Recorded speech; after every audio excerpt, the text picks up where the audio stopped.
everybody.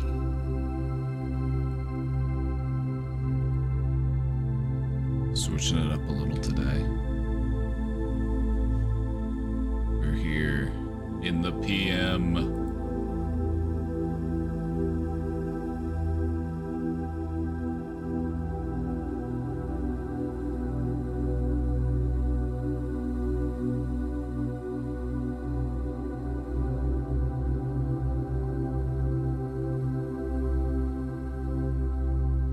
Is that me? I think so.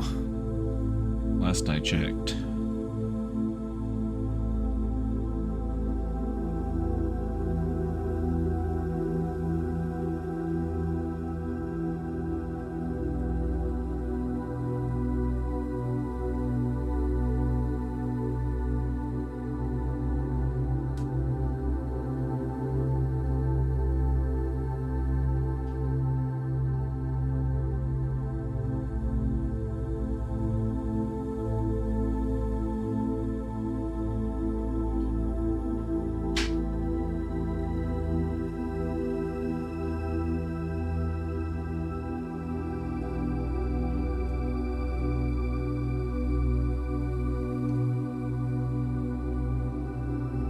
Are you ready to party?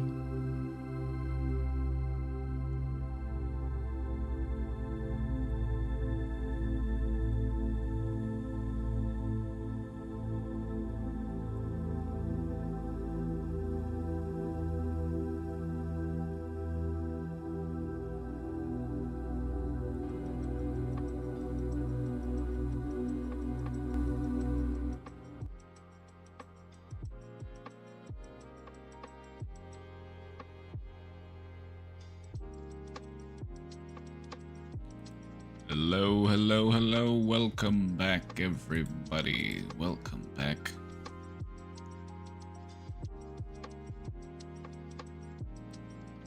Welcome back to the Brain Domain. We're here. We're doing that thing. Felt like doing a later stream tonight. This one's for the 9 to 5ers. For the full-timers. Welcome in, everybody. How are you doing today? Mora, good to see ya. Flu, good to see ya. Oxovi, OPV, GNG. Everybody's here. Felonius is here.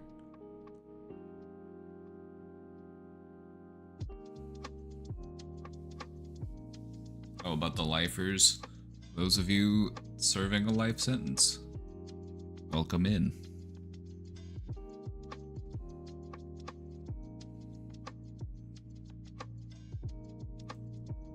Folks, we've got the question box open, and we're ready.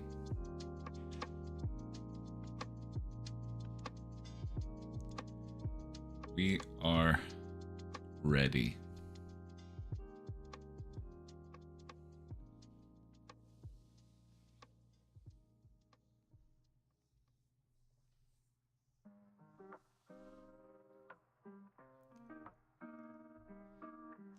How have you been doing today? How have you been doing lately? What's new?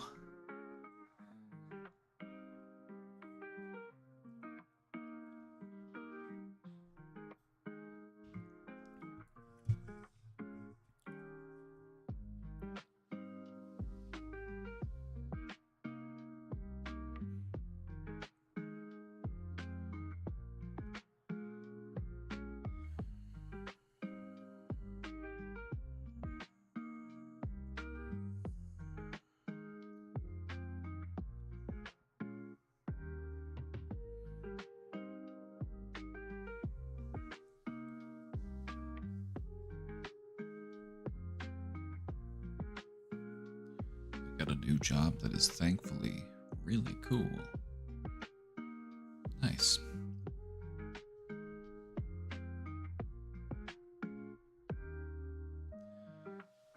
Good to hear.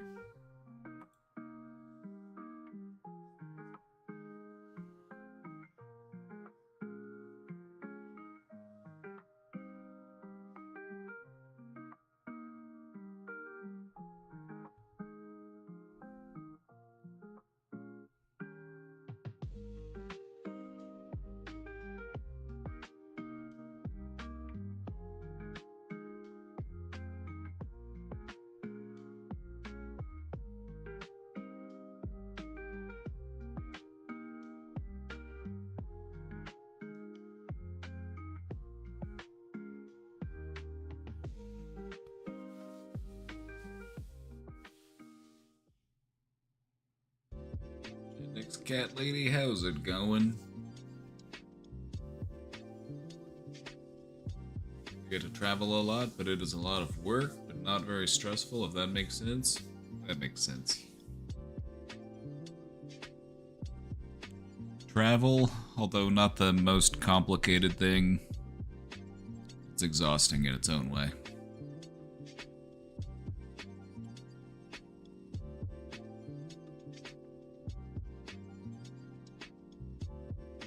Oh, and we're doing the firearm safety. You'll love to see it. Especially if you're in America. This is gunland, partner. Like, I don't want to own a gun, but I feel like I need to because of all these crazy people out there that have guns. Can't afford to be unarmed in America. It's the Wild West.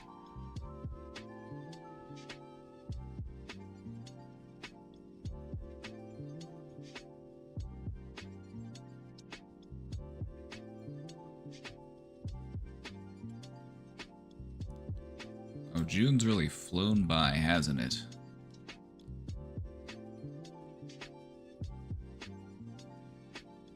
I believe it's almost July.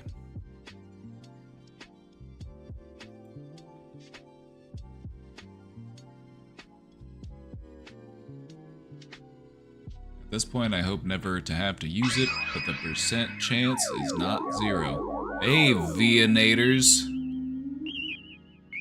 Welcome in, VO Nation. Welcome in. Can you believe it's summer already? Welcome in. Thank you so much for the raid. We're doing a late night brain domain.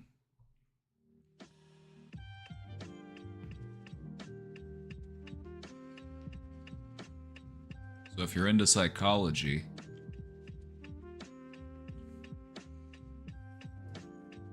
if you're into making brain work better, that's what we do.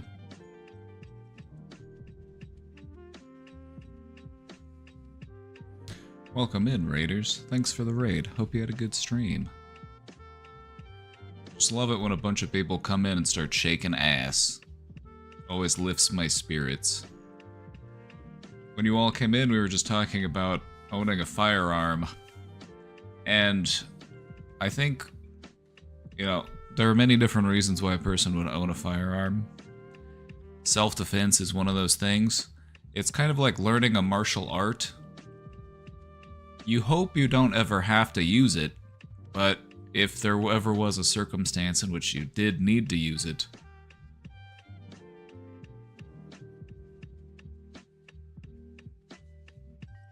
also, one of the important things they teach you in martial arts is if you're able to just run away, just run away.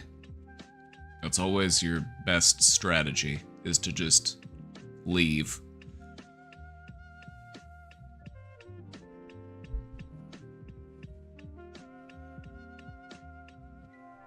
Pocket sand, that works too.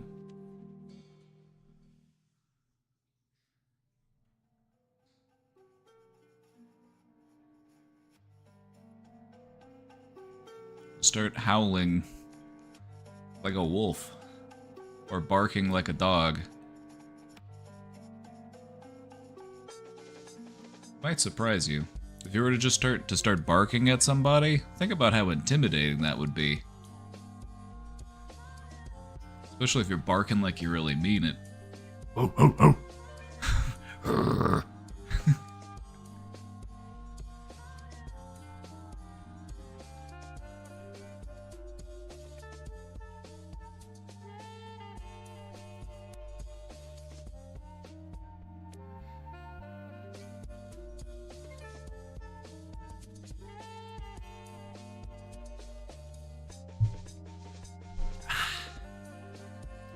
Welcome in, Raiders. It's good to see you.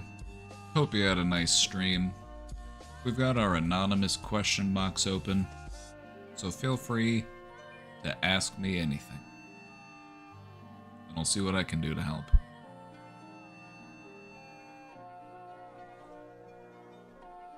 Read a story where someone was getting robbed and they threw up. That's a valid strategy, actually. Because if a person is threatening to beat you up, you have to think, how badly do they want to beat me up? Would they still want to touch you if you were covered in puke? Probably not. Puke's gross.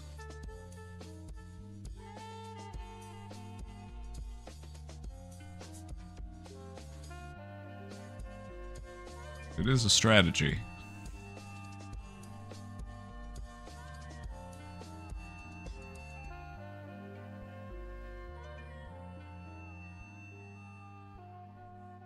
Just don't puke on them, because then they're definitely going to want to beat you up.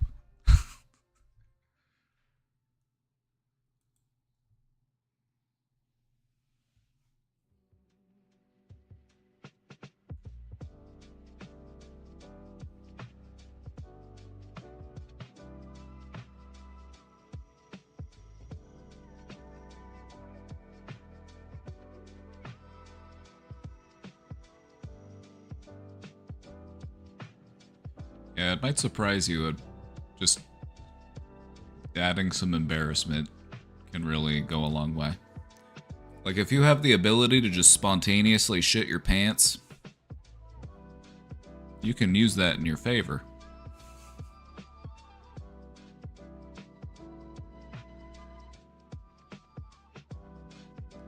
Keep a jug of coconut oil on me at all times. Oh yeah. Just oiling up. Just oiling up like a Turkish wrestler. Get all slippery.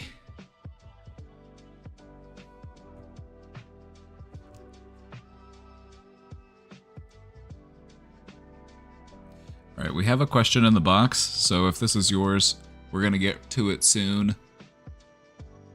The subject matter is just a bit heavier, and so I'm trying to work into it, because we're kind of just having a little bit of lighthearted chat at the moment. Don't worry, we'll get into it. We'll get there. I just need a moment to shift gears. Eric, welcome back, my friend. Good to see you. We're doing an evening stream today.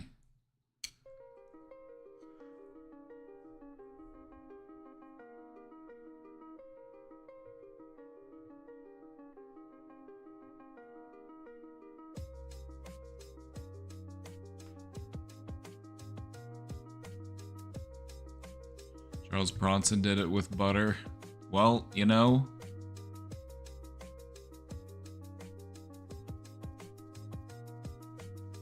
if you're gonna fight, fight dirty. Fight to win. Especially if it's just some random out in the street, you know, don't... Actually, this is applying to a video game. I'm not actually talking about real life. I'm not talking about real life at all. I'm only talking about video games. Don't ever do anything violent, ever. Don't even think about it.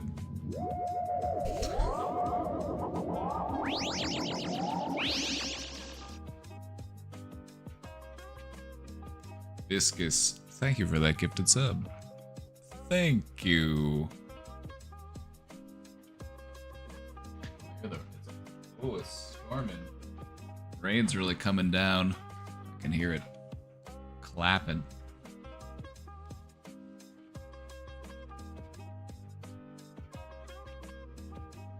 Alrighty. As I mentioned before, we've got our anonymous question box up, so feel free to drop me a line. Whether it's anxiety, depression, whatever it may be. OPV with the 5 gifted subs. Let's go. Thank you. Well, thank you.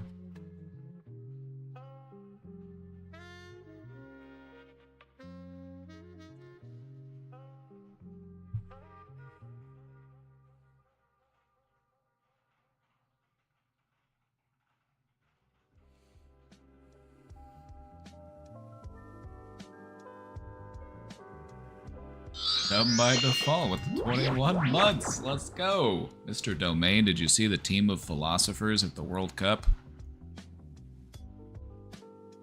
I did not. What did I miss? What did I miss?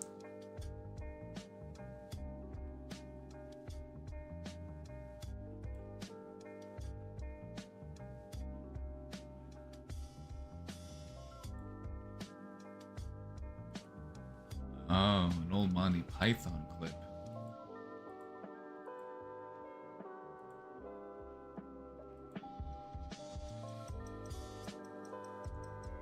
Check that out later. That seems funny.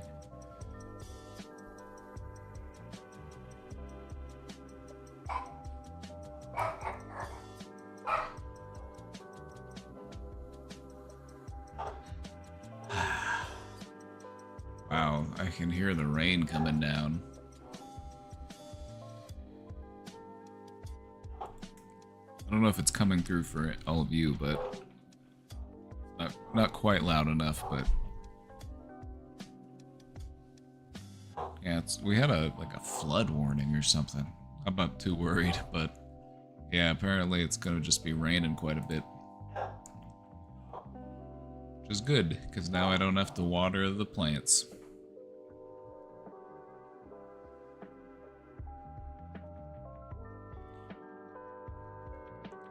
Chat, we're on a hype train. Get on while you can. Anyway, chat, we've got our question box link open, so feel free.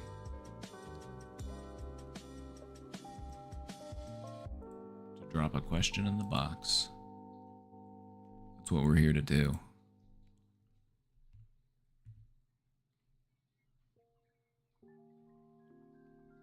Just here to do what I can to lend a hand.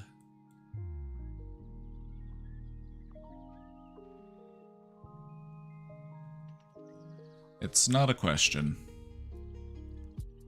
I will talk about it either way. Me and my partner of 3 years have broken up because she suspected that I had cheated on her. I did not. And I got really depressed and went to end my life by jumping off a cliff. In the end, I didn't, and I backed down. Good. Good. It's a scary place to be in. But there was a part of you that didn't want to go through with it. And that's the part that you chose to listen to that day. So that's a good thing. I called her for help, and she just called the police as she didn't know how to help.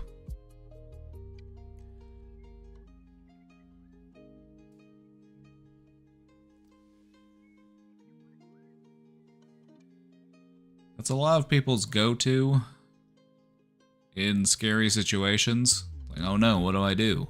Let's call the police.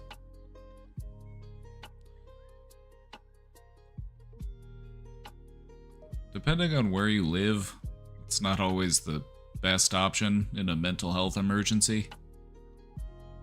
In some areas, they at least have officers who are trained to respond to mental health moments and to not escalate the situation. But you're not going to see that everywhere. And so if you don't specifically ask for it, you might just get a regular officer, and they might just handle it the way that a cop handles it. Alright, who do I need to arrest?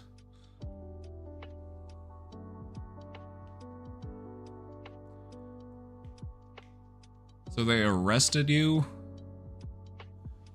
This is crazy.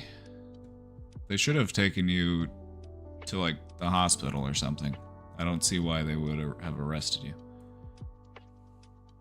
The police arrested me under their own opinion that I had been harassing her, although I was just asking for help. Neither of us wanted this. That's crazy.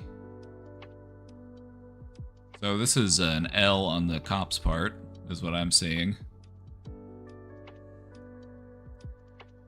Normally, when a police officer responds to somebody who is in a mental distress, they take them to the hospital.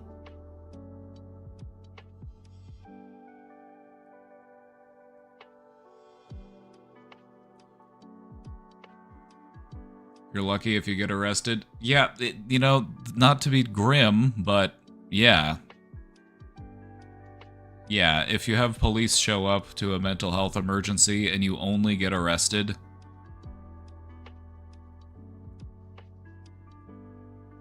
some would say that's you getting off lucky.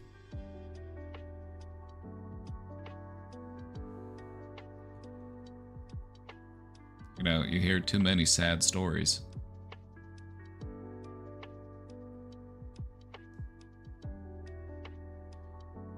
Neither of us wanted this.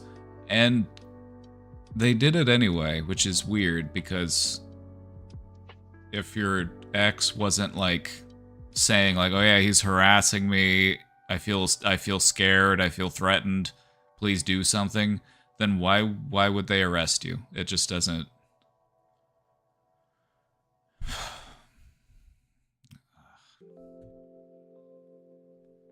Again, it really depends on where you live. Like some places, the cops are way different. It's just, you know, some parts of, like, if you're in the United States, some parts of the country, it's like totally different experience. Anyway. I was arrested for 22 hours and put on bail for 3 months. For what? What were the charges?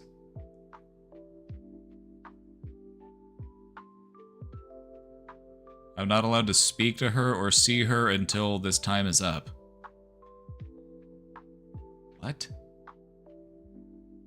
This whole situation just seems, and I'm not trying to sound offensive, this just sounds so dumb. Like, what? None of this makes sense. Why would they do that to you?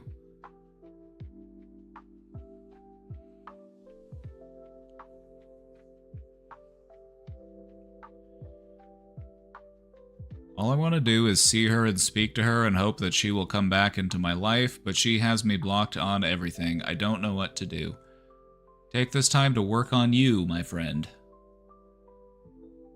One person is never going to be the answer to all your problems. This happens sometimes when we're in relationships or we go through a breakup and then our life gets thrown into turmoil and we find ourselves wondering, you know, well, if only I had that person back, then everything would be fixed. And that's not always true. That's not necessarily fair to you or to the other person. You know, no single person is responsible for making your life worth living, except for you.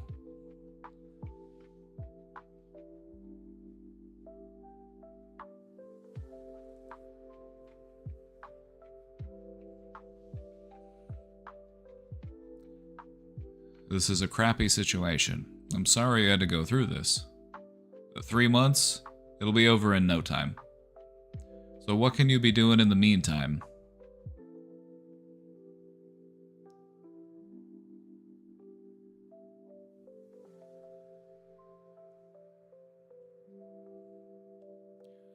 What can we be doing in the meantime to build up our own sense of support and stability? What can we do? Are you spending time with friends? Are you spending time with other loved ones or family members? Are you taking time for your hobbies? Taking good care of yourself? These are all things that you could be working on for the next 3 months.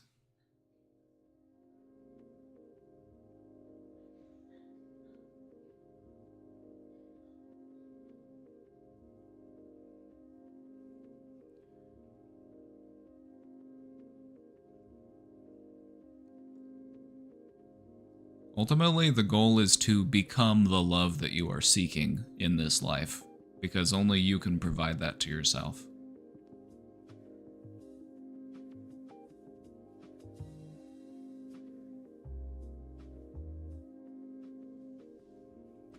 But now's the time to figure out who your supports are in life, because you need some support. You need some support.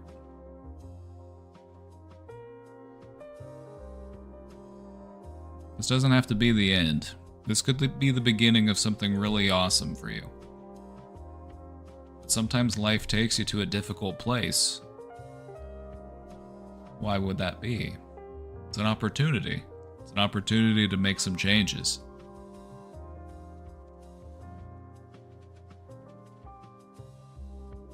Crisis is an opportunity for necessary change. So this whole event will likely bring some feelings to the surface. This is an opportunity to work through those feelings.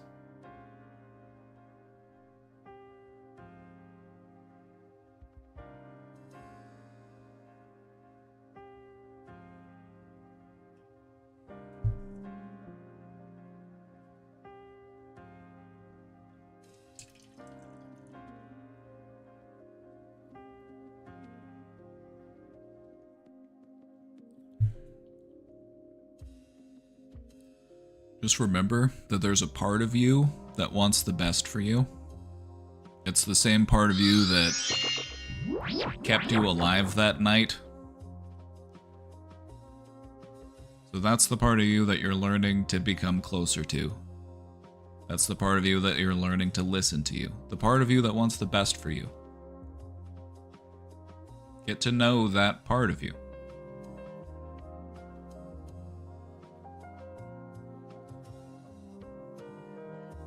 Astral Storm, thank you for the 19 months.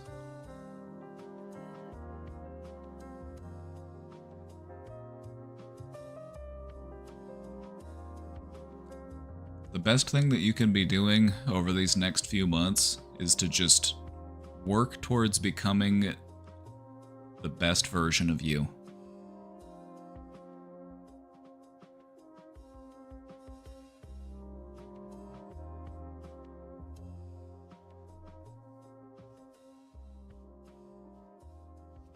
No one single person has the ability to make you happy in this life, outside of yourself.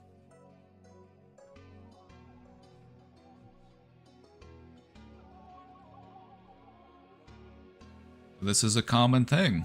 This is a common thing that people fall into. And I feel like everybody's experienced it to some degree.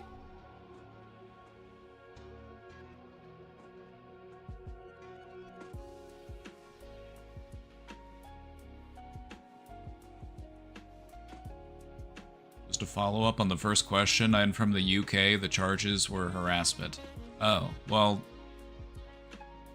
that's the UK for you.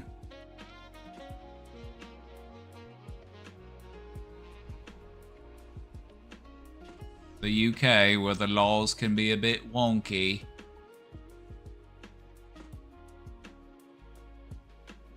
Hey, at least cops don't show up with guns drawn. That's a plus.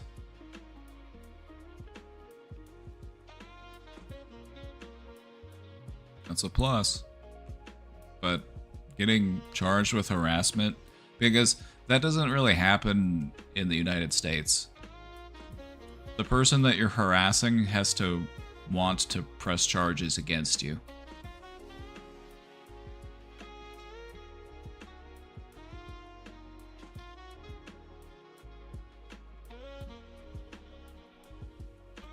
Silver lining, I suppose. Yeah, they just show up with billy clubs or something, I don't know.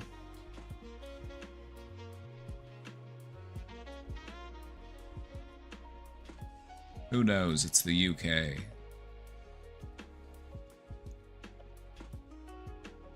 It's all fish and chips to me.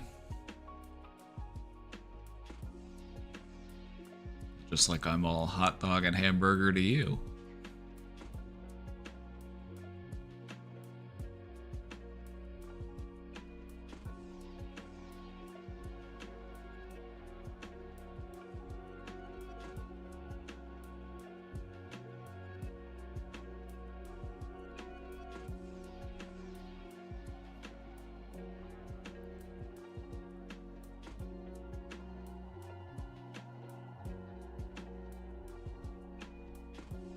If it's meant to be, it's meant to be. If your ex wants to get back in contact with you after this time period, then good, allow it to happen. But I wouldn't push it. I wouldn't try to force it. Alright? Give her the time that she needs to feel comfortable to reach out. That's what I would say. Otherwise, you just risk pushing this person away.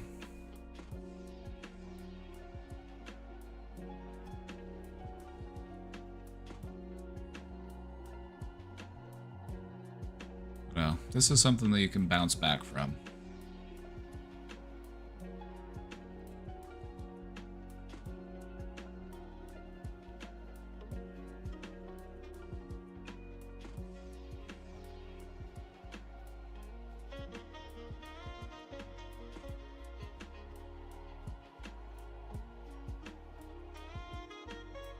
I don't think this is... Okay, well, that's why I said it the way I said it.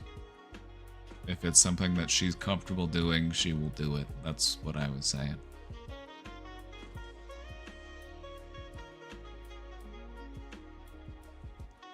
I had to learn that the hard way, tried too hard to keep my marriage going and made things worse and pushed her away even more. It's like a delicate little bird, you know? You can't grip it too tightly. If it wants to, you know, sit on your shoulder, it'll sit on your shoulder. If it wants to rest in your hand, it'll rest in your hand. But you can't squeeze it. Otherwise you risk harming it.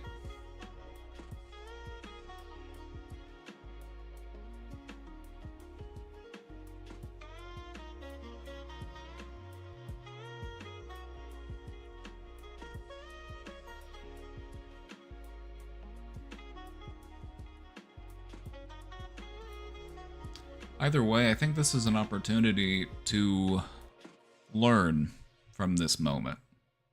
This can give you an opportunity to grow as a person. Having a difficult breakup is a very normal human experience. A lot of people here, myself included, have experienced a rough breakup. It happens. But thankfully you survived yours. You did. You survived. You're still here. That's what really matters.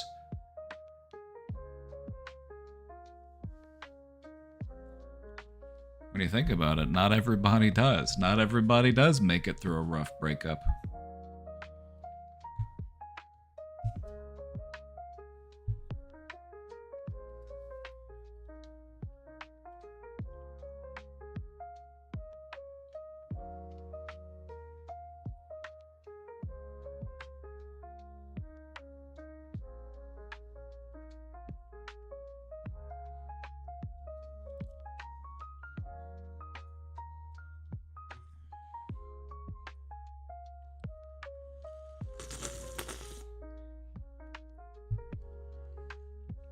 But right now, it's a time to lean on your supports. Who are the people in your life that you can turn to when things get tough?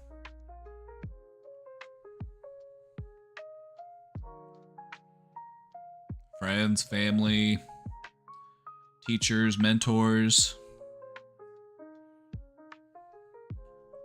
Now's a good time to reach out, reconnect.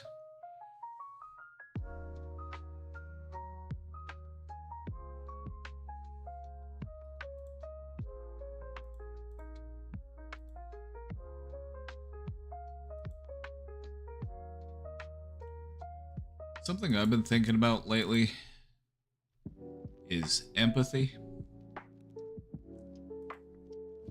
It feels to me like people misunderstand what empathy is.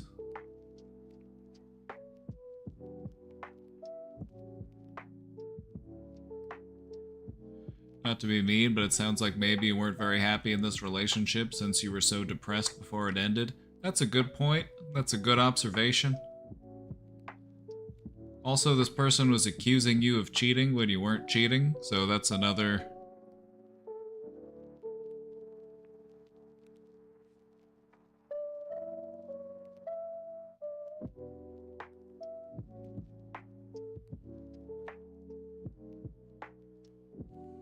But either way, I think right now is a good time to just try to move on from this. And if it's meant to be, it's meant to be. If they want to contact you, if they want to reach back out to you, allow them to do that at their own comfort. Don't try to force it. We can't force anybody to accept us back into their lives. It doesn't work that way. We want to be in somebody else's life for the right reasons, not because we kicked the door in and made ourselves at home.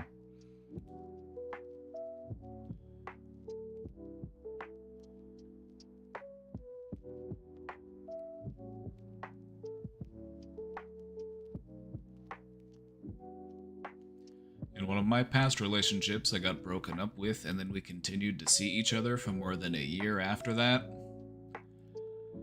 And it ended up being really hard on me. Sometimes it's best to make a clean break even if it's hard. You deserve someone who loves you back. Exactly. One of the most stressful positions to be in a relationship is when things are undefined. When things are undefined, it feels unstable, and that feels dangerous to us. And this can manifest in any different level of severity, of course, but even in just more of a casual way, like in a relationship, like, let's just see where things go. I don't like labels. You know, even that, and you're just like, it breeds a certain amount of anxiety and uncertainty. Because we like to lock down a good thing.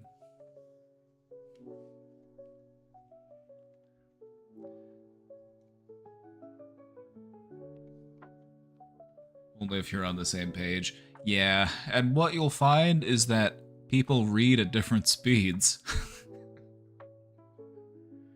You might be on the same page right now, but people read at different speeds.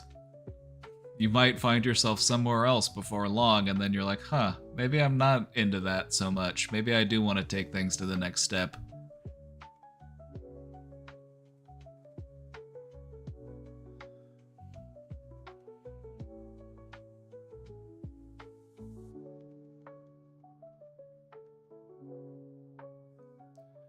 When you're dating, it's good to explore, don't you agree? Oh no, I agree, and I don't think you should rush into things. That's not what I'm trying to say.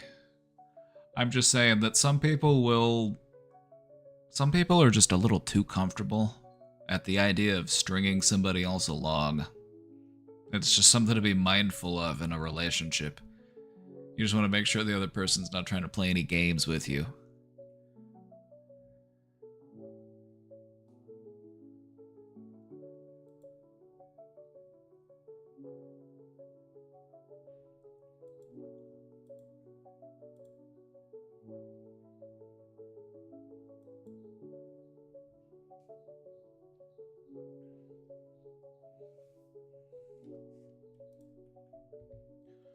Hey Papa, it's been a while.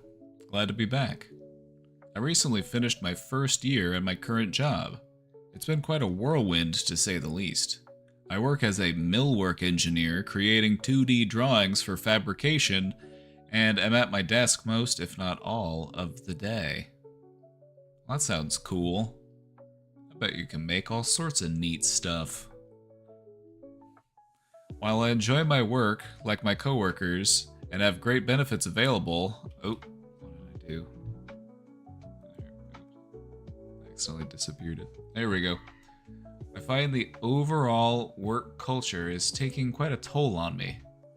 Everyone who works there has children older than me.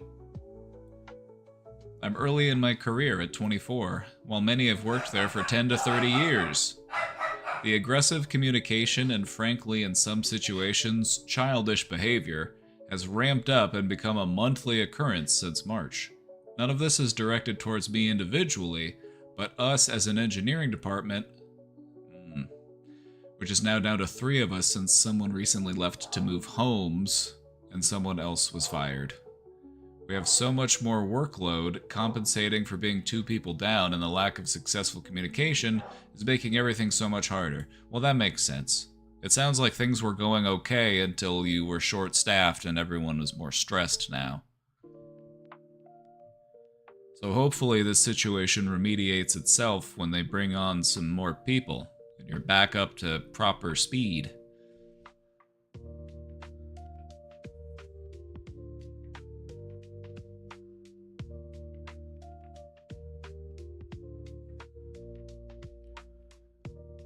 I asked for a raise at my 1-year review and got I'll have to check with the boss, and that wasn't this past but last Monday, so I want to leave.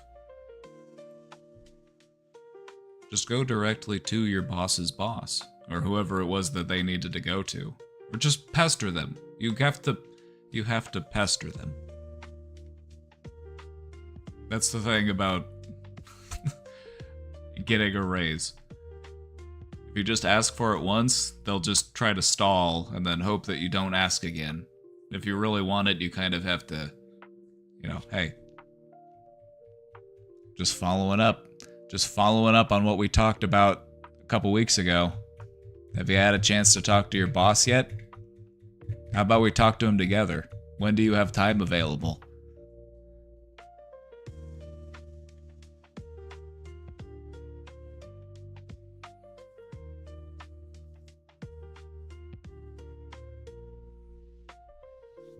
One of the things they don't tell you is that you're allowed to pester your boss if they're dragging their feet on something like this.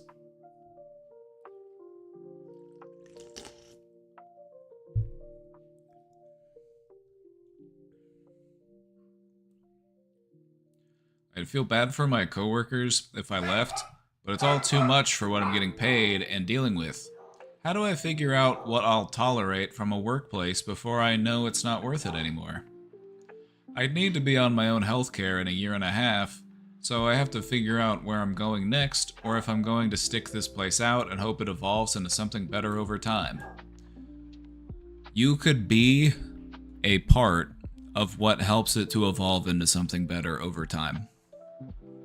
You are young blood. You are a fresh energy in this workplace full of old dudes.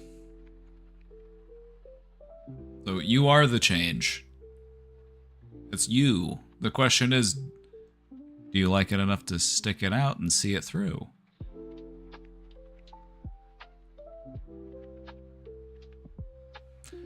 It's normal to want to quit, especially when you feel like work sucks at the moment. But it doesn't sound like it's always sucked. It sounds like there were times where it wasn't that bad. So it's been a couple months where things have been a bit rough. You said about March and it's June, so a few months, things have been a bit stressful. I would say at least try to see it through for a few more months at least. You never know.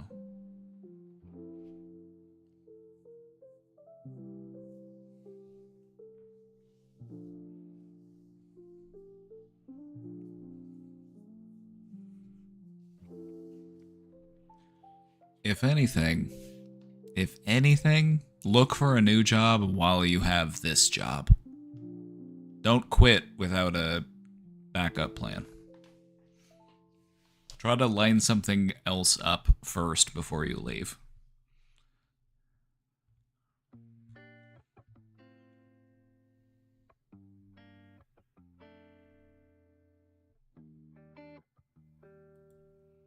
Sometimes it's easier to find a job when you already have a job.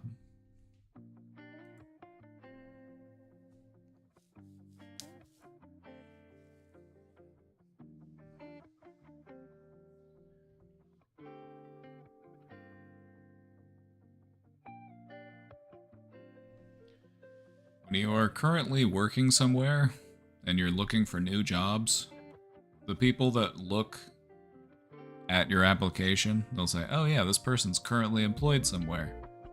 That means they're hireable. Somebody's already gone through the trouble of employing this person. They're currently working. Whereas if you aren't currently employed, They might be a little bit more suspicious of your credentials. Why isn't this person working right now? What happened at their old job? I don't know.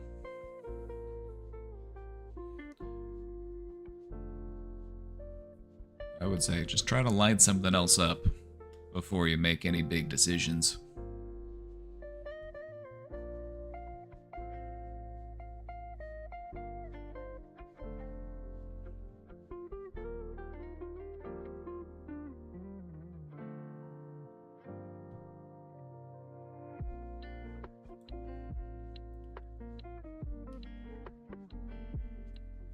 Grandpa died of cancer last week.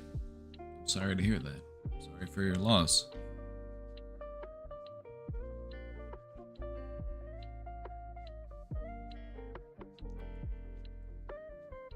And my girlfriend has been diagnosed with brain cancer.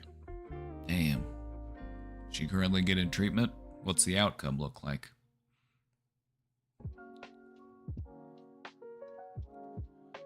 I feel like everyone I love is leaving me and I have no one to speak to. Could you give me some advice? Yes. First off, I'm sorry to hear that you're going through this. It's tough, losing people that you care about. But you do have people to talk to.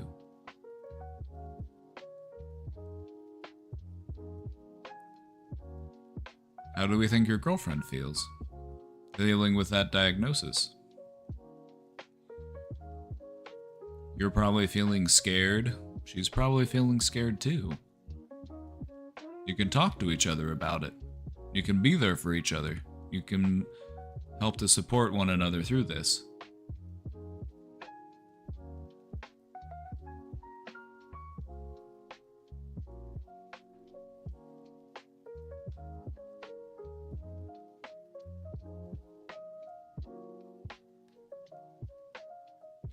As someone who also lost a grandfather to cancer, it sucks. It really does. Especially when you're close. You know, I have memories of my grandpa just being big and strong, and then cancer happens, and all of that just changes. And you're left with somebody who's just very sick, very frail. It's very scary.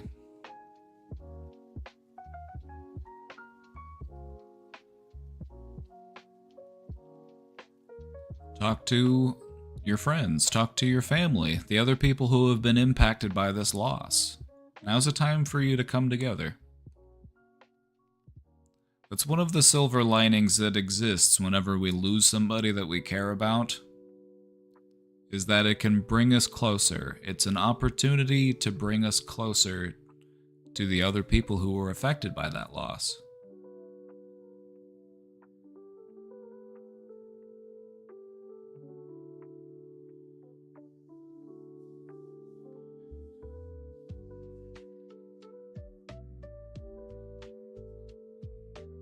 It sucks.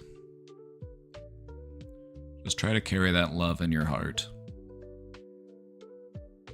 Just try to be the person that they would want you to be. Just try to be somebody that they could be proud of. That's all you can do.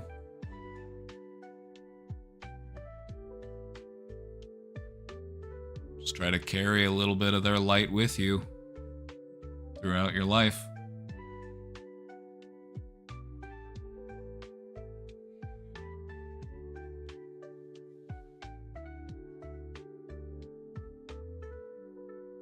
Grief sucks. Grief sucks, and it can make you feel like you want to just be alone and be isolated. To just deal with your sadness all by yourself. But that can make it harder than it needs to be. It can. It can make it harder than it needs to be.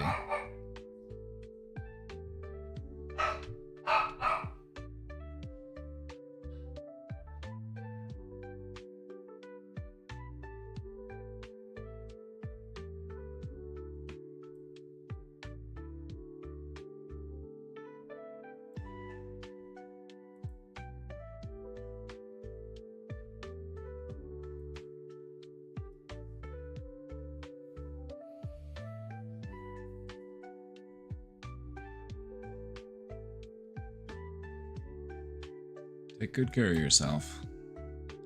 It's stressful.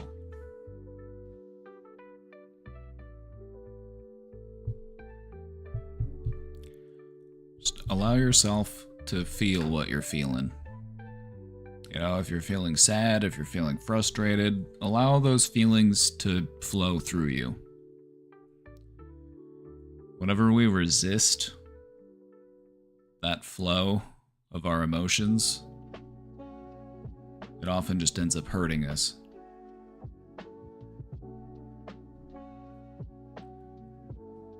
So just try to feel your feelings.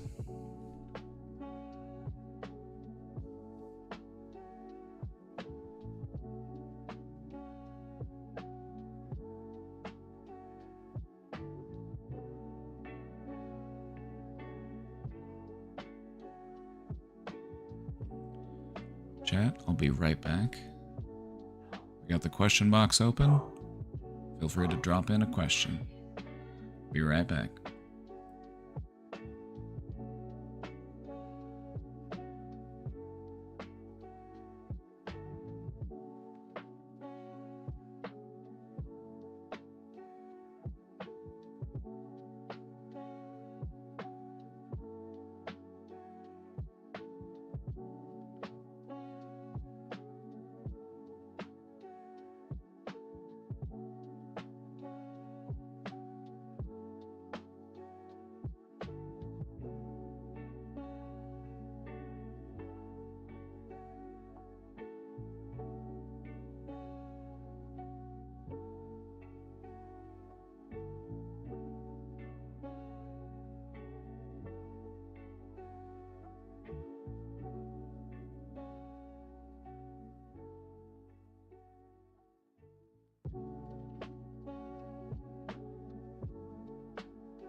Alright, I'm back. I was getting the dog. He was out there barking.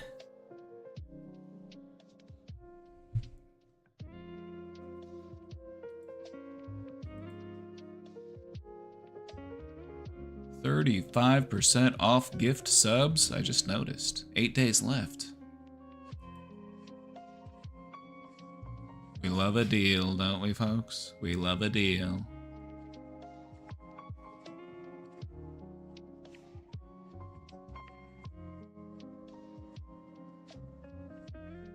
Is that a firework? Or was that lightning? It's kind of storming here.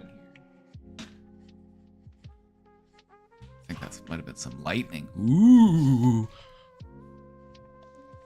Chat, how do you feel about a thunderstorm? How do you feel about a thunderstorm?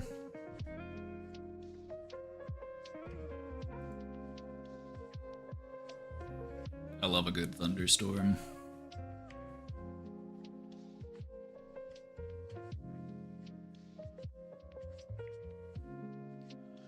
One of the things I like to do during a thunderstorm is stand outside and just feel the storm as it comes in. Because there's this sort of wall of wind that will form, and you'll feel that storm wall. And I like to just be there and to just feel the storm wall come across.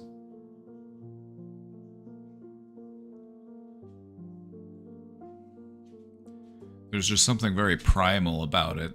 Makes me feel like a monkey in the jungle. Just eating an orange in the shower to know what it feels like to be in the rainforest.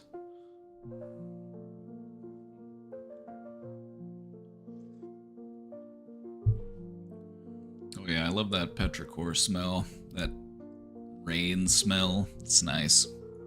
It's awesome.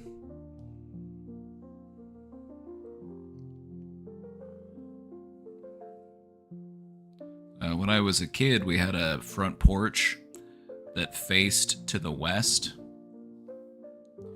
And that was one of my favorite things to do as a kid, was to sit out there and watch the storms roll in every time there was a thunderstorm. It's awesome. So I still like to do it. Feels very primal. In the same way that it's fun to sit around a campfire. It feels like this is something that has been entertaining to my species since the beginning, you know?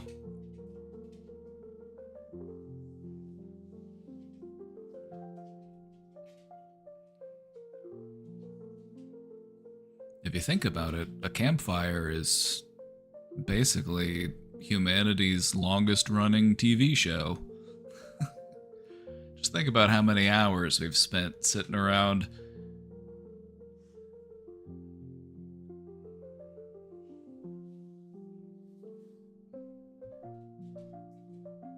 love a good campfire.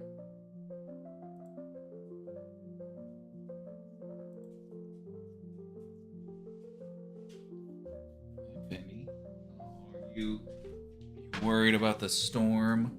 Do you want to cut him up here? Hi, Penny. It's okay. It's okay.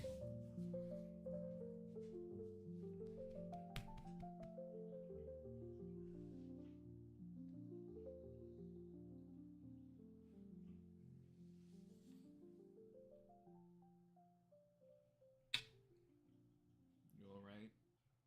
You're not scared. You're not scared. You're a brave dog. You just wanted me to pet you.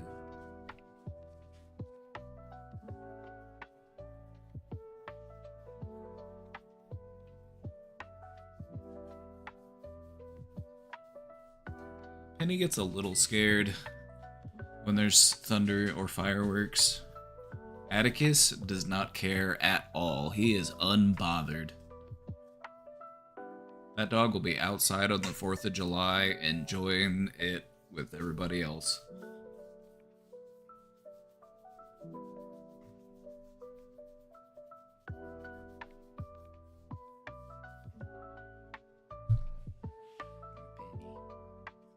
You're a good dog.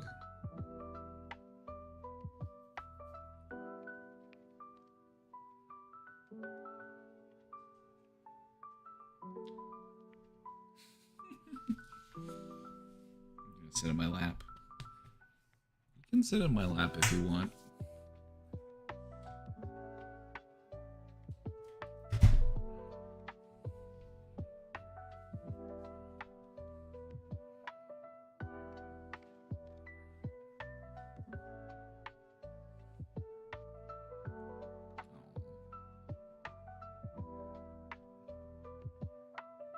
help me take some questions, Penny? No? Do you not want to sit in my lap?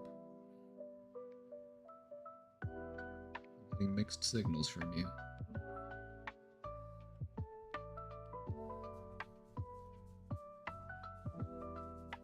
Scratch your back.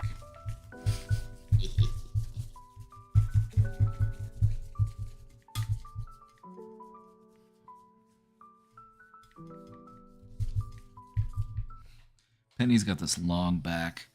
She can't really scratch the middle of her back by herself, so she always wants me to scratch it. Isn't that right, little peen?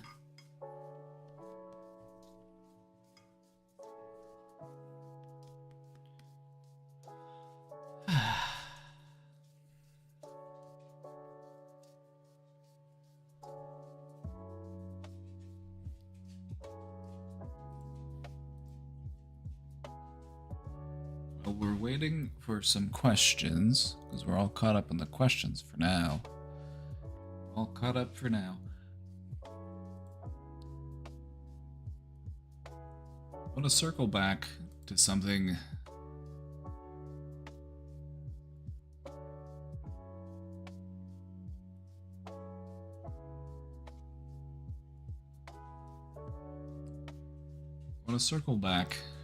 that we were talking about earlier.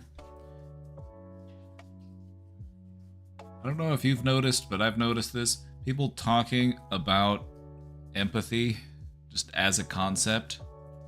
You've got people like Elon Musk saying that empathy is a trap and you should not fall into it, which sounds like sociopath talk to me. That sounds like something a sociopath would say. Oh, you shouldn't have empathy, it's just gonna get you killed. You can't have compassion for others or understanding. The thing about empathy is that I feel like people misunderstood what it actually means. Empathy is all about understanding. Empathy isn't about condoning what somebody else is doing. It's just about understanding why they do what they do. It's not you saying that they're right or that they're wrong. It's not the same thing as approval. And that's where I think people get hung up. They mistake empathy for acceptance. And it's not the same thing.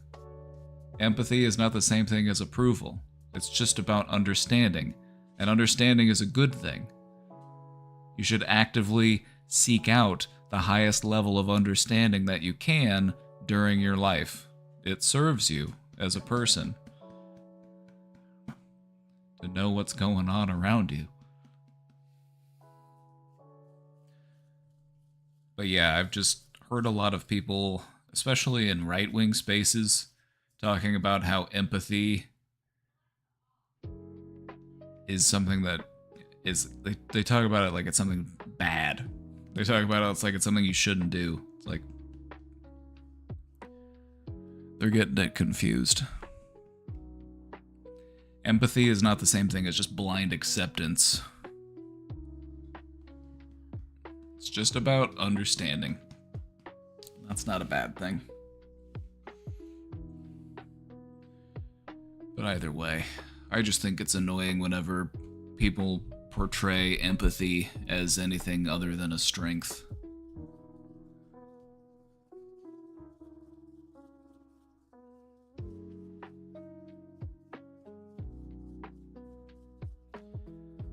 But yeah, I think the people who are anti-empathy are people who tend to be pretty close-minded and, yeah. They tend to be the people who probably weren't going to be all that empathetic anyway. That's the thing about empathy, is that it's a skill. Some people are good at it. Some people are naturally good at it. But it's something that you can get better at. It's something you can practice.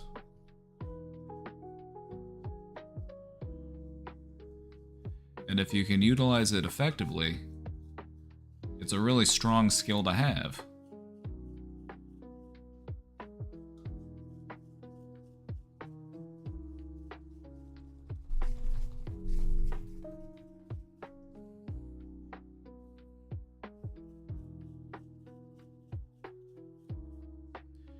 Anyway, there are some disturbing implications as far as why right-wing pundits or people like Elon Musk would be anti-empathy.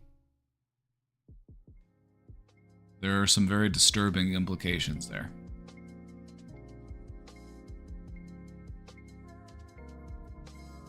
What type of person would you be to be anti-empathy?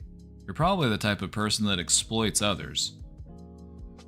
You're probably the type of person that's okay with blowing other people up. You're probably the type of person that has a dehumanizing view of other people.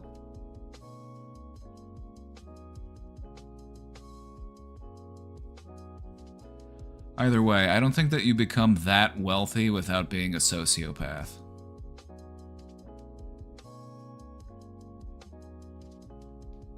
Just imagine being a human and not wanting to learn more about what it means to be a human. Just imagine being a human just being a total piece of shit.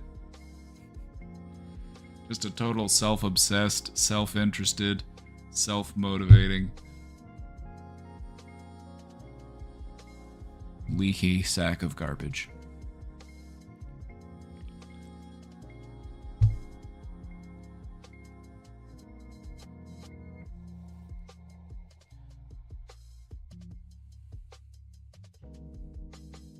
But no, this is just something that I've been noticing lately.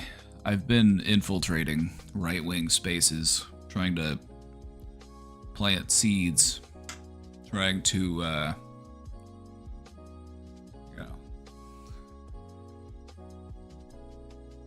trying to help convert some people from the propaganda and the brainwashing.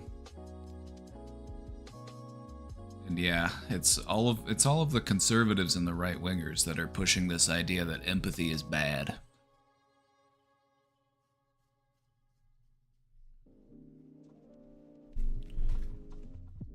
But anybody who has a proper understanding of what empathy actually is wouldn't recognize it as such. They conflate the idea of empathy to just blind acceptance. And that's not what it is. Empathy is just understanding.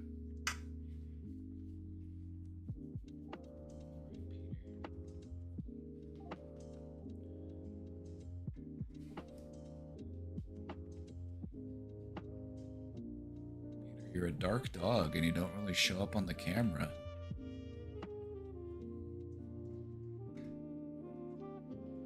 No cats today. Just dogs.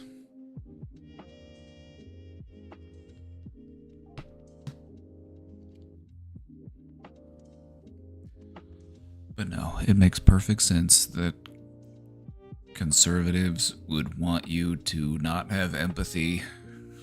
It serves their interests. It serves their interests. And that's why conservative psychologists are terrible. There aren't many, but they do exist. I feel bad for anybody who, you know, is going through something and they go to therapy and they end up with a conservative therapist.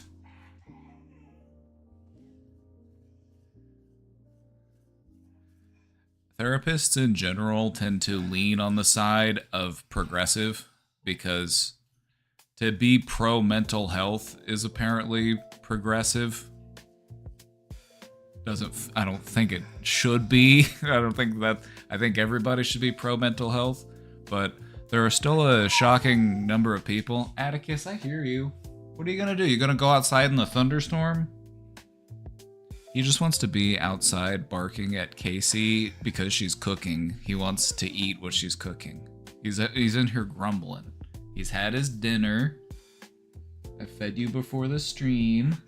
You've been outside. You just want to go bark at people. I brought you in here so that you wouldn't be out there barking at people. And he grumbles at me. This dog's so dramatic. He is such a dramatic dog.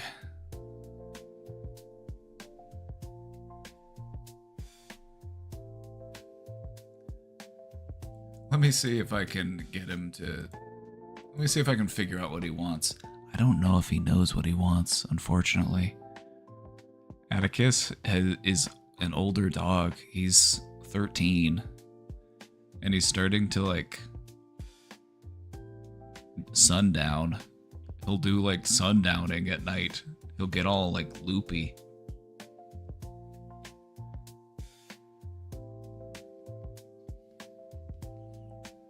Oh yeah, let me go attend to this senior dog real quick.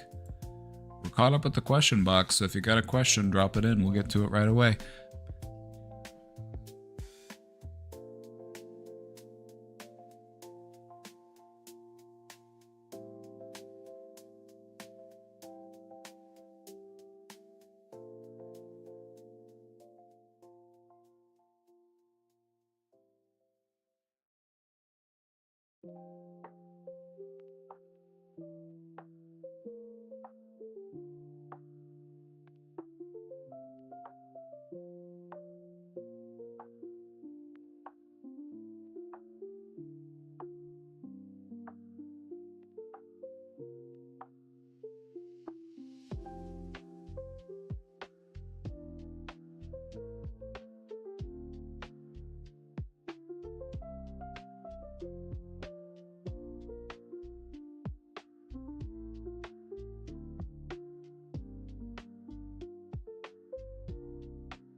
Welcome to the brain domain. We're streaming in the evening time. Gonna give you mental health and it won't cost a single dime. Unless you want to subscribe.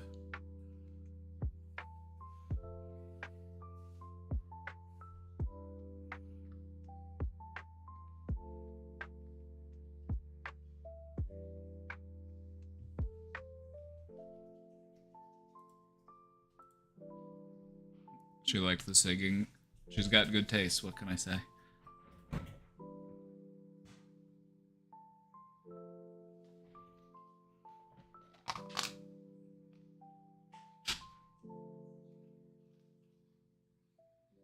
Pretty sure that was to the beat of Shining Star. I'm not sure who sings that song. You know the one. You're a shining star, no matter who you are. I like to see, and to be.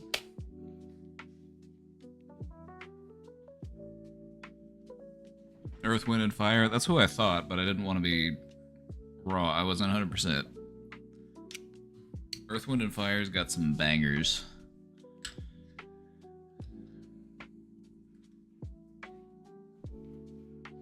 I bet she'd love a little bit of disco.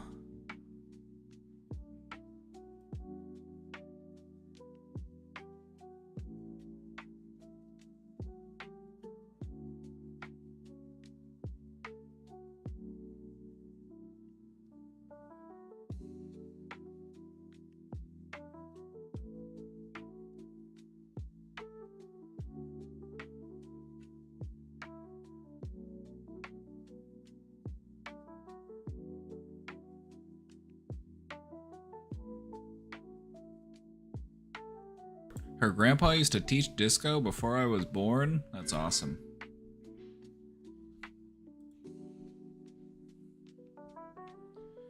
My dad thought disco sucked. And, you know, I always thought it was cool. I'm like, it's funky, it's fun. What's the matter? But some people just aren't comfortable with the idea of being funky and fun.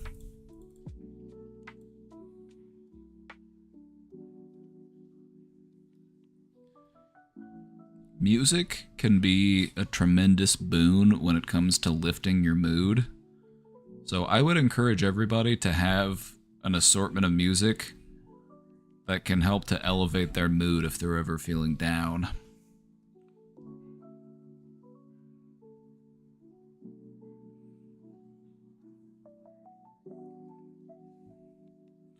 Disco can be a good choice.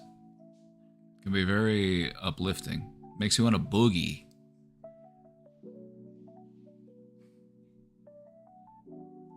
To follow up on that point, boogieing is good for you mentally. If you don't believe me, just give it a try.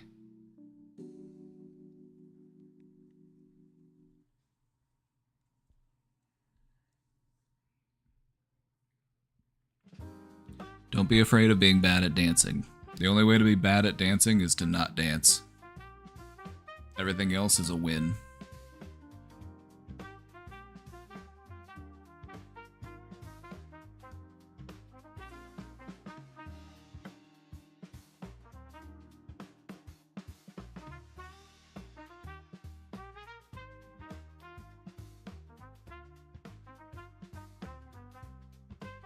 Welcome to the brain domain. Streamer is a bit insane, but he knows a thing or two, and I like his attitude.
Hey, I'm back. While we're waiting for a question, what's your favorite dinosaur?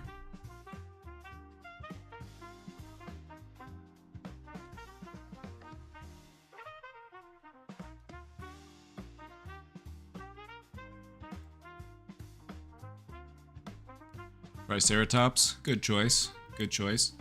Let me introduce you to one of my faves. One of my favorite dinosaurs. Good old Pachycephalosaurus.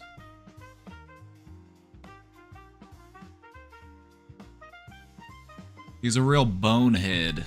You know what I mean? He's just like me. Got a big, thick skull and he just headbutts stuff. And I respect that.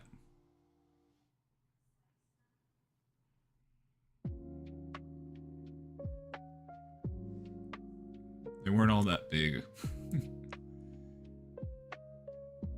Or maybe this was a tiny one. Yeah, the big one could grow to more than 15 feet long, so that's not terribly big, but that's pretty big. I just appreciate that it's just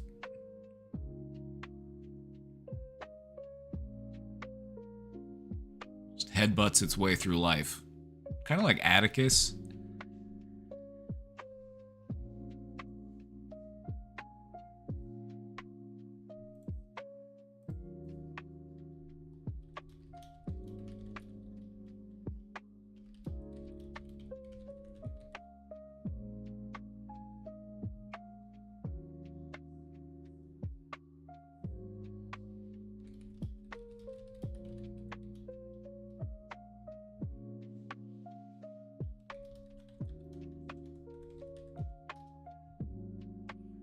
Felonius, I saw your post in the Discord about the chickens.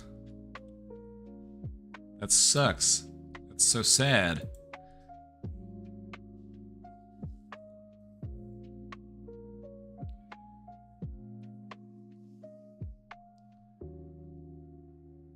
So yeah, you had mentioned that something got in there, probably like a fox or a coyote or something, and it got the chickens.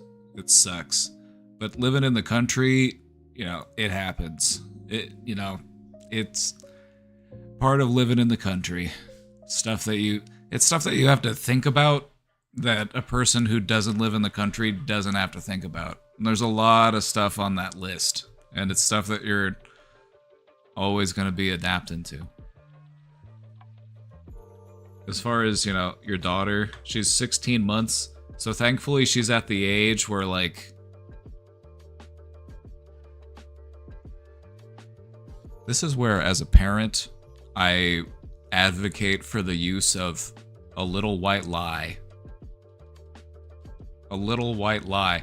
I don't think that 16 months is a good time to be like, yes, my child, life is morbid.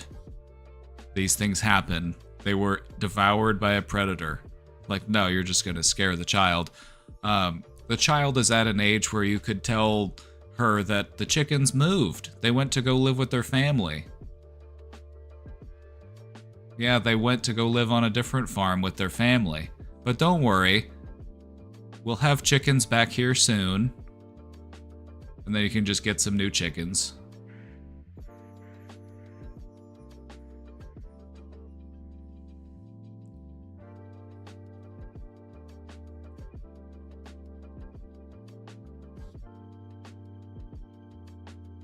You know, mistakes like that happen. You sometimes forget to lock the gate. But here's the thing, predators don't show up every night. They don't always show up, right? And so it was just unlucky. You know, they didn't know that the gate was unlocked. They just come around and try the gate periodically. Or they try to just stick their nose in just to see where there's an opening. Who knows? A section of the fence could have gotten loose one day. You know, something could have dug a little hole underneath it. It's like, it's crazy. The stuff that you'll have to do to keep your livestock safe when you live in the country. And it's always more than you'll ever really be able to think about, because animals are crazy, dude. Animals are wild. Like, you'll think that everything is tucked in, or you'll think that everything is good, and then it's like, I don't know how the fuck they got in. They must have climbed straight up the 12 feet of fence, because that's the kind of shit that animals will do. Like, if they're hungry enough, they're like, I guess I'm climbing this whole fucking fence.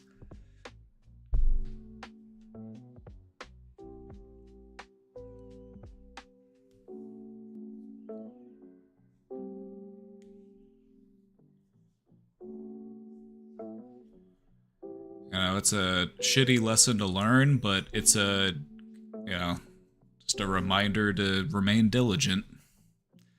They'll dig under. Yeah, they'll dig under. If they can't get over, they'll dig under. Or sometimes they'll just come at it and they'll do it over a span of days. It's like having to like live where there is more nature around you. You realize that like stuff's always happening.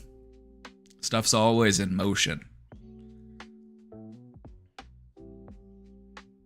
And coyotes are annoying.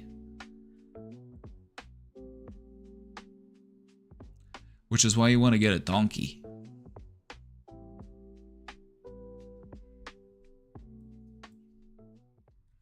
This is why you want to get a pet donkey.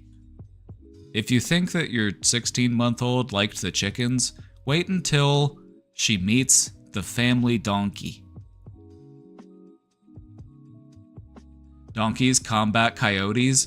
Donkeys hate coyotes. If a donkey smells a coyote, it sends it into it goes berserk. And it goes and it just kicks the crap out of the donkey.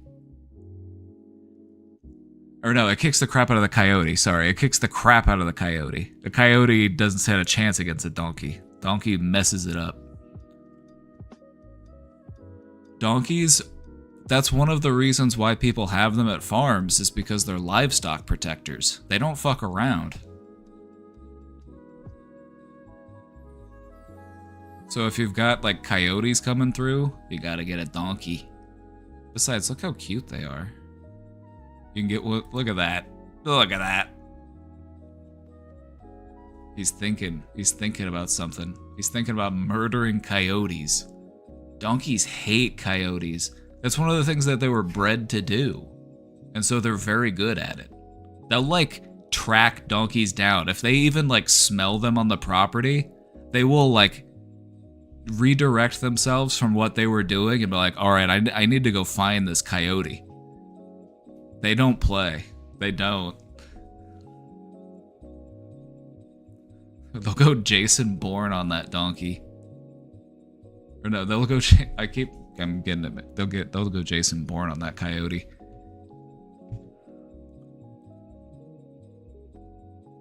Oh yeah, they hate coyotes. I would recommend it. If you have coyotes coming around, a donkey will make a world of difference. It does not does not stand having coyotes around in like a entire area around where you live. So like if it smells coyote, it will go after the coyote to get rid of them. That's why we love them. That's one of the things that people don't realize about donkeys, is that they are like the nanny of the livestock.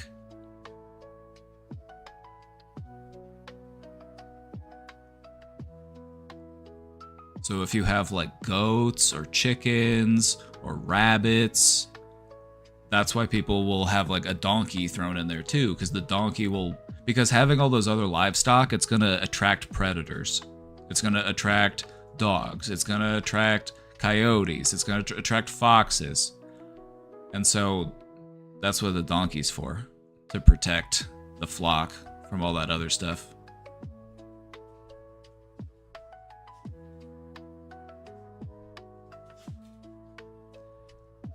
I just thought they were cute and stubborn. They can be stubborn. They might not be great for like getting them to do what you want them to do, like a mule or a horse would. But they can be they are very affectionate if you're like, if you're their family. They are very loyal. They're very sweet. I went camping at this farm nearby. There's this like nature retreat farm that I went and camped at. It was cool.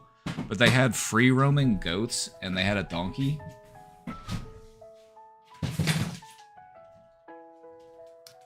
They had free roaming goats and a donkey. And I got to meet them. It was cool. They were very nice. They came up to me, let me pet them, let me give them scratches behind the ears.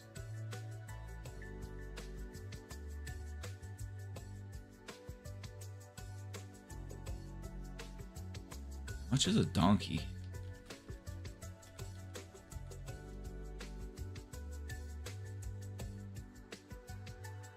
Apparently you can adopt a donkey for pretty cheap.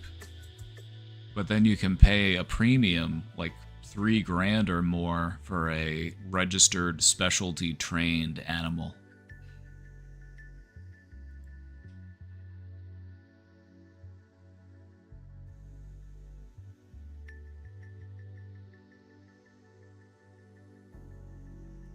Oh, look. Okay, so look at this. Donkeys for sale in Missouri. 2 brothers, 2 and 3 years old, used as guardians. $150. For 2 donkeys? This guy wants $4,000 for 2 donkeys.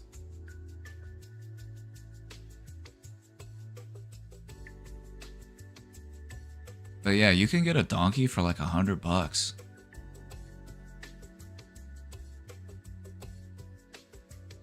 I think some of these more expensive ones are like specialty donkeys.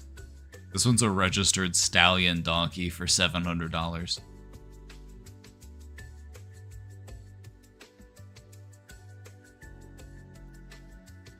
I feel like we're really overdue for animal rights when I hear this kind of thing. We are overdue for human rights.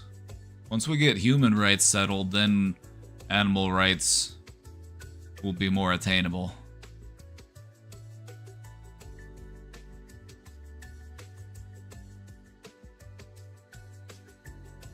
I want a donkey. But yeah, if you live in the country, if you have livestock, donkey.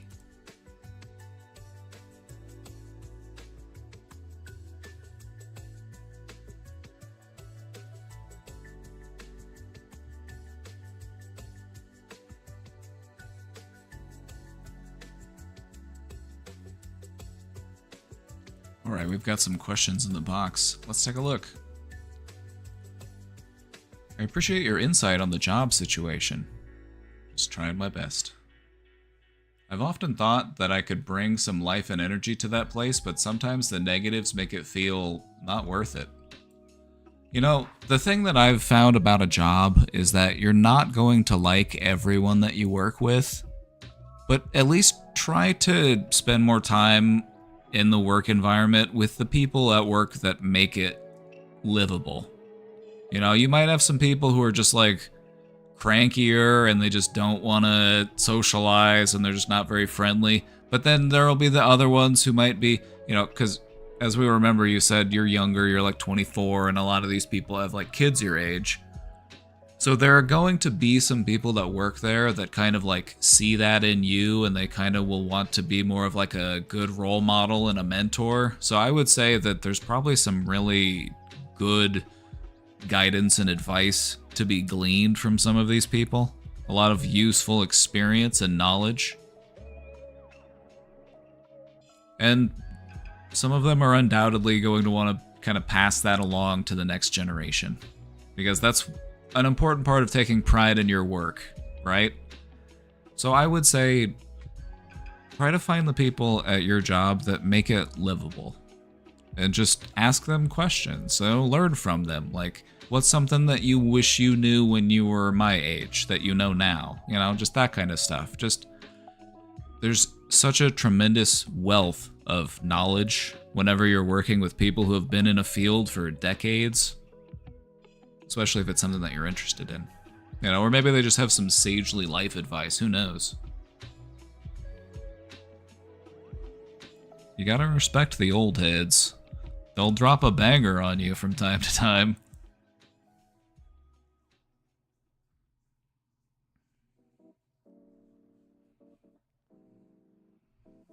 I love livestock, but I want them for pets, not food when I get them. Yeah, that's what a lot of people do out in the country. They just like having the pets, or they'll have chickens, but they just eat the eggs. You know? A lot of people do that. And then they just get their meat from somebody else, or trade stuff for it, you know?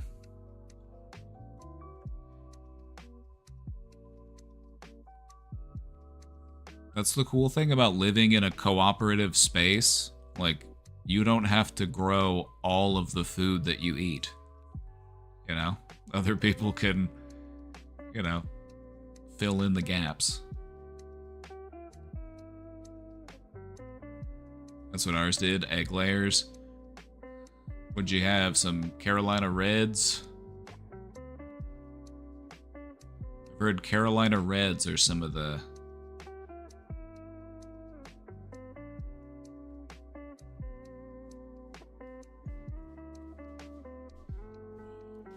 Hey. Well, thank you. What do you think? Looks good. It's a nice looking sandwich. Some fries. Nice.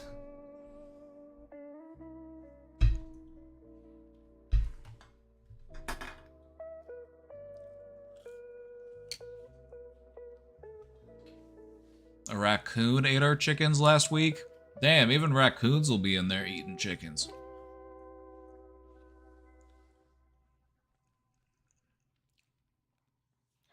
One of the things that you learn owning chickens, especially if you live in the country, it's like, damn, it's hard to keep chickens alive.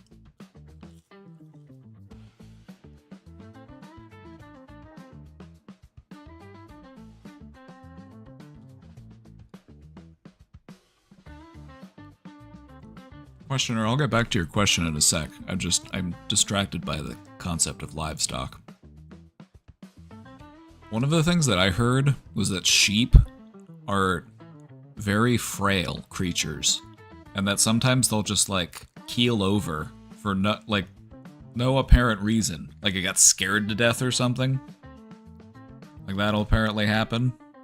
Rabbits can scare themselves to death. It's crazy. The stuff that you just don't know about what certain animals do. Like finding that out, I'm like, damn, that's wild. It's because these animals have been bred over hundreds, if not thousands of years to be breedable and to produce stuff. They weren't necessarily bred to be like hardy, long-lived, resilient creatures.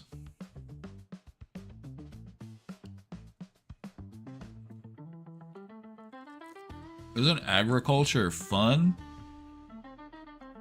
I thought it was super boring when I was young, but now that I'm older, I'm like, this stuff's pretty interesting.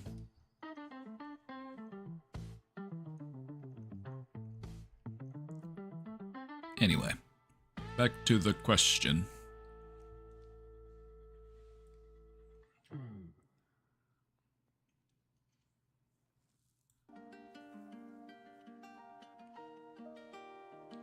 I tried to keep too much emotion out of my first message because it's a little ridiculous. The production manager has basically gone on some weird power trip recently. Oh, that'll happen. That'll happen. You know, when somebody decides to have a midlife crisis and they decide to let it bleed out into the workplace, that's always fun.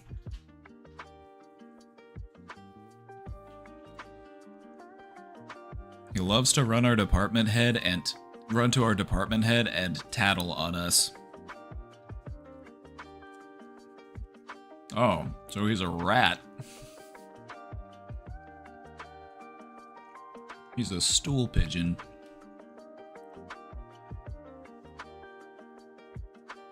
One day, the engineering department received a very, very long Microsoft Teams message about how two people talking for 30 minutes on company time costs the company like $5,000 a week. How much do you think typing this Microsoft Teams message cost? How much do you think it cost to have this meeting about this? If that's the logic you want to use, like think of the lost money. Oh no, not the money. How the fuck did that even make sense? You're telling me two people talking for... You're telling me your labor is that valuable? Hold on. You telling me your labor is that valuable? Maybe it's time to start a union. Maybe it's time to unionize your workplace. That's crazy. If you're generating that amount of value...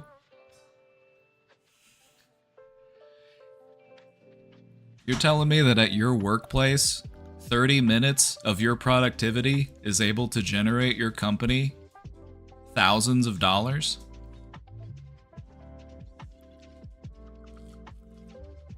Sounds like we need profit sharing at this company. Sounds like we need to have stake in this company.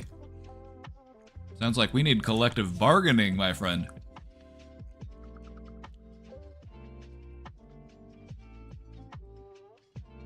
It was a whole Johnny went and bought 57 watermelons equation that was laughable and aggravating. So for a while we felt like we couldn't talk to each other even about work in the office. Which baffles me because then why am I not just at home? But I digress. How are they gonna know if you're talking? Unless they're there. Just don't talk in front of the person who's gonna rat on you. Or learn to speak in code.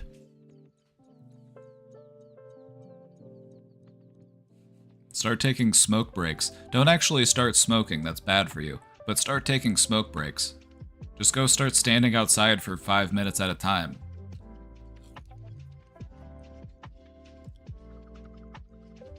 And then there you can collude with your colleagues.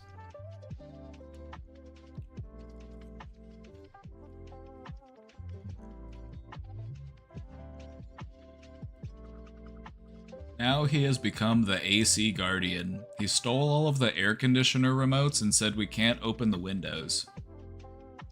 All of our desks are right against the windows and basically below the ACs. Then this week we are all sweating from 7 to 12 because the AC is off, but we aren't allowed to touch them. Once we all go to lunch, he turns the air conditioners on and then messages our boss to yell at us for turning them off.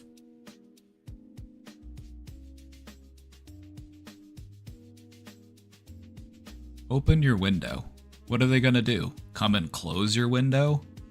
Just open it again.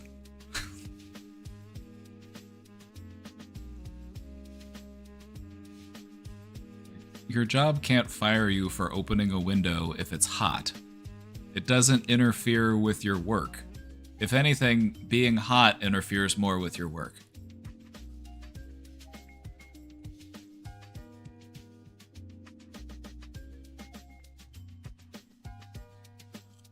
They're gonna do put locks on the windows? Maybe they're not allowed to do that. Maybe that's against fire code or something.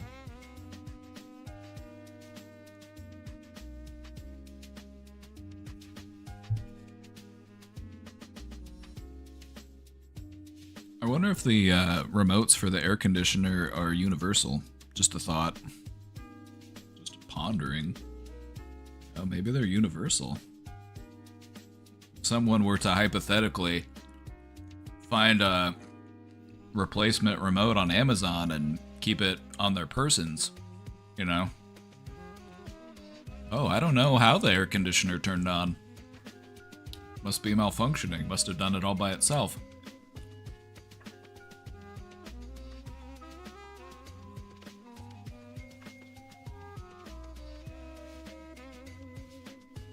Don't listen to a word I say. I am not a good employee.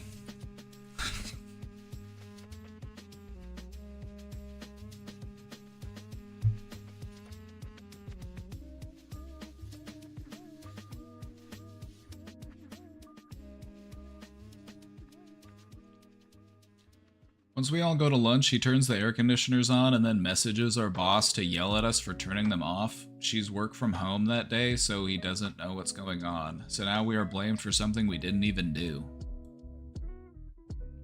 It sounds like your boss is also annoyed with this guy because this guy sounds annoying. This guy sounds annoying, and what is important to remember is that he's probably annoying your boss too. So I think it might be helpful to try to just talk to this boss like together with your fellow colleagues. come together and just be like, this has gotten ridiculous. This micromanaging, the AC, we're sweating.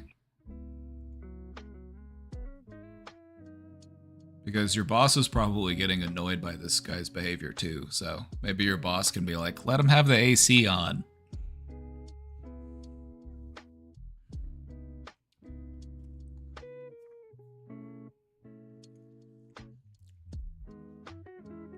God damn.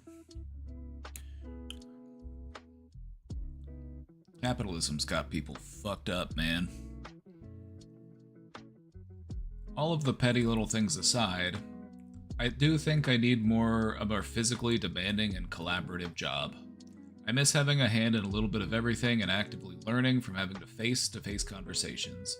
I miss having a job where I have to get up, move around, and interact with my environment rather than just sitting in it.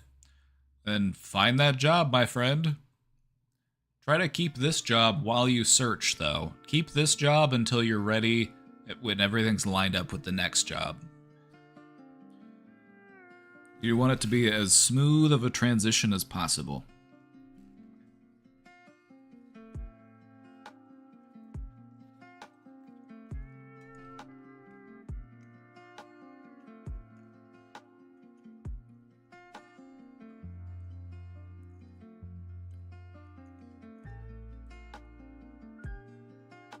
It all feels like a big moral dilemma.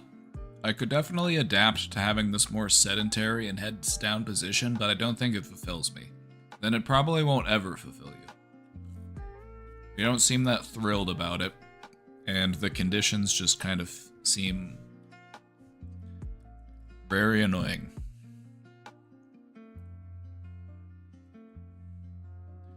I feel weird and lazy about feeling drained and taking less than 1,000 steps. Well, yeah, this goes against human nature. Humans aren't meant to be that sedentary. They're just not. It's just not what we're built for. So yeah, it does kind of go against who we are.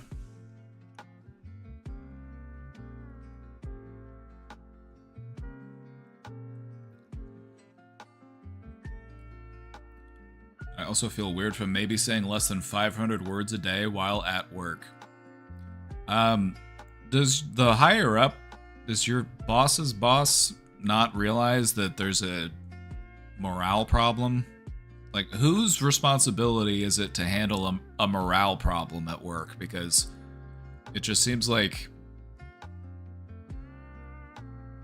everybody's just annoyed with all of this stuff that's going on.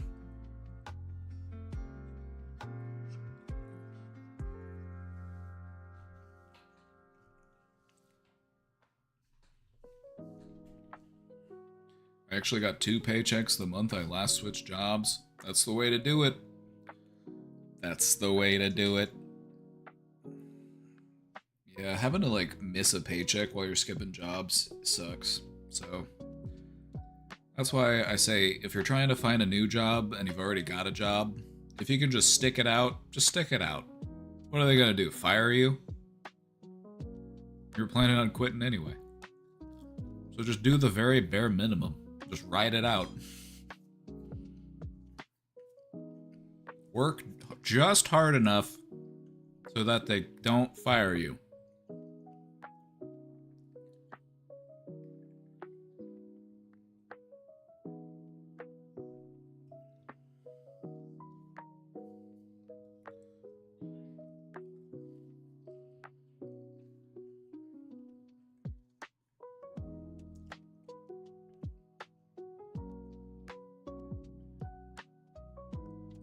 I've had more physically intense and customer-facing jobs that drained me, but almost in a different and better way.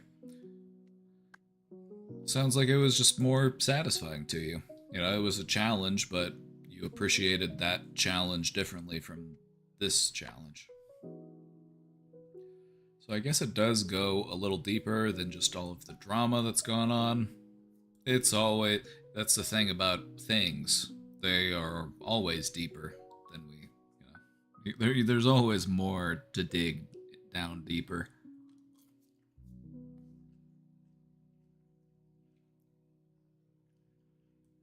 It almost feels like the universe is having these silly things happen to remind me I've got bigger and better things out there that might fulfill my soul a bit more.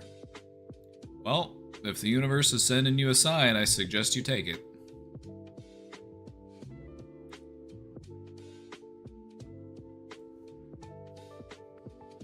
If the universe sends you a sign, I suggest that you take it. So yeah, try to find something that serves you a bit better, something that you enjoy a bit more. Just try to stick it out at this job until that happens. Here's the thing, it'll make it easier to tolerate that job because you'll feel like you're in the process of changing things. Even just searching for new jobs and applying to new jobs, it will make you feel better about being at the job you're at. Because you know that change is on the horizon. It doesn't feel like something that you're trapped in, it feels like something that you're trying to get out of.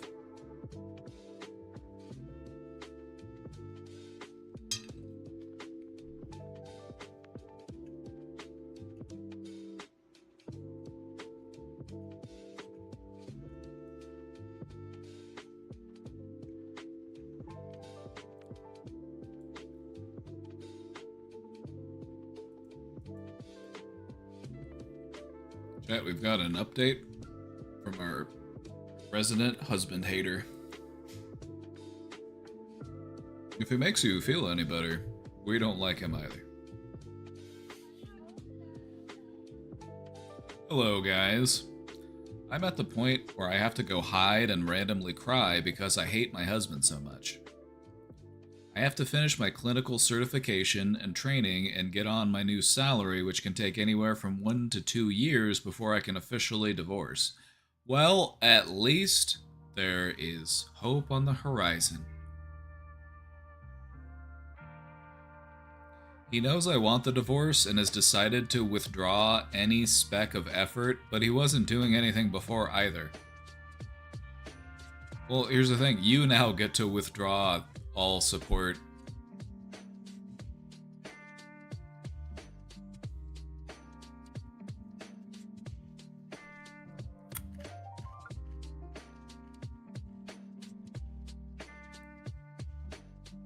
I don't think he's doing his own laundry. Is he doing his own laundry? Who washes this man's clothing?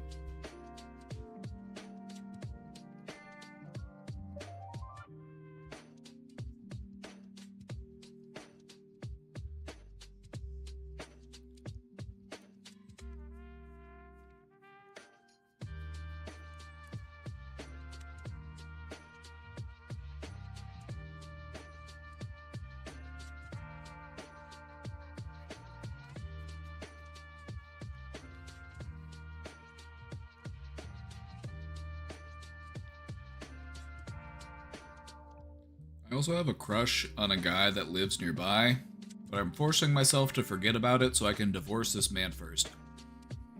It's also important to remember that there might be a little bit of a grass is greener type thing going on here. Whenever you're in a really awful relationship, the idea of being in a relationship with someone else is just so appealing that we might jump the gun. We want to make sure that we have an opportunity to really get to know somebody before we jump in with them.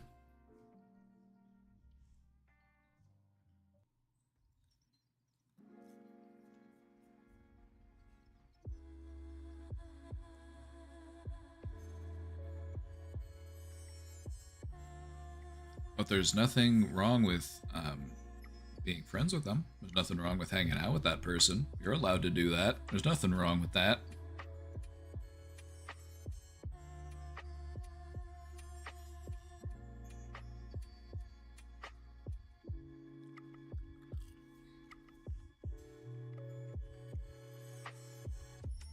I hate him so much.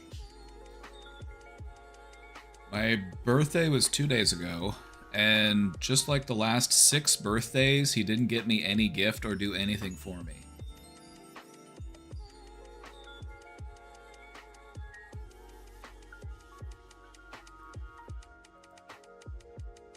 Oh, brother, this guy stinks!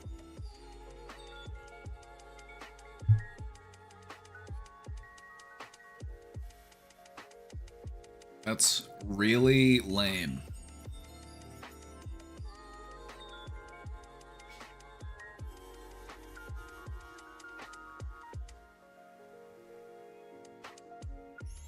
All I'm gonna say is this.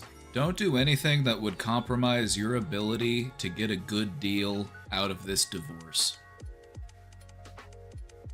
Don't do anything that might jeopardize that, so just think before you decide what you want to do.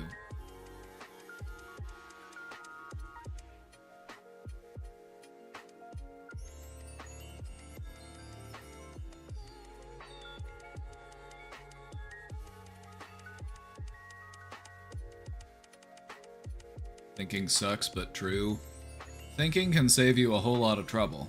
Thinking's just a little bit of trouble to save you a whole lot of trouble.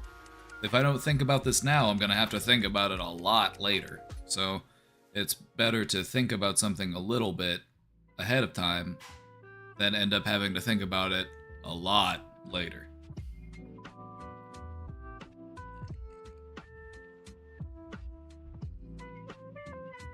Just stuff like that is important whenever you're considering a divorce and this will vary depending on where you're at because divorce laws work differently in different places. So I can't speak to universality here. But just in general, I would say you have a better claim to getting more out of a divorce if you can attest that you have been able to remain faithful in this relationship. Because otherwise, the other person is going to just use your infidelity. No matter how shitty they were, they're going to use the fact that you were unfaithful as a means of, their reasoning for why they want the divorce. And so you don't want to give them that ammunition. So you're just going to have to keep it in your pants for a little while until you're in the clear, which you hate to see it.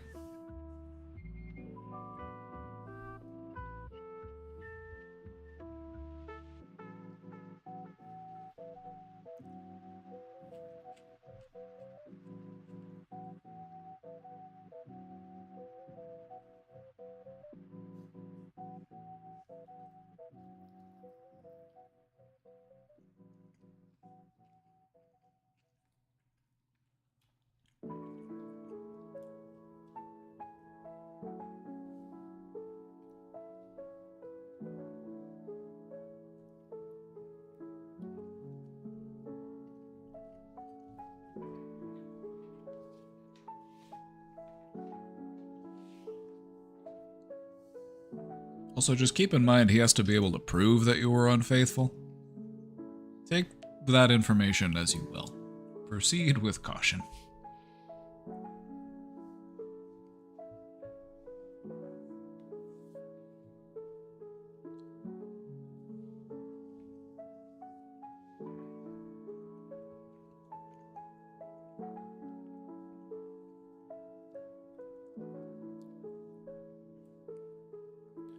That sucks. For 6? How do you fuck up 6 birthdays in a row? Is that every birthday you've been together has just been a disappointment? That sucks. That's also a pretty big red flag. If you fuck up one birthday, like, why would you ever fuck up a second birthday? Like, isn't fucking up one birthday enough to be like, okay, I need to get my shit together?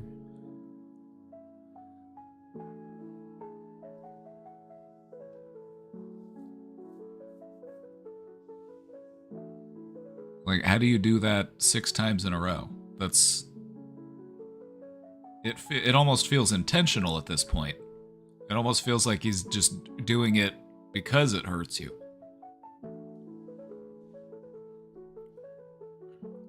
Anyway. That's stupid.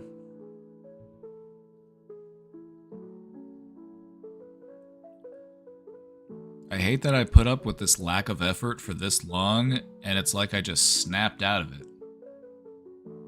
You woke up. You woke up, that's good. Better late than never.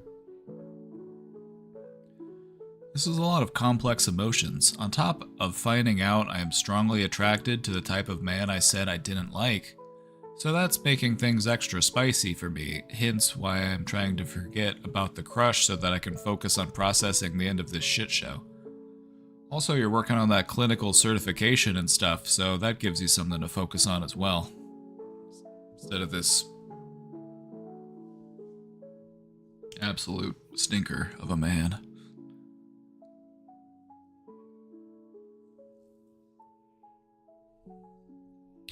No one has ever not fucked up my birthday, so I never learned to like birthdays, so what does that mean for me, do you think? Throw your own birthday party. And if even nobody shows up, party anyway. It's your birthday, celebrate that shit. If you throw a bad enough party, people are gonna turn up. Even if it's just the neighbors. You're like, hey, I'm having a birthday party, you guys wanna stop by?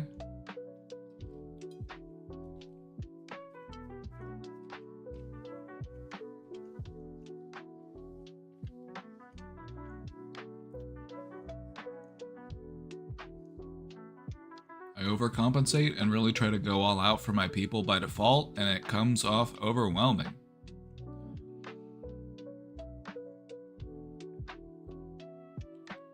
Just learn to read people's cues, and learn from your own behaviors.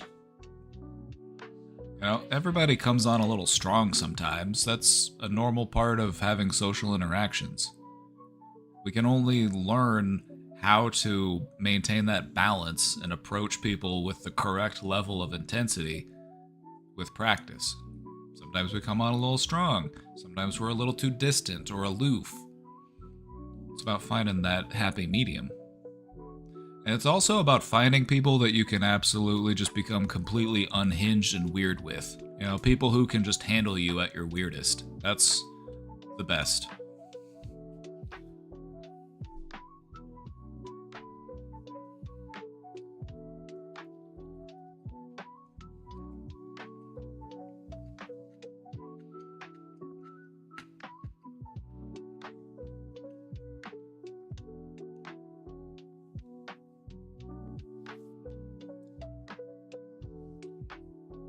Part of it is the expectations are a lot. Like I went to the aquarium for my birthday last year and it was lovely. Think about what you'd enjoy and make it a tradition if you want. Yeah. Just think about something that you want to do because it's your birthday. What would you want to do on your birthday? First thing, don't go to work. Don't go to work on your birthday. Don't do it.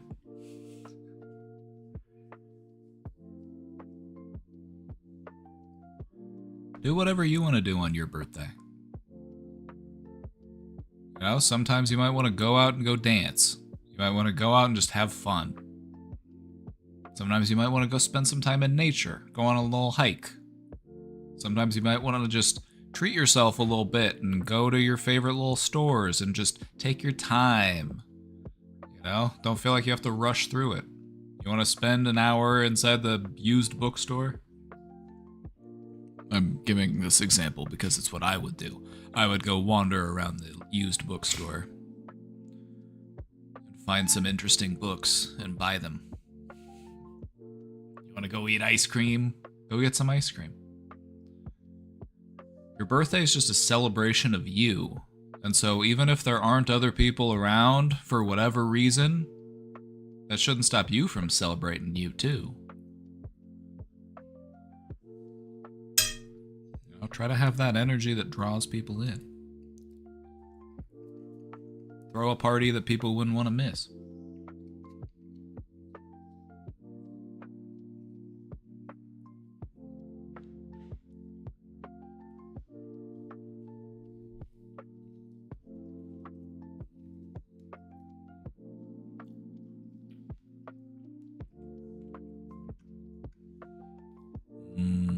Ice cream.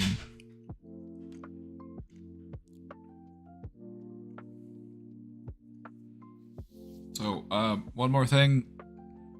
You said it could take between 1 and 2 years. Try to get it done in 1 if you can. It sounds like you've got some free time.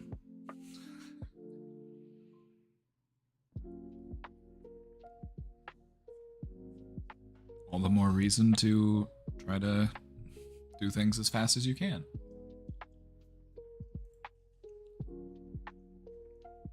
Keep your eyes on the prize.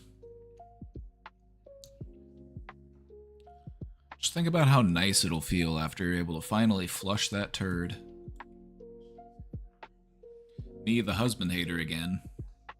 Why do we sometimes come to realizations way after the fact? Well, because when you're wearing rose-colored glasses, you can't tell red flags apart from other flags. All flags just look red.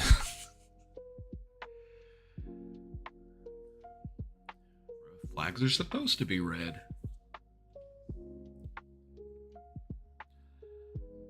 It's because we want to see the good in people.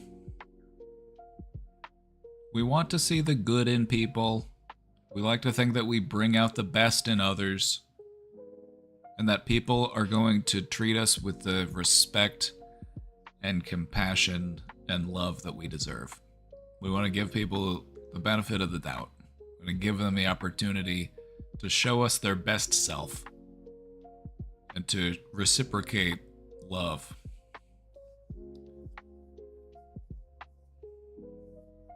And sometimes people put on a pretty good show.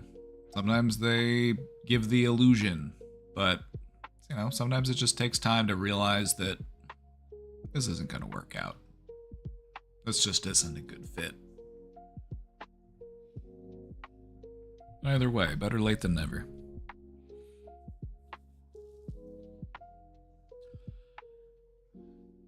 It's like I didn't realize how poorly I was being treated until out of nowhere, and the realizations just escalated and got worse from there to the point where I do resent this man and am about to ask him to stay somewhere for a few days because I need space from his dark cloud. Do you have a good pair of noise-canceling headphones? I found those to be very helpful whenever in the times in my life where I lived in a space with someone that I found to be incredibly annoying. A good pair of headphones. I can tune you out. I can listen to a book.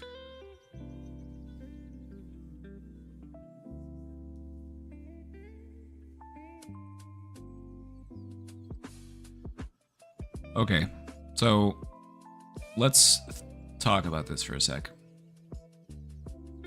You have come to realizations about how you deserve to be treated in a relationship. What are we going to do differently in the next relationship to make sure that this doesn't happen again? What are some of the things that we're going to look out for next time? Now that it's clear what the red flags were.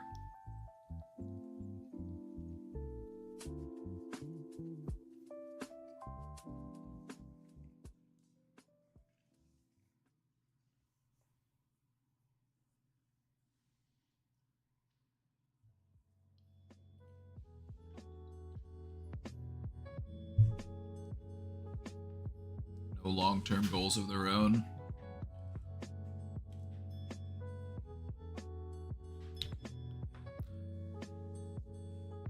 I would say let's look at that one specifically for a moment. It can be hard sometimes to figure out what your long-term goals are. And so I would say if somebody doesn't have long-term goals because they're not quite sure what they want them to be, that's not necessarily a bad thing. What you're looking for is somebody who is willing to explore long-term goals with you because they are your partner and they're going to be walking through life with you. And so the idea of being with you in the future excites them and leads to the development of plans. Like, hey, let's start a garden. Like, hey, let's... You know, it's somebody who shows the capacity and the desire to build something with you because it's you. And so, how specific they are about how that plays out, I don't think that matters as much. You know, I don't think that a person needs to have a clear, 100% firm idea of how they want their future to play out. I think that being adaptable and being willing to grow and walk next to somebody is a huge part of what makes a relationship stand the test of time. You see what I mean? Like, if somebody has their whole life planned out already, you run the risk of just being a side character. Does that make sense? If they're like, oh yeah, in 5 years I'm going to do this, and in 10 years I'm going to be a millionaire, and I'm going to own at least 2 houses, and then in 20 years I plan to be the senior vice president at this company. You know, they've got everything planned out, and everything's going to go according to that plan. You do run the risk of just becoming a side character in their story, instead of an equitable partner. Which, I don't know, maybe some people are into that, but it's not really for me. Some people might be into that level of structure, and if that's your thing, that's okay.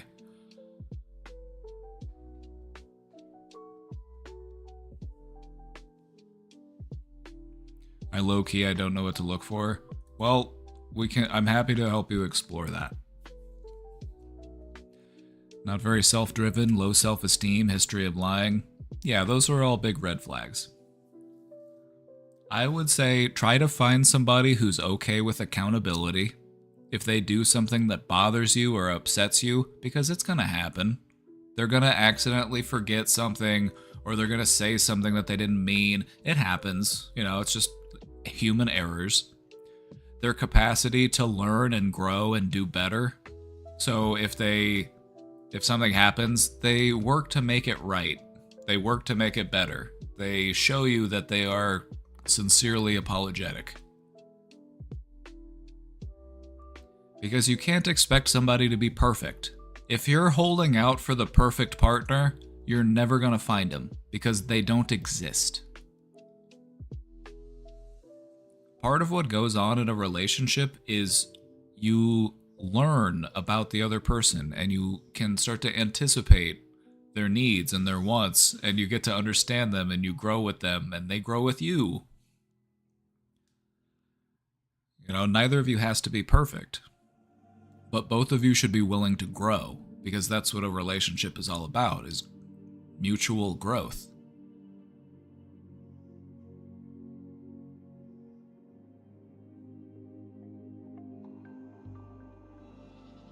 So you're looking for somebody who's emotionally mature. But you also want somebody who's not manipulative. Because here's something to look out for. Here's something to look out for. Not that this is gonna happen 100% of the time, but it does happen, so I feel like it's worth mentioning. You want to watch out for the people who are emotionally aware, but they use that to their advantage. These are the people who are gonna be like gaslighting you. These are the people who are gonna but just learn to trust your instincts. If something feels off, you know, if something feels like it's not right, listen to that feeling. You want to find somebody who's honest and genuine and who cares about you. Not somebody who just wants you to fit their idea of who you should be. Somebody who appreciates you as the person you are, rather than somebody who they get to decide who they are. A lot of people out there who want to just mold their partner into the type of person they want them to be. And that's not really what it's all about. It's about you wanting to be that person because you care about this person so much.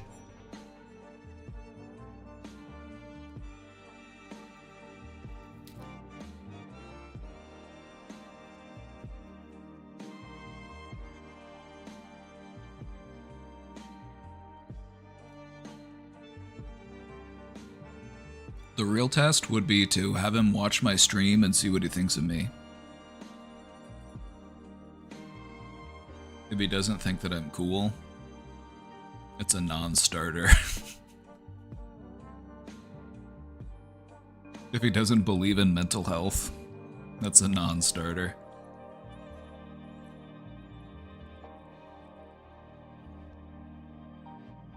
If he gets his life advice from Andrew Tate, it's a non-starter.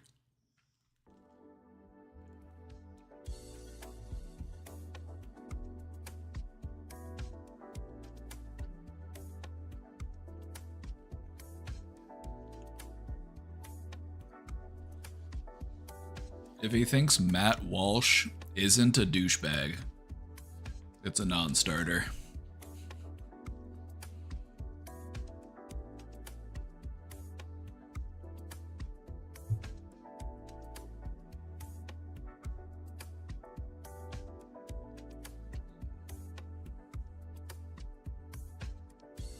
You know, maybe you could treat yourself to a day or two at a hotel, something with a pool.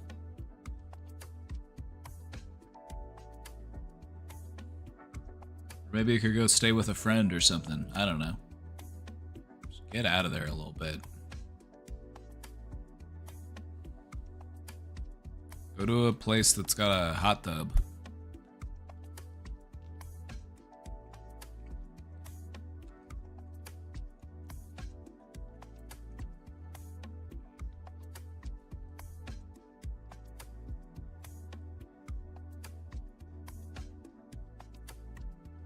Get some takeout, bring a book, watch your favorite movie,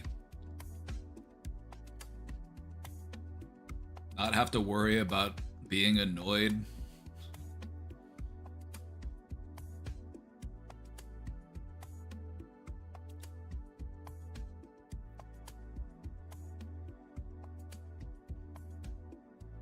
Take the little one too.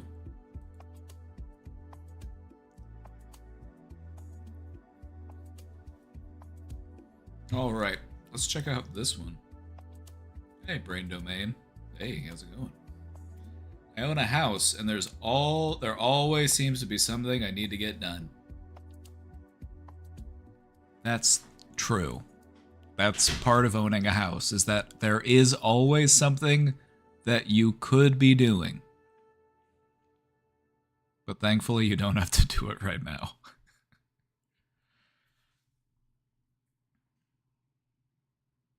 Whether that is mowing the lawns, pulling weeds, dusting the interior, vacuuming, cleaning the bathrooms, etc. And then there's the typical chores like grocery shopping, dishes, and laundry, which always feel never-ending. Yes. That's maintenance. That's maintenance. And the thing about maintenance is that it isn't exciting. Maintenance isn't glamorous. But it is necessary. What I find to be helpful is to try to view these things as an act of love.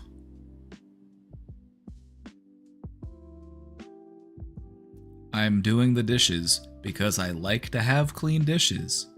I'm giving myself the gift of clean dishes. This is a gift that I am giving to myself and to the people I live with.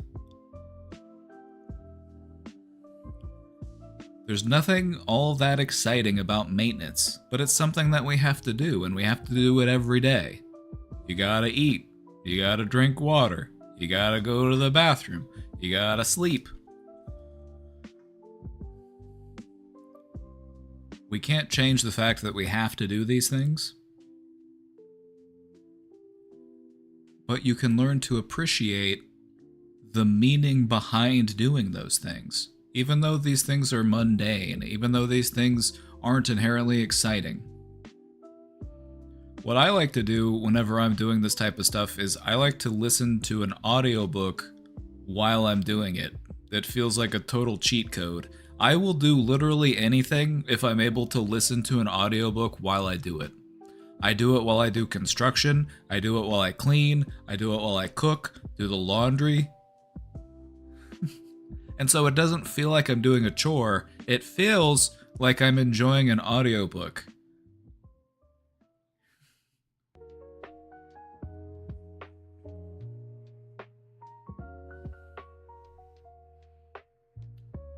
That's my solution.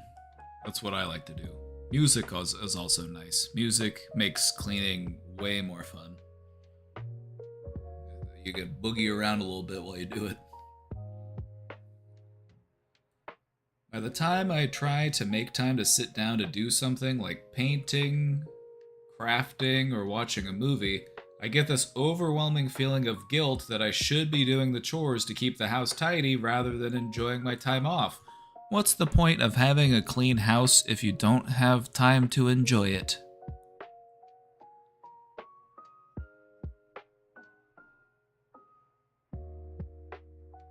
You know what this is?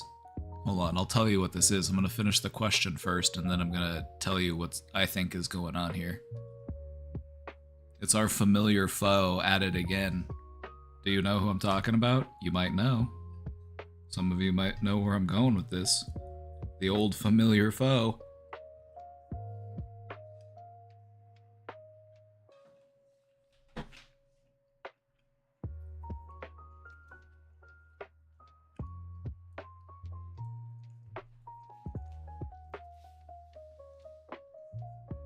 I get this overwhelming feeling of guilt that I should be doing the chores to keep the house tidy rather than enjoying my time off. My question is, how do you deal with feelings like this? To me, it always feels like the shame of being lazy instead of feeling like the time off is deserved. Perfectionism, expectation versus reality, ADHD, those are all good guesses. Those are all good guesses. The foe that I'm thinking about is our dear old friend capitalism. This is your brain on capitalism. Time is money. If I'm not doing anything, then I am wasting time. Even if it's just me sitting around my house, I feel like I need to be productive 100% of the time, because there's always more stuff that I could be doing. There's always going to be more stuff to do. There's more stuff out there to do than there will ever be people to do it. Whoa. Whoa.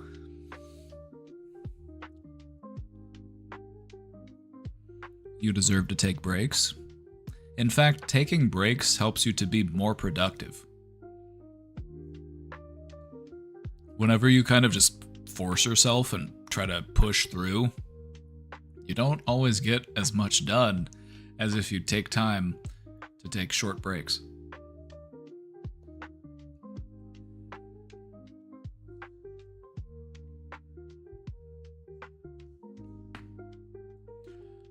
Alright, here's what I would recommend. If you're wanting to deal with a feeling like this, I've got a recommendation for you.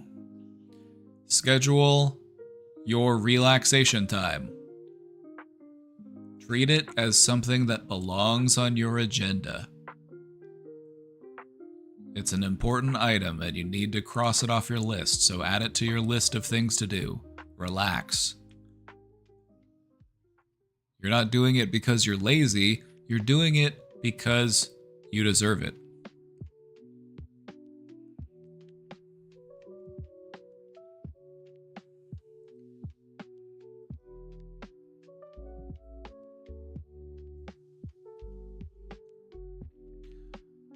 Worrying about being lazy, having shame about being lazy, is a good sign that you're not actually that lazy.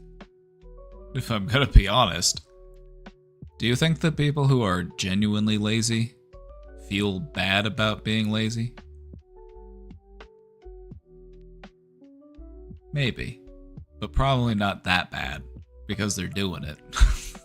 They're still doing it.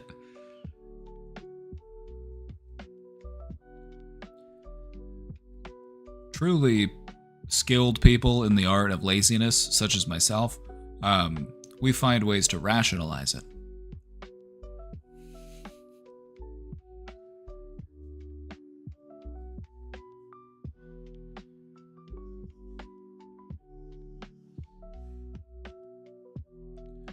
So, to wrap it all up, we talked about a couple different things. First off, appreciating maintenance for what it is. You can turn anything into an act of love if you do it with love in your heart, brother. Even if it's shopping for groceries, doing the dishes, doing the laundry, it's an act of love. There's no such thing as a waste of time when you're doing an act of love. But also take the time to show yourself some love and just not have to worry about doing stuff. Nothing is something worth doing. Nothing is something worth doing.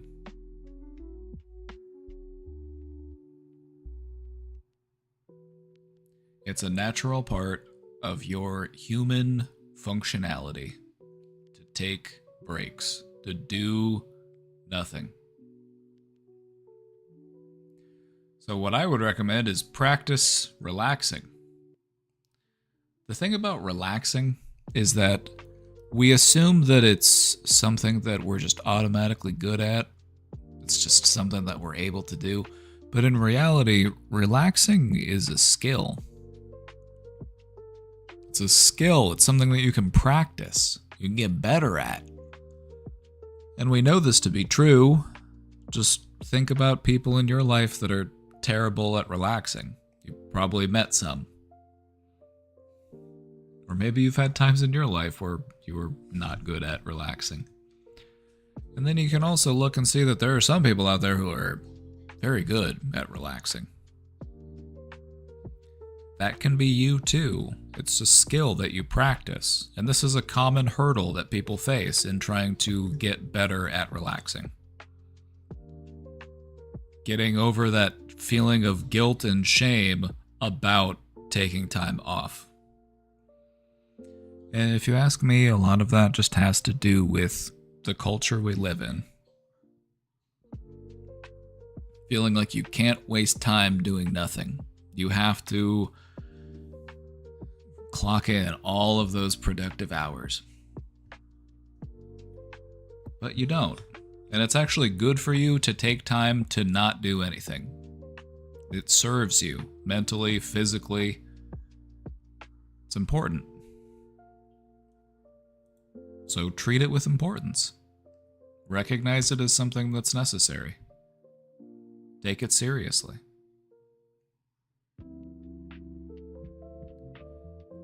Whenever you find yourself relaxing, just remind yourself that anything that you could be doing, you can do after you are done relaxing. You know, getting up and doing some chore, that's not a, emergency situation. There's no urgency here. That dust isn't going to hurt anybody if it sits there for 30 minutes. You know, those dishes aren't going to explode if I don't wash them soon. I found that to be helpful whenever I would feel this way. Whenever I would feel bad for taking time off, I would remind myself, I can do it in 20 minutes. I don't need to do it right now. I can wait, and I can enjoy that time while I'm waiting.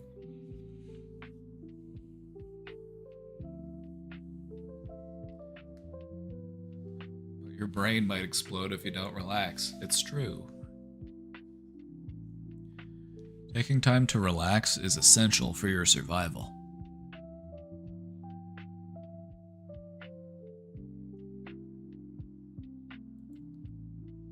That's why you see people in their 50s just randomly having heart attacks and stuff. It's like they never learned to take a day off. They never learned to relax. They just walked around stressed all the time, and it finally caught up with them.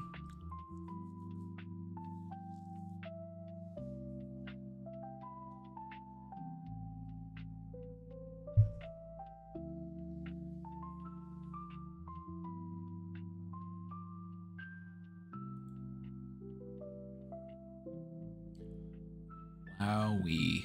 Oh me, oh my. night. I can't believe it's nighttime. Brain Domain After Dark. It's Brain Domain After Dark. You can ask me any question.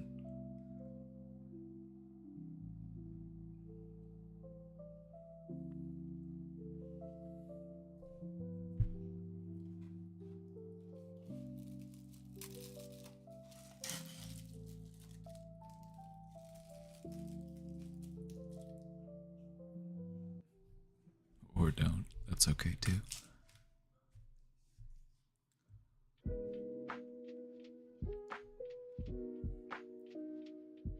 Any last thoughts? Any last questions?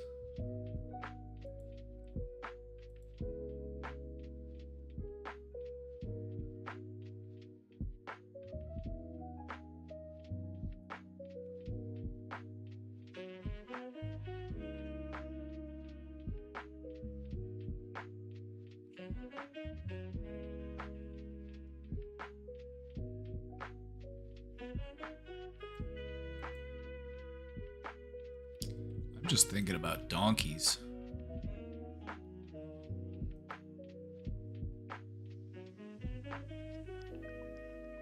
I didn't realize that donkeys could be so affordable.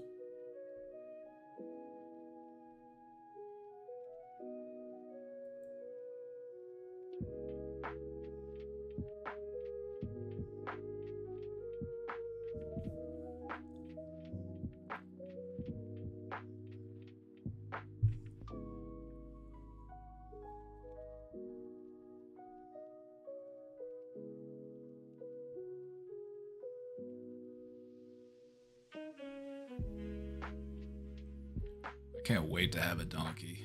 I'm gonna do so much research.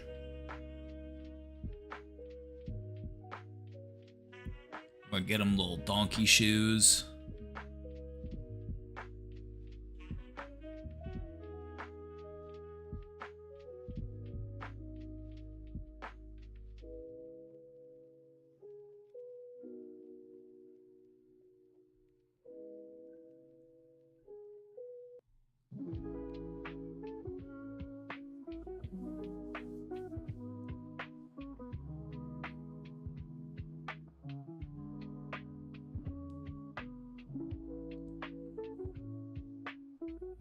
Oh yeah, and you can dress as Shrek for Halloween. Donkey.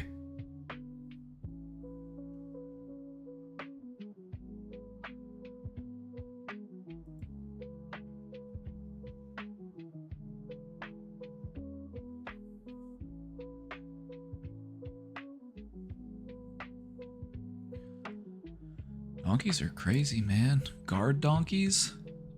Guard donkeys? They can fend off coyotes, even wolves, stray dogs.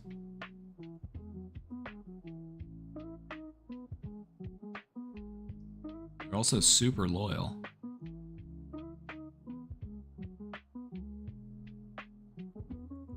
They also form strong bonds with the livestock that they live with, so they become friends with all of your other farm animals.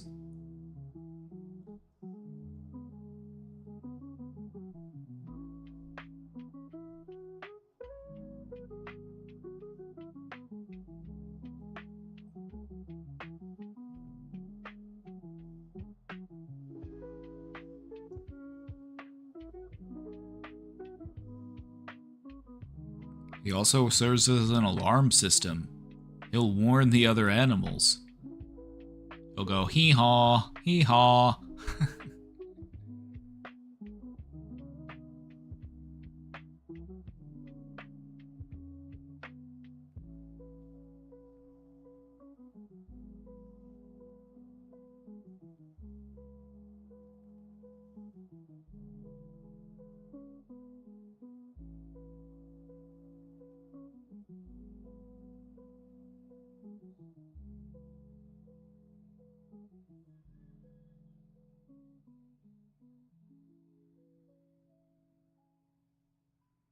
Yeah, they have an innate instinct to defend their territory.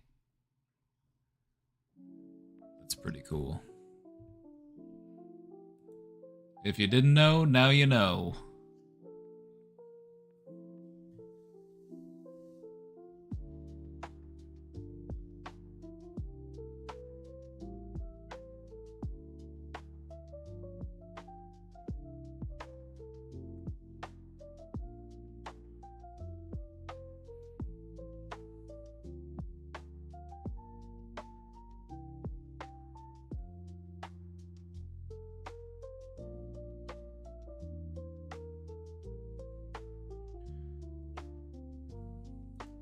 You know what I want to talk about with y'all someday? This whole looks maxing trend. It's kind of crazy, isn't it? It's kind of crazy that body dysmorphia has become an online trend. When I was in school, when I was in my undergrad, this was years ago, we would talk about people who would like hit their faces with hammers because of their body dysmorphia, and now it's like a thing that people do.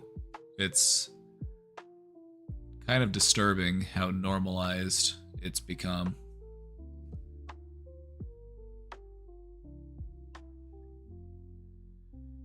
But yeah, that's a topic we could really get into.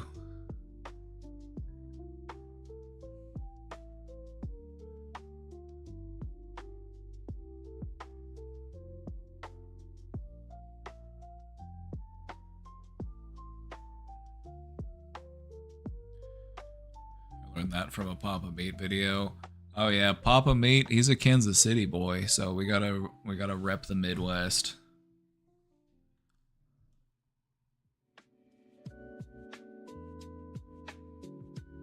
Wow, what a crossover that would be.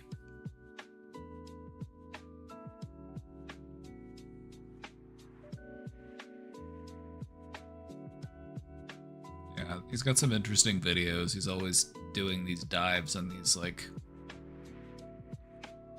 internet cultures.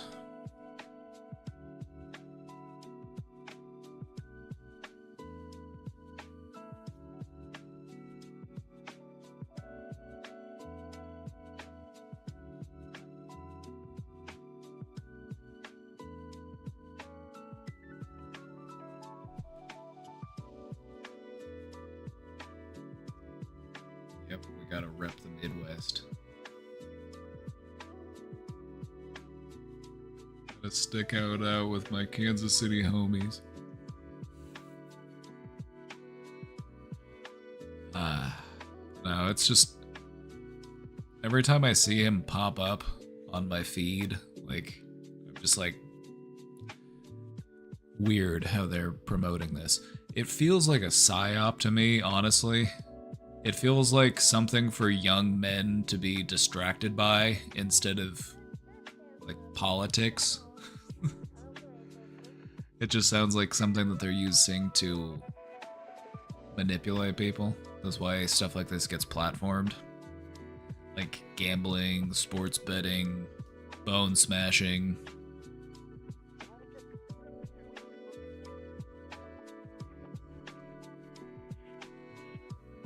Just all feels like a way to manipulate people, especially young men.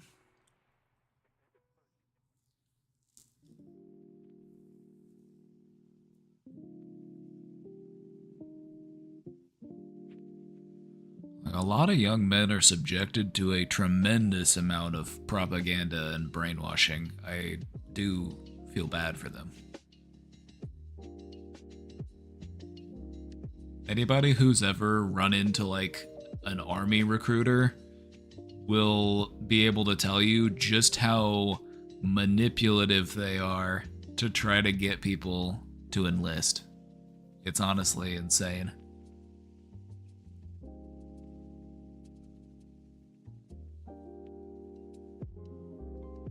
I can't imagine what high school would be like nowadays.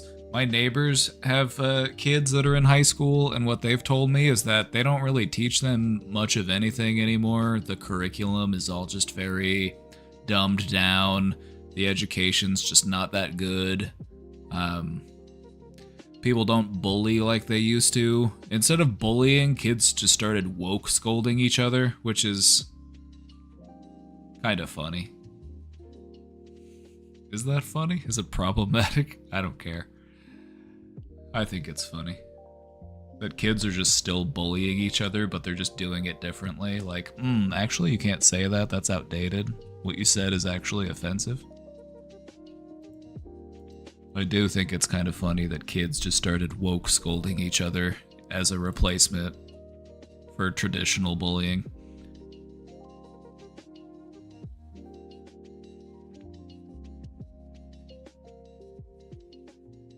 Like, it's still bullying. it's still bullying, you're just doing it differently.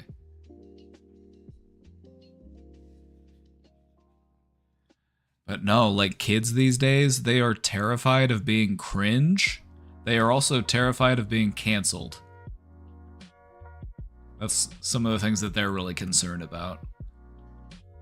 Because social media has existed for their entire life. It's all they've ever known. And that is kind of scary, actually. I will be eternally grateful that I grew up during a time where social media did not exist. Social media wasn't really a thing until I was in high school.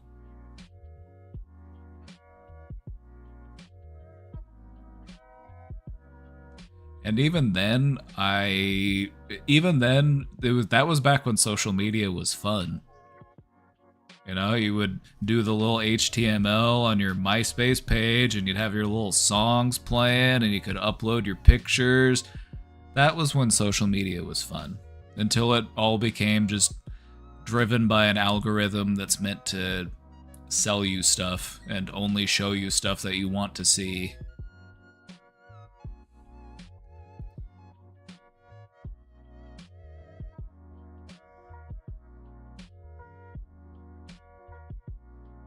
Yeah, like MySpace. MySpace was fun. Even like Facebook in the beginning wasn't bad, but now Facebook just sucks. It's just sad.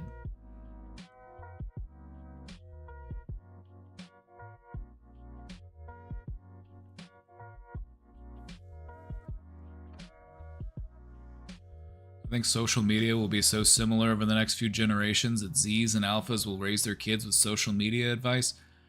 Yeah, I feel like social media, it's not going away anytime soon. It's like there's no putting the genie back in the bottle on that one. But I do think, and you've probably noticed this too, whenever you do go on different social media platforms, have you ever noticed that a lot of it's just the same stuff, repeated? All of the apps kind of look the same now. There are like slight differences, but basically everything's just like, they've got a thing for short form video content. You know, you can go on Facebook and watch Reels. You can go on YouTube and watch Shorts. You can go on TikTok. Everybody's got the short form video content, just that brain rot. And that's a big thing. My neighbors were actually talking to me about this because they've got a son who's younger. He's, you know, in elementary school, and he'll just like be on the iPad, just like digesting brain rot. And I was talking to them and I'm like, it's important to explain to kids, even when they're young, what that type of content can do to how your brain works. Because you're basically just getting a whole bunch of random pieces and parts. You're not actually getting anything with any structure. You're not getting anything that you can use to actually go out and build something. You know, you're just getting these easily digestible bits of information without context.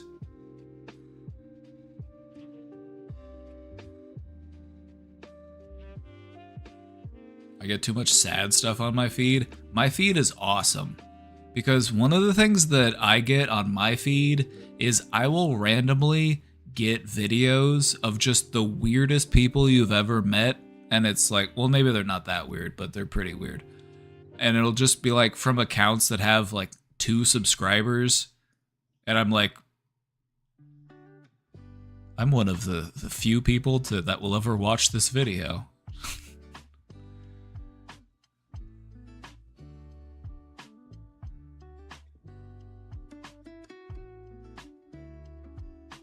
So yeah, don't get me wrong, I do like to do a little bit of scrolling because that stuff is addictive. You know, just that short form content, it's very easily digestible. But it's like processed sugar. You know, you want to actually have some fiber in your diet so that you can plop out something significant instead of just a torrent of diarrhea.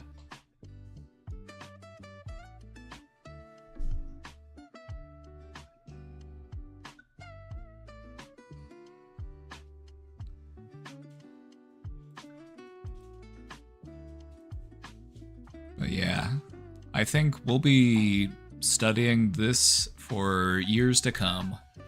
The lasting impacts that social media has had on developing minds.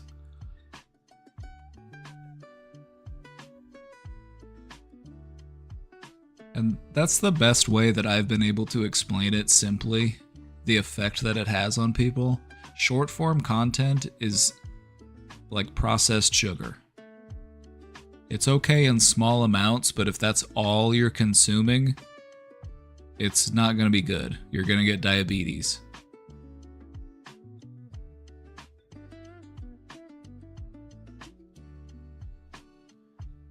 So what I encouraged my neighbor to do was, you know, allow your son to continue to consume content, but encourage them to consume like long form content instead of just short form content, because there is still cool stuff out there to learn by watching videos on the internet. It's a tremendous tool. It's full of knowledge. But what we want is something with more substance, something that actually takes a little bit of brain power to process, rather than just that here's this easily digestible little bit. Like here, this is what happens when I take something that I've heated up under a blowtorch and I set it on top of something. You know, just here's me cutting soap. Like, what's that doing for your brain? Nothing.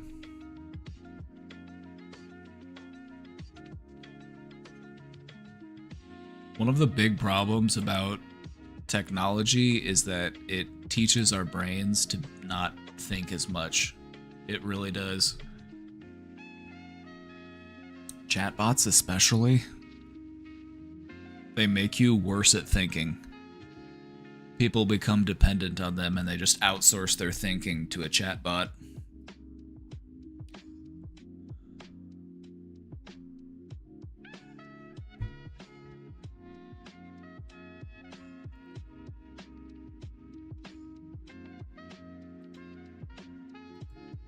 It's going to be interesting to see where all of this goes.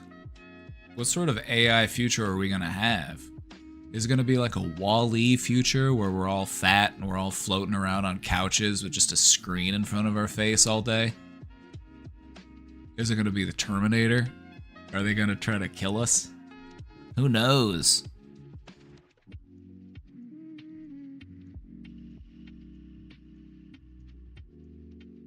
I've been getting these videos of somebody opening up canned goods from the 50s and testing them. It's fun. It's good stuff.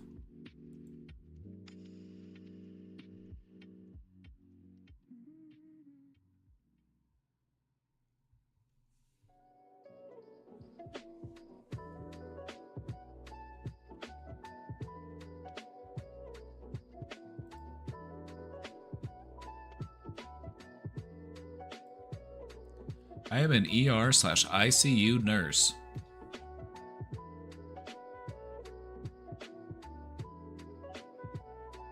Respect.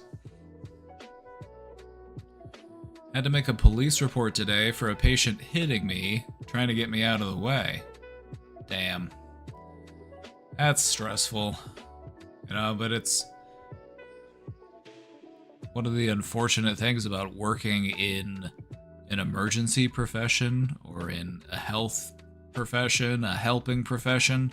You know, you are engaging with somebody on one of the worst days of their life. And that's stressful for them, and that's stressful for you, and stuff. You know, not that it's okay that it happens, but unfortunately it does. I feel when these things, my brain just tells me it's part of the job, and it's hard to shift that it's not okay. It isn't okay. It isn't. It's never okay to hit somebody. That doesn't ever need to happen.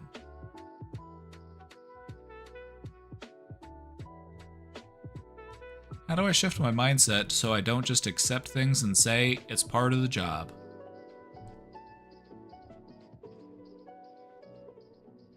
It is part of the job, but that doesn't mean that it's okay. I think both of those things can be true at the same time. It is part of the job. There's always going to be the chance that it might happen. But it doesn't make it okay that it happens. And that's why it's important to do things about it. One of the things that will prevent it from happening as frequently are enforcing consequences for when it does happen.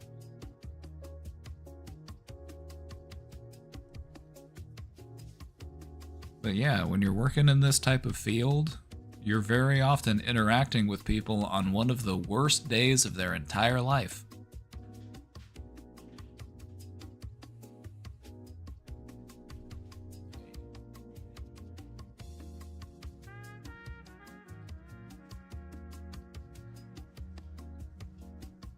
And it's hard to accurately predict what people will do when they're in that type of mood, when they're dealing with that type of stress. Does dehydration equal anger?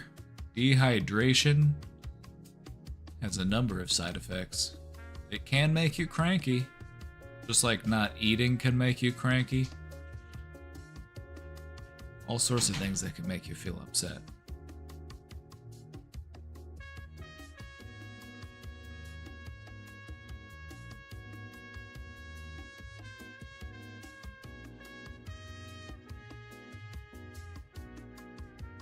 Questioner, I'm sorry I had to go through this. You know, you're working in a field where you're helping people. You're helping save people's lives. You deserve admiration and respect, not to be lashed out at physically.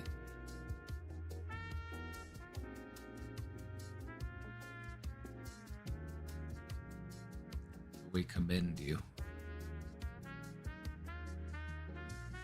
for your good heart and for your bravery.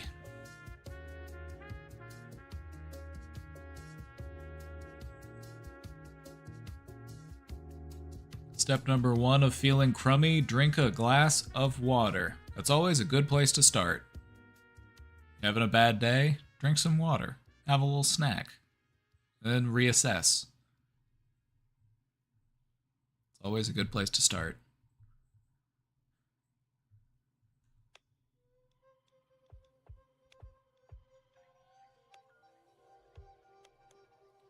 I heard when you have anxiety, it leads to dehydration.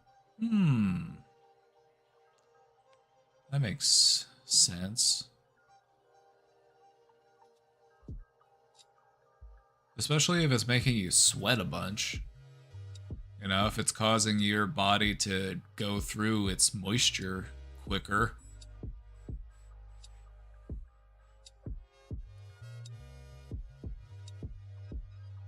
Or if something about the anxiety makes you avoidant of sitting down and drinking water. You know, maybe it's just a simple fact of I'm too distracted to even think about sitting down and drinking water because I've got so much else going on in my mind.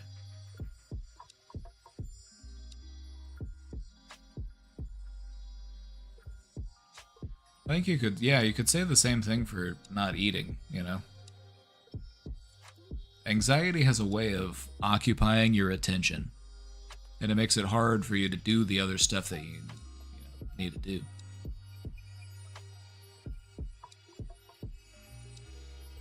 So the best thing to do with that anxious energy is to learn how to use it.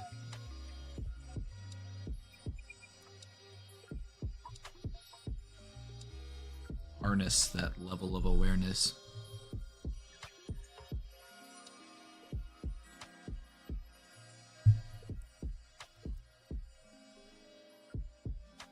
You gotta learn how to ride the lightning, brother.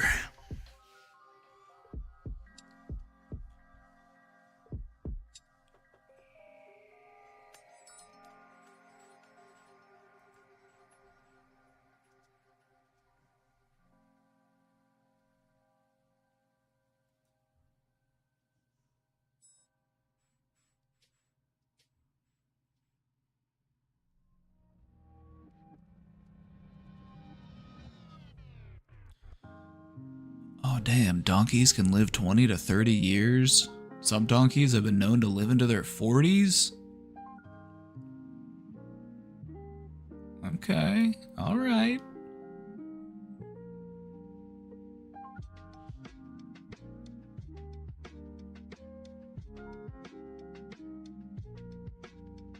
I want a donkey, dude.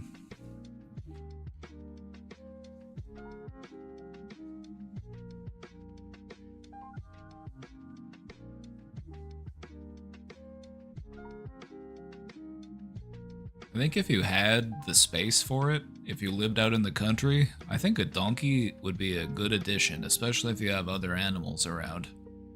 Because it'll make friends with the other animals you have. It'll view them as like a part of its herd. And then it will feel a sense of responsibility to protect them. They're cool animals.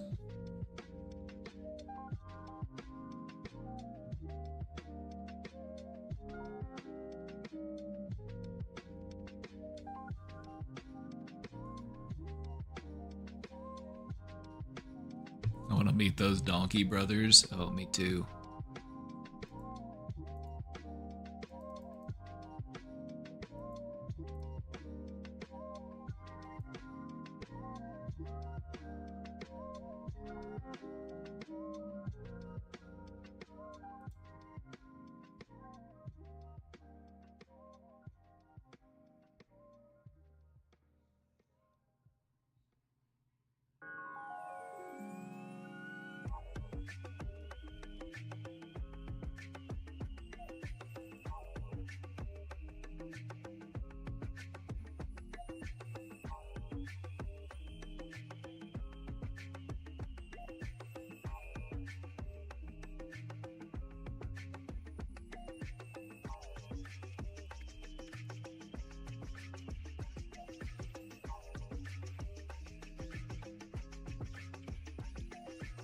Sorry if people ask, but do you turn some of those Q&A segments and put them online? I've done it before. I haven't done it in a while because it's a lot of work and I'm lazy. But that's one of the things I need to work on myself.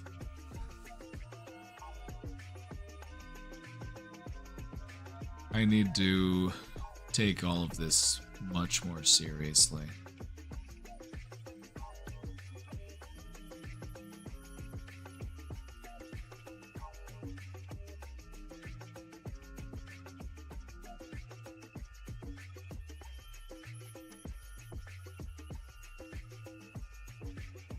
That's why learning how to be unbothered is a double-edged sword.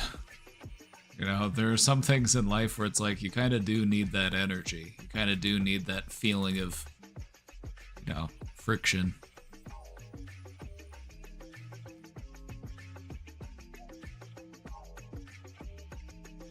I would love to volunteer to help with that. Oh, you're one of Mike's editors? Oh shit. Well, if that's the case, I'll have to get my act together. I'll get my green screen back up. I just haven't been feeling all that clippable lately.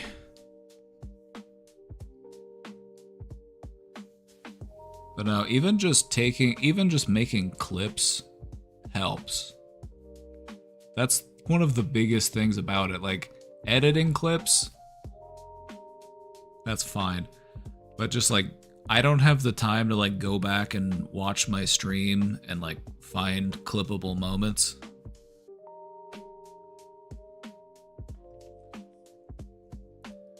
So one of the best things that somebody can do who watches the stream is to just, if you have the capacity, just take some clips. If I said some stuff and you're like, hey, that was pretty cool, just clip it for me.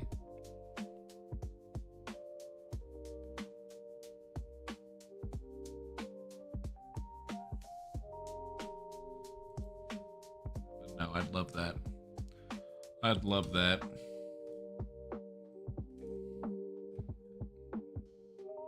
Any help in that regard would be much appreciated.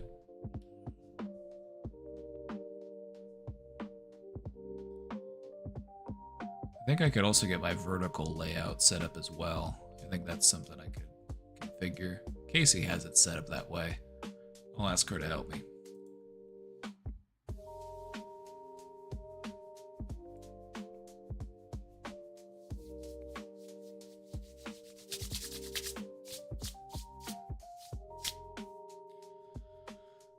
If I'm gonna become the Jordan Peterson of the left, I'm gonna need some help.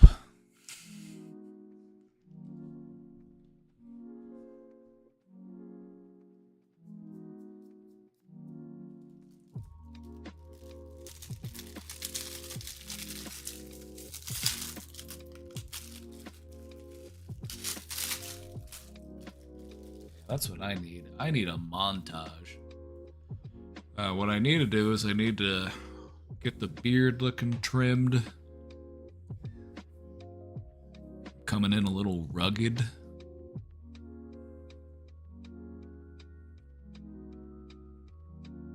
I need to do some stream maxing. Whatever the hell that means.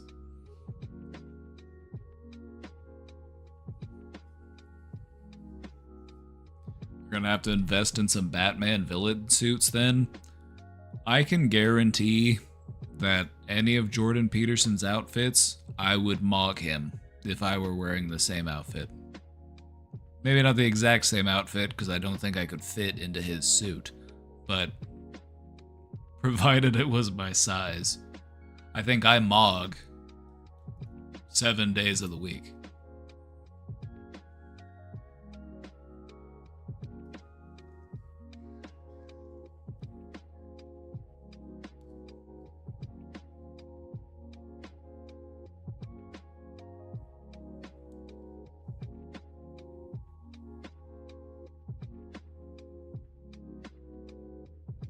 Is it hard to find a suit that fits when you're tall? Yes, unless you get it tailored. Because if you're gonna get a suit that's long enough, they're also gonna assume that you're very wide. They don't make it's hard to find a suit that's a good fit without getting it like modified.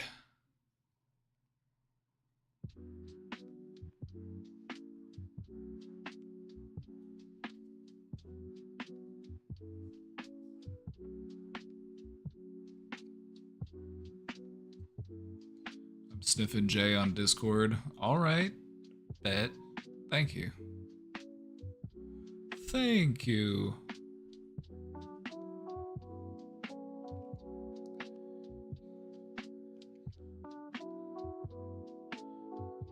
Yeah, one of the challenges that I've faced in finding clothes that fit as somebody who's tall is that if I find something that has long enough sleeves, it's way too wide for me. They don't just make the sleeves longer. They don't just lengthen the torso. They also make it way wider.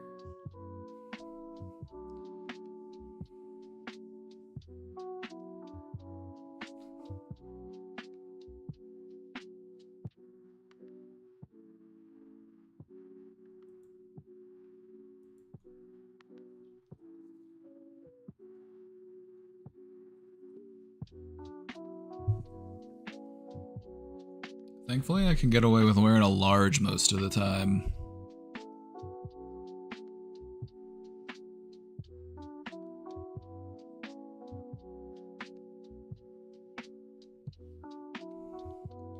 You get your suit tailored, does that make it a Swiftie?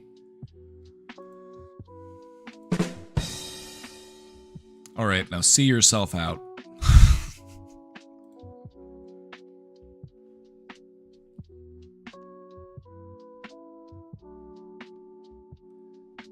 Yeah, I recently went to a wedding and I had to get a black suit. So right now the only suit I own is a black suit. And it's a pain in the ass to find suits my size, so...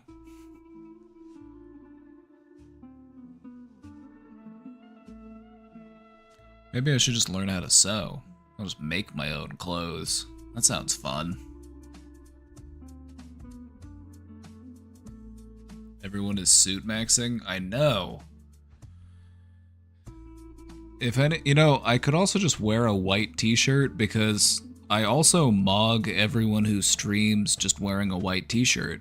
Like, put me up next to a picture of Asmongold. I'm gonna clear every day of the week.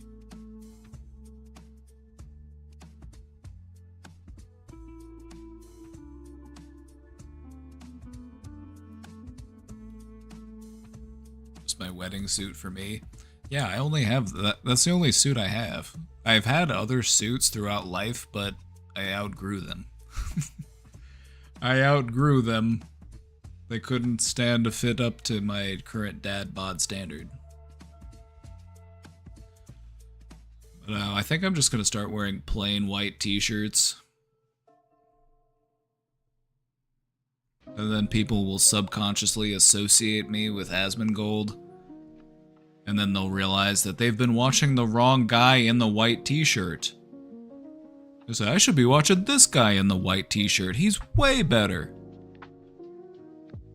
He doesn't have bugs crawling all over him.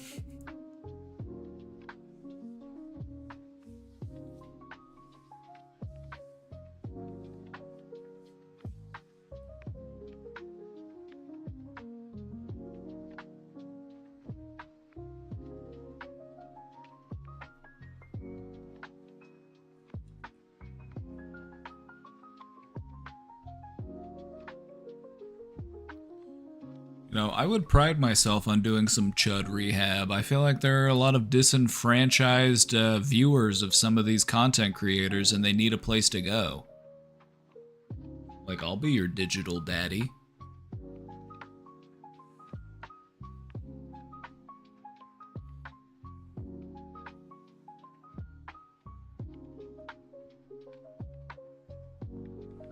I'll be your digital daddy.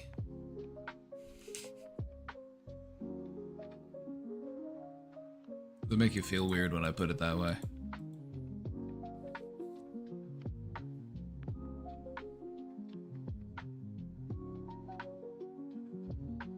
I consider it a passion project of mine. I feel like there are a lot of men out there who are lonely and hurting, and I want to offer them a path out of that. You know, falling into the hole of, like, some of these right-wing grifters, it's like, that's not gonna help you. Blaming everybody else for your problems is not gonna help you. Real men love accountability. Real men love to learn and grow. They've just got some terrible role models out there. It's really sad.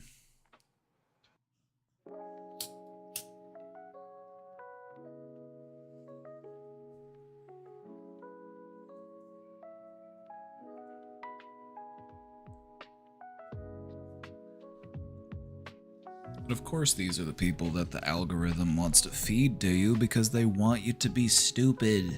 They don't want you to be smart. They want you to be dumb.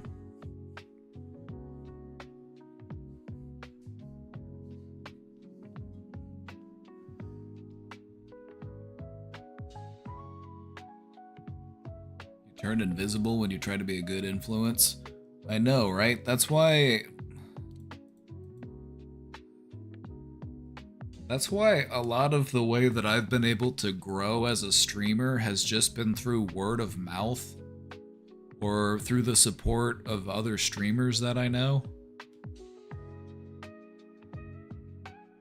You don't normally see people like me represented on a grand scale. And it makes you wonder why that is. Why isn't that they don't want people to have empathy? Why isn't that they don't want people to encourage accountability? I don't know. Actually, I do know. I do know. They want people to be self-centered. They want people to be easily manipulated. They want to just, keep you predictable. They don't want you to be a free thinker.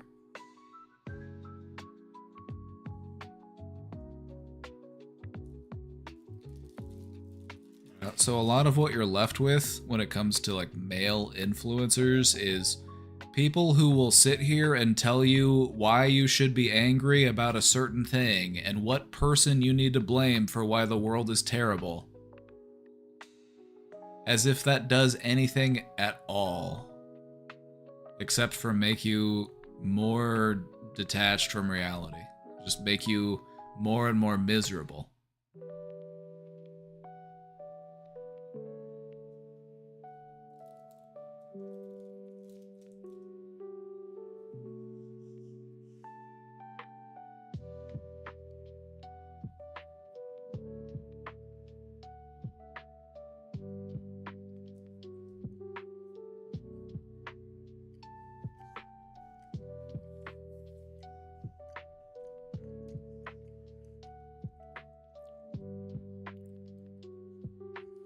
I just feel like it's definitely that way in the United States. The United States has a very powerful military-industrial complex. And the military does not like free thinkers. The military wants people who can take orders. They don't want people who question authority. Kind of like when you become a cop in this country. One of the things that they'll do when you join law enforcement is they'll give you assessments. They will assess your intelligence, your personality, etc. If you are too intelligent, they don't want you on the police force. Because people who have a certain degree of intelligence are more likely to question authority. And so they intentionally will target people who scored at a lower level. Isn't that the craziest thing you've ever heard? That there's a job out there that wants you to score low? Don't you want smart cops? Wouldn't you feel safer if you had smart cops? I don't know. Do you feel safe knowing that there's a bunch of C students out there with firearms? I don't know, man. I don't know about that one. No, I want the people who show up to an emergency with guns drawn to be dumb as fuck. That's what I want. If somebody whose job it is to show up somewhere with a gun, I want them to be a fucking idiot. I don't want them to be a free thinker. I don't want them to have good problem-solving skills.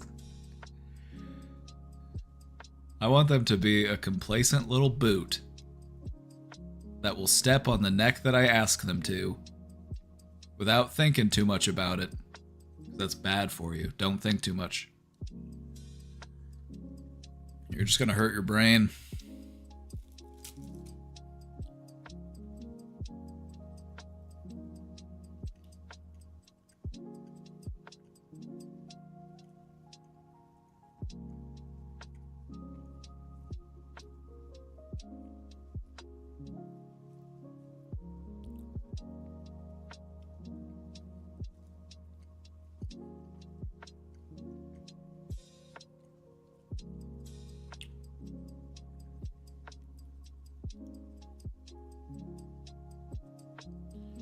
trying to think.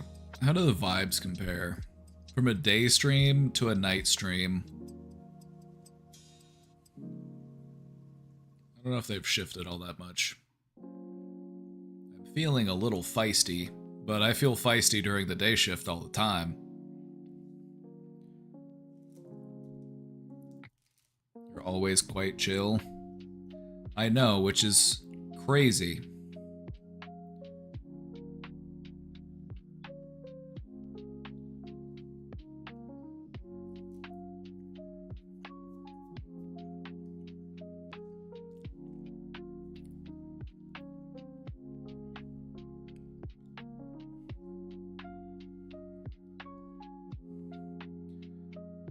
I am pretty chill, but that doesn't mean that there isn't stuff out there that doesn't piss me off. I've just learned to keep it simmering. You know, I don't let the pot boil over. I stay hot, though. We stay simmering. It's just more of a cold, calculated type of anger, which... kind of Machiavellian in a way. You know? Just a tad Machiavellian.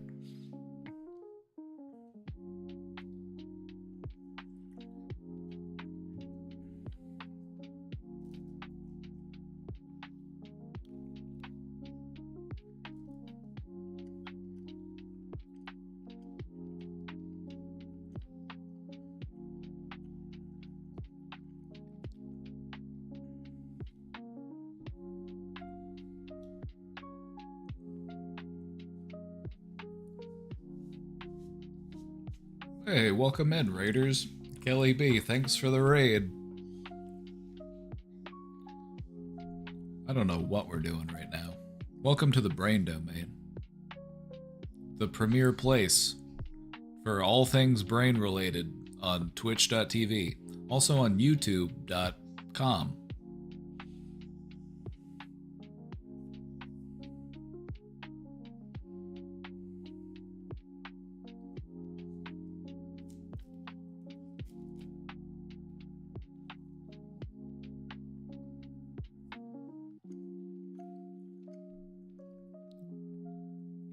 Welcome in, Raiders. Hope you had a good stream.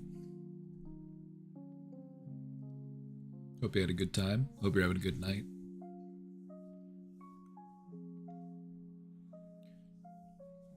Lately, I've just been... What have I been doing for the last half hour? Talking shit? Kinda. How's your night going? Good. Because I've been talking shit. And this is... We'll keep this our little secret. Just between us. I love talking shit. I do. I'm a very good shit talker. I love talking shit. But I don't always get to talk shit professionally because I have to maintain a sense of decorum and impartiality.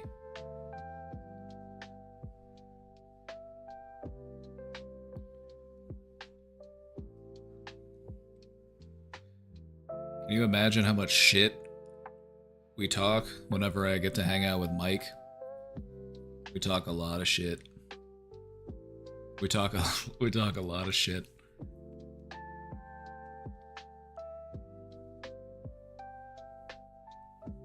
Mike and I have a very similar energy, but we're kind of like the inverse of one another.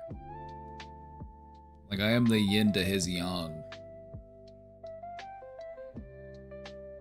And then we come together and we talk good shit. And we see eye to eye on stuff.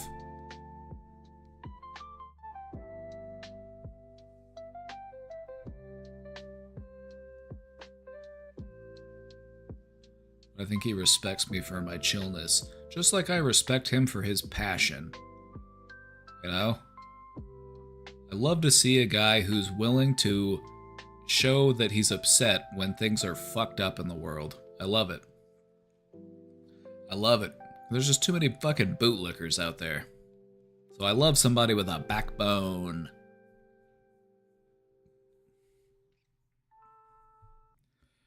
And I think that's one of the things that Mike and I respect about each other, is that we both have a backbone.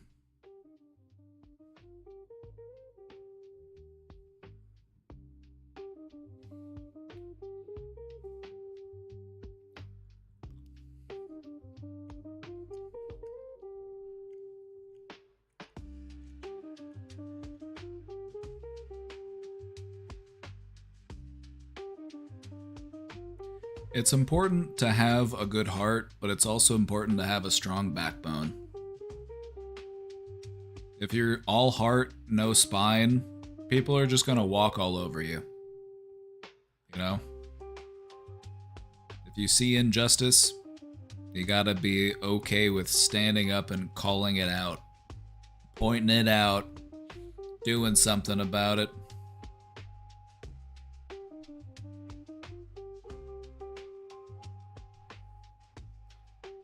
Started watching him a few months back. Mike is very politically apt.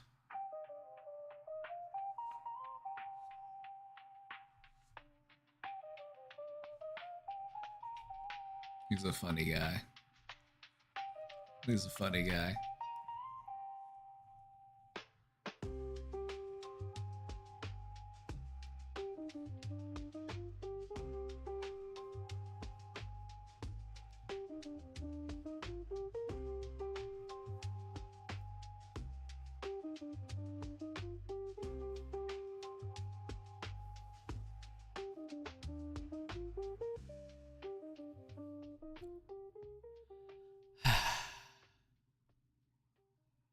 You look cool as hell.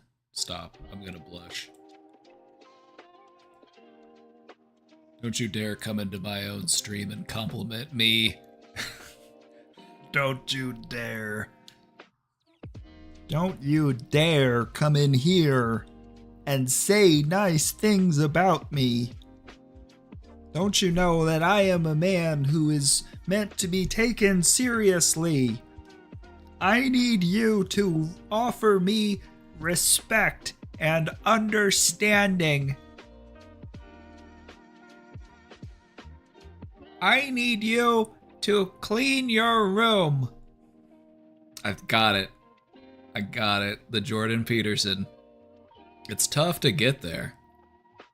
It's tough to get there, but I got it. It's that Canadian Kermit, and you have to go all in on the whine. He has one of the whiniest voices. You really gotta commit to it. It's honestly crazy.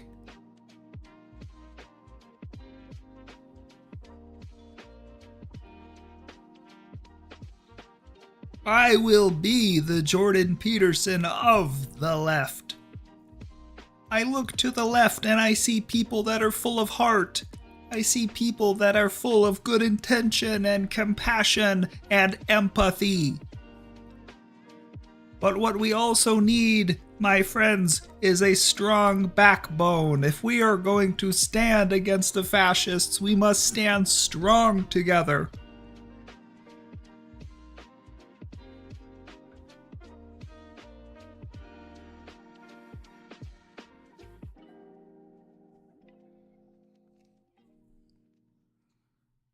I need a Jordan Peterson suit, and then I can dye my hair gray.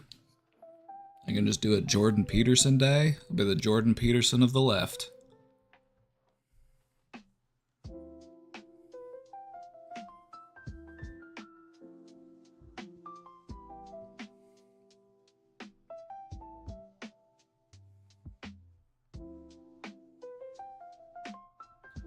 Can't wait for your self-help book. I'm gonna write the best self-help book you've ever seen.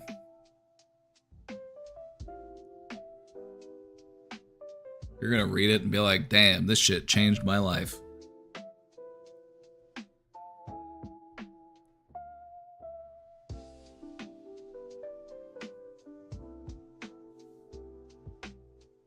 The thing about self-help books is that a lot of them just offer the same stuff.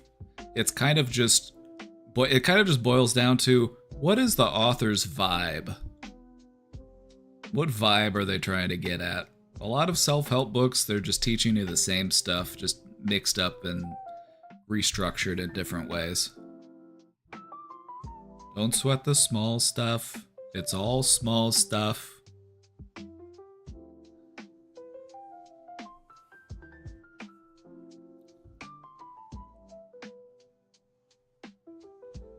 But I'm gonna write a self-help book for people who are weird in the same way that I'm weird.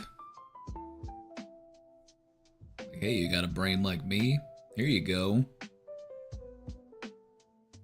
I want to write an instruction manual. How to use your brain more effectively. The way that I like to approach it is by understanding how my brain works, I can use that to my advantage.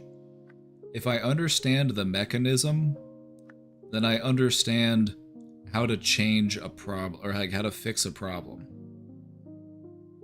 You know, if you think about a thought as a mechanical object, what modifications do I need to make to this so that it no longer hurts me?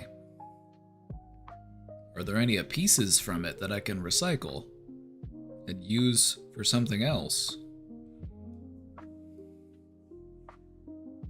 You know, maybe there was hardship, but it taught me resilience. Maybe I have had to deal with annoying people, but it taught me patience. Maybe I have had hardship, but it taught me compassion.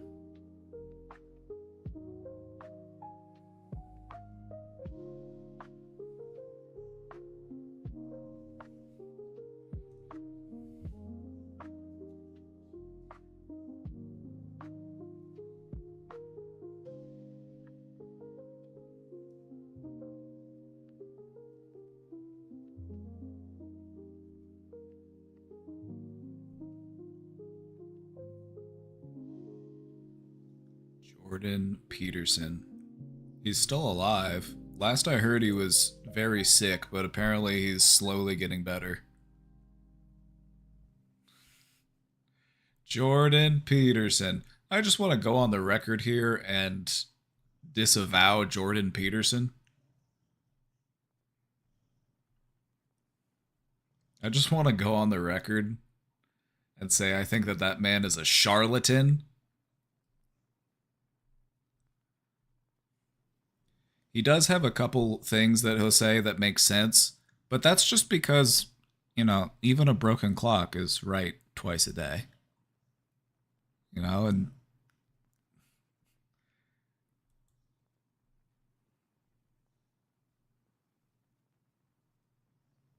so yeah, when he says if you're depressed, clean your room, it'll make you feel better. That's true. That works, and we know that it works. We know that it works. Your living conditions are a reflection of your mental state. And if you live in clutter and chaos, you are going to feel clutter and chaos in your mind. If you want to feel more orderly and well upkept, then you need to make sure that that reflects in the world around you. You know, take a shower. Do some grooming, you know, clean up your fingers. Trim your nails. You gotta remind yourself that you're somebody that's worth taking care of. You gotta do those things for yourself because you deserve it. You deserve to be taken care of. You're worth the work.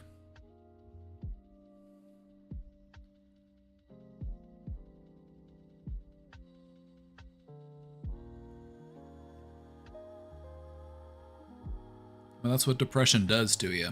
It makes you think that you're not worth the work. Why bother? Everything's miserable. Life is terrible. Nobody likes me. It's just work, eat, sleep, repeat, every day, forever.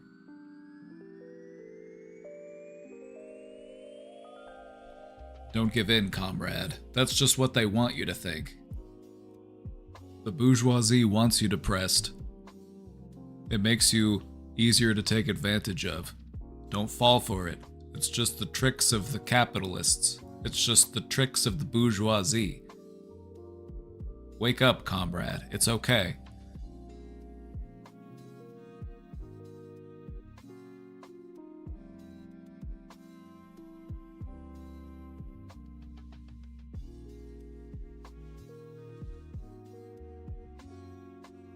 You don't have to eat the worms. Holy shit, when I needed you to stream the most, you're here. Lucky me.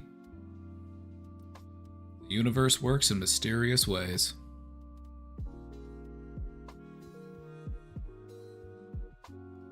I think a really important realization to have when it comes to your mental health is to recognize just how much of your suffering is because of someone else's decisions.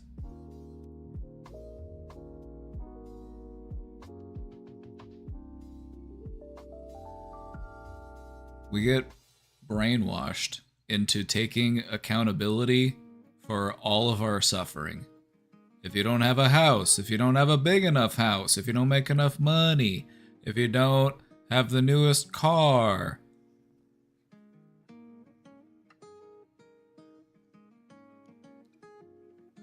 if you don't have a face that has been smashed with a hammer, then you're not good enough. There's something wrong with you, and you need to do something about it.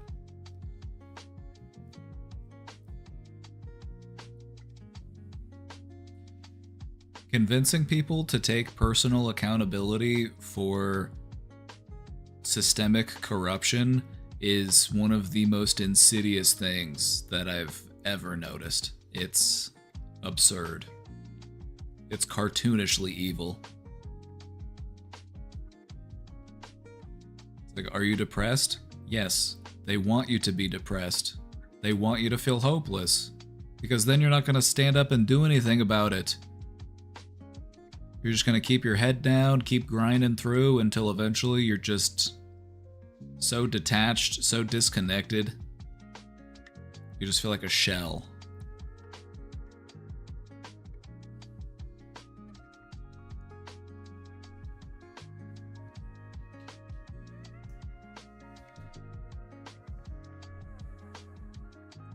And then what do they offer you instead of amends or a cure or something to aid with this? They just offer you distractions. Like, hey, you want to be able to bet on anything? Come gamble on the site where you can bet on literally anything. You want to watch people have a cage fight outside the White House? Who needs healthcare?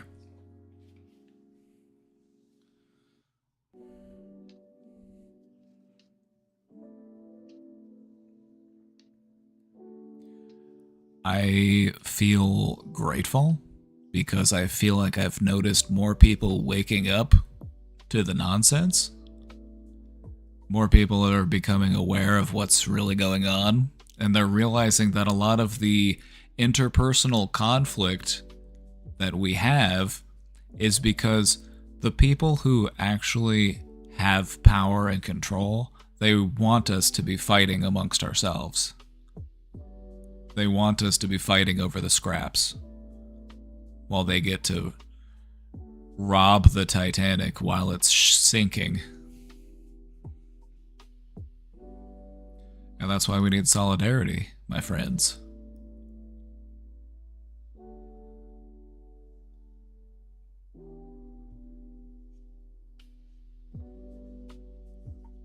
It's just so sinister how they've made people afraid of their neighbors, of the people in their communities, of people who don't look like them. Just always be mindful of people who only ever talk about what you should be afraid about.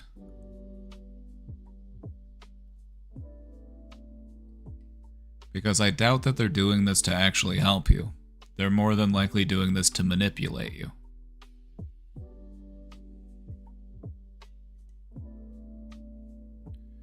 But thankfully, it feels like more people are waking up to it, because it's dumb.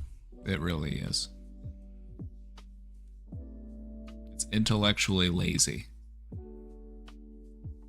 Like, they think that we are cattle. Don't act like cattle.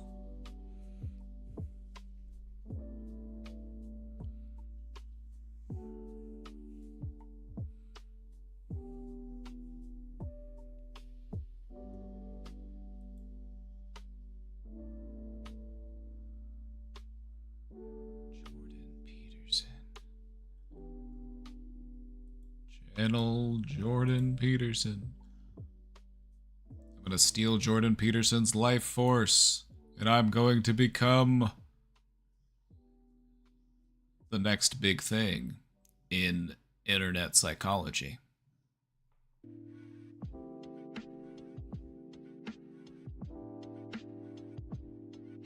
Have you ever heard about Jordan Peterson's dream where he was swimming in the pool?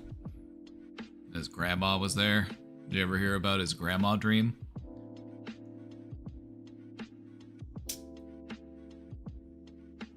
Damn, he really wrote about that and he put it in a book? That's crazy.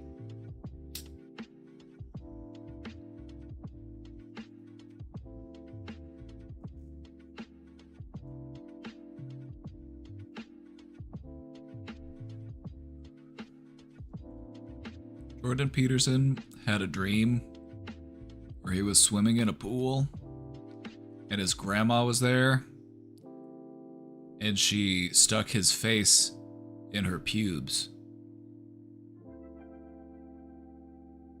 It's like, dude, keep that shit to yourself. What the fuck? It's a dream. Why would you tell anyone about that?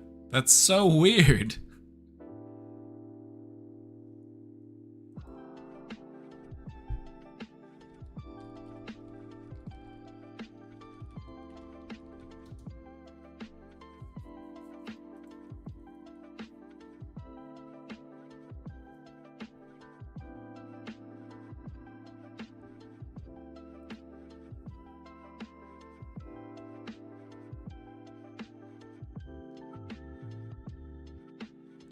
Let's see if I can get into the Jordan Peterson voice. So it's very whiny. It's very whiny. It's up here. I'm very whiny.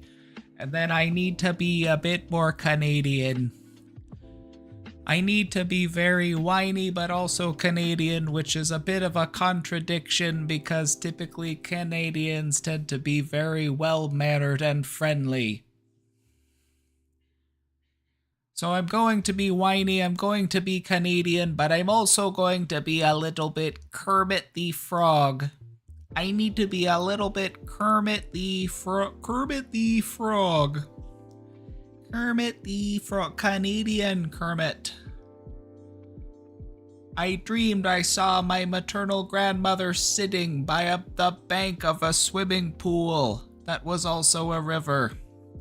In real life, she had been a victim of Alzheimer's disease and had regressed, before her death, to a semi-conscious state. In the dream as well, she had lost her capacity for self-control. Her genital region was exposed dimly. It had the appearance of a thick mat of hair.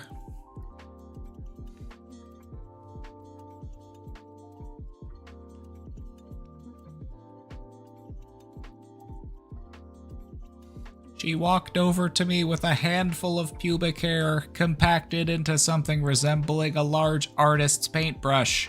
She pushed this at my face.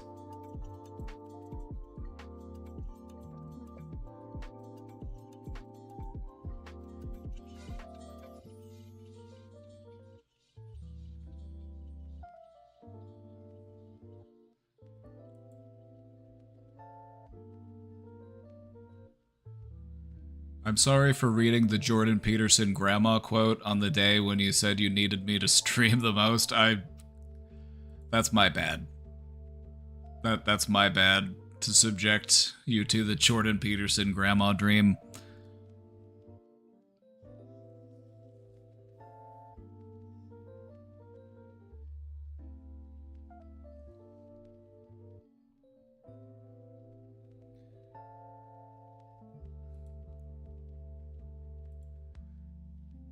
The Jordan. That's what I think about when I think about Jordan. I'm reminded of that dream he had about his grandma. Like, weird thing to include in your book. But, go ahead. The thing about Jordan Peterson that's just really messed up is he's very misogynistic. He doesn't think that women should be able to vote. He's also very transphobic.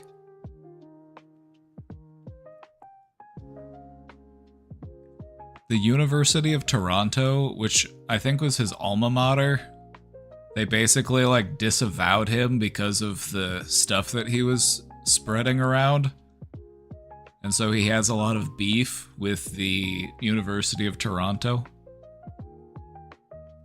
The University of Toronto is a liberal institution.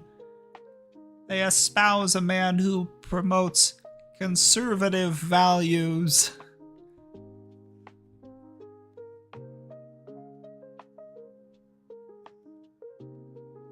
Another thing you'll notice about Jordan Peterson is he'll just randomly use words that make him sound smart, even though it's like anybody who actually knows words is just like, why are you? It's just fluff. It's just you're just pontificating. One could actually argue that there is value in being direct and concise. We need not waste air with an abundance of unnecessary words. This grand masturbatory gesture of our own ego. I need to practice. I'll get to it. I love doing the Jordan Peterson. It's fun. It's so whiny and it's so Canadian. You gotta dial it up to 11. Depressed, exhausted, isolated, fragmented, overwhelmed, and unsure about the future. And that's just a Thursday.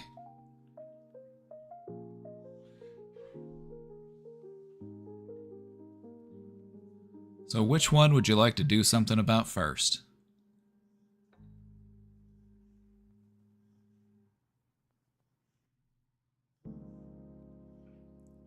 Now, if we're feeling overwhelmed, that one will probably work itself out just by working on some of the other stuff. So let's think. Depression, exhaustion, isolation, fragmentation, feeling overwhelmed, and unsure about the future. Okay. Do you want my opinion? I think the first thing to really hone in on, if that's the assortment that we're dealing with, is the isolation. Isolation is going to make all of those other ones more difficult to deal with. Isolation is a great place to start, because it's also one of the things that's something that can be pretty quick to solve. You know, depression, that can take time to work through. Exhaustion, that might also be something that we struggle with. Isolation, though, we have the potential of doing something about that relatively quickly. So what are some of the things that we can do to feel less isolated? Reaching out to a friend, spending some time with a loved one, even just going out in public and just being around people. Even doing that is beneficial.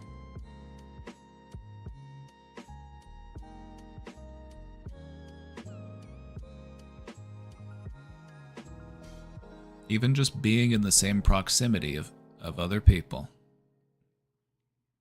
Because we don't do well on our own. We really don't. We need connection, even if it's just in small, subtle ways. We need connection. It's essential to our survival.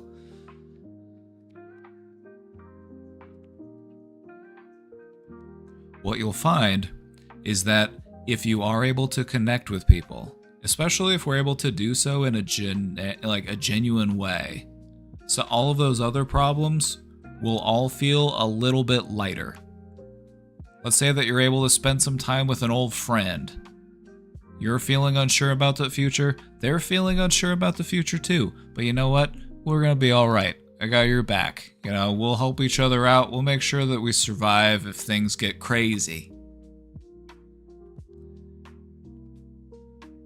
if we tackle the isolation first, all of the other ones will all feel a little bit more uplifted and feel a little bit more manageable. The depression, the exhaustion, what you'll find is that genuine connection with people might still tire you out, but it will tire you out in a different way. It'll tire you out in a good way. The kind of tiredness you feel after a day of like hard work, a day of like something that you didn't like doing necessarily, but something that needed to get done, that kind of like good tiredness where you're like, you feel satisfied with all the effort that you put in, and you're glad that you got that over with. That's the kind of exhaustion that you'll get from like genuine social interaction. You might feel depleted, but you feel depleted in a good way. Like, that was nice. I should do that more often. We should hang out more. I miss seeing you. That kind of stuff.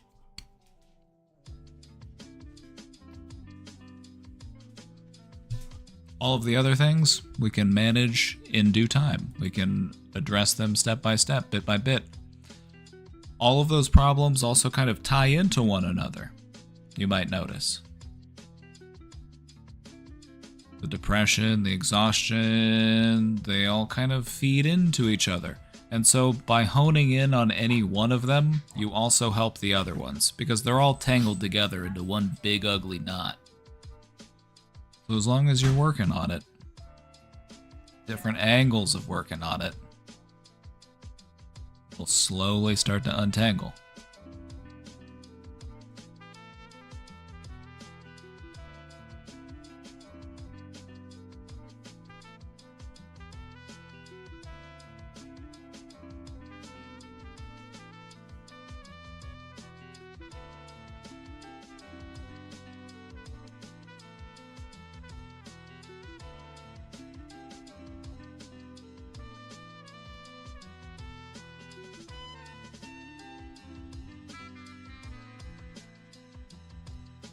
Crazy time in life, transitioning from being a caretaker until my sister passed. Sorry to hear that. It's a lot of burden to shoulder. You don't have to shoulder it all by yourself. Trying to build a life and finish a passion project. Mom and Dad and her are gone. It's tough to balance getting things done. I effectively have no life. I'm pretty much survival right now. Keep living for them. I don't think any one of them would want you to stop living just because they're not here.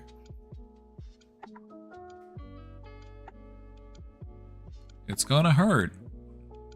Allow it to hurt. Feel that feeling. Allow that grief to move through you without resistance.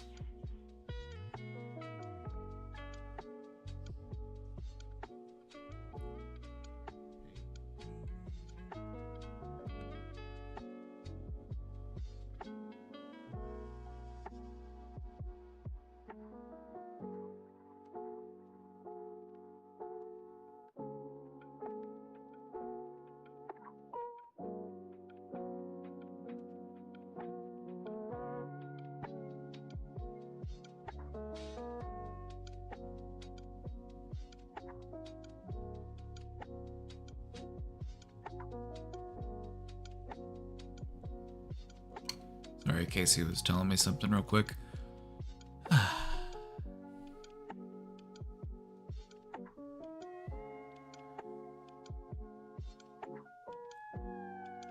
The ones that we lose would want us to keep living. So do it for them, you know?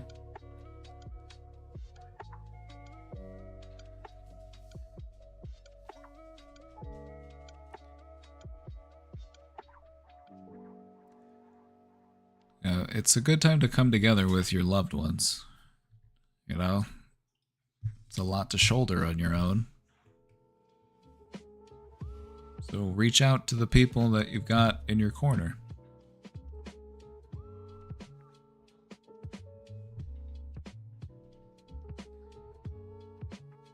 I don't even know how I'm still pushing through, to be honest. Alright, what I really wanted to say was because you are that bitch, but I didn't. I was afraid it would be taken the wrong way, so I didn't say it. What I meant to say was because you have what it takes.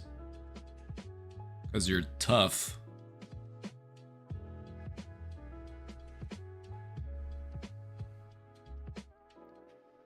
What you'll find in life is that you have what it takes to survive just about anything life throws at you.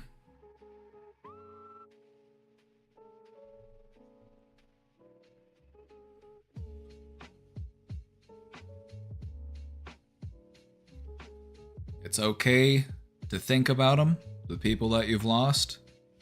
It's okay to have conflicting feelings. It's okay to, you know, in some ways, feel a sense of relief. Especially if you were dealing with somebody who was sick or terminally ill. You know, there can often come a sense of relief because they are no longer suffering. They're at peace. And you feel bad about feeling that relief because we confuse that with being happy that they're dead, which isn't what that is. It's not. Finding relief that someone is at peace, it's important.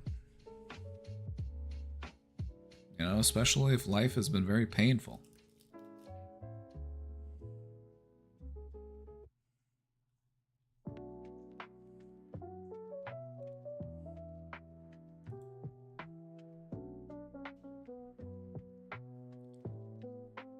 I guess some moments it's just like, what am I even doing?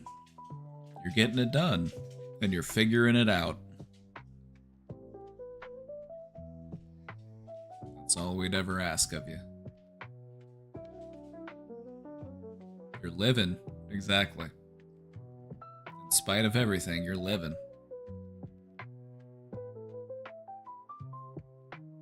What you will come to find is that in time, the pain will fade. It may not go away completely. There might still be a sting, but it'll be something that you can tolerate. And you'll be able to look past the pain. And you'll be left with the good memories. You'll be left with the love. And that's what really matters.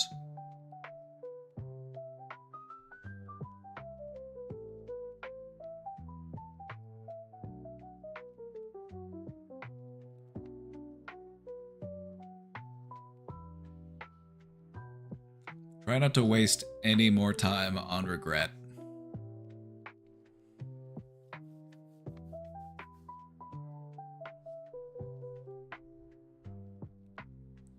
Regret is something that is best utilized in digestible doses.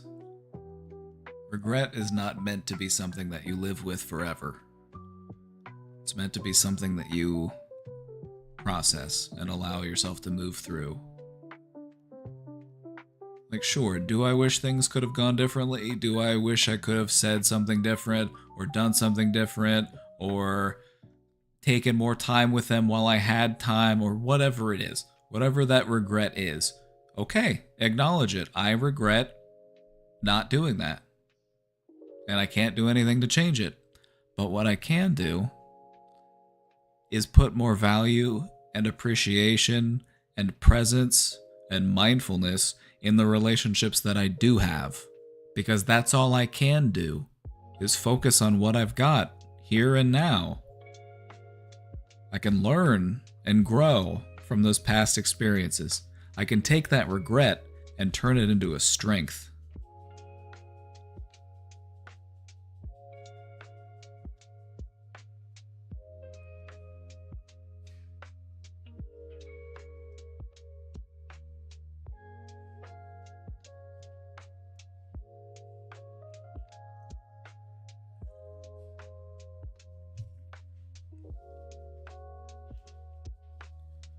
The cruelest prison is the one we build for ourselves out of fear and regret. You gotta start smuggling in jailbreaking equipment. You're trying to do a jailbreak? You gotta sneak stuff in and baked inside of cakes and stuff. Little chisels, little hammers. That's how you gotta do it. You're not gonna do it by having a riot. You're not gonna do it by having some sort of grand prison break. It doesn't really work that way. You gotta chisel the walls down.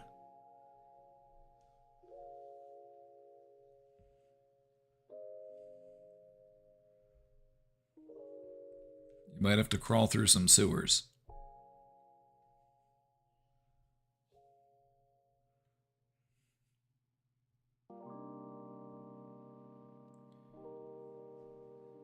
It's gotta be forgiveness chisels and bravery hammers.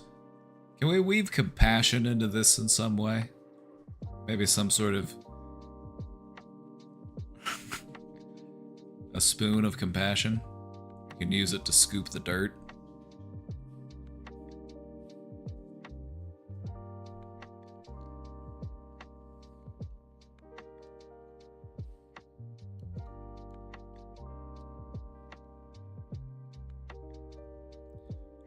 I don't think you will ever regret practicing compassion.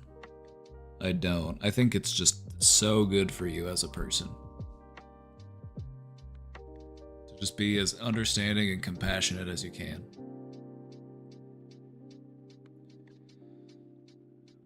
People often confuse these types of concepts with... People confuse things like empathy and compassion for tolerance or approval. It's not the same thing. You can have empathy for somebody. You can understand why they did what they did because you're able to put yourself in their position, but that doesn't mean you have to be okay with what they're doing. That doesn't have to mean that it aligns with your morals or that you condone their actions. Empathy is just about understanding. Now, compassion is about taking that understanding and recognizing that if I weren't me, if I were this other person, I would be them. I wouldn't be any different. If I lived their life, if I had their brain,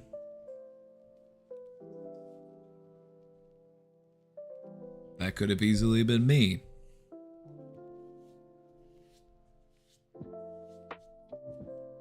But you have, with your awareness and your understanding, an opportunity to navigate and direct your own growth patterns. So, be like a tree. Reach for the sun. Keep growing bit by bit, year after year, until one day you just randomly fall over.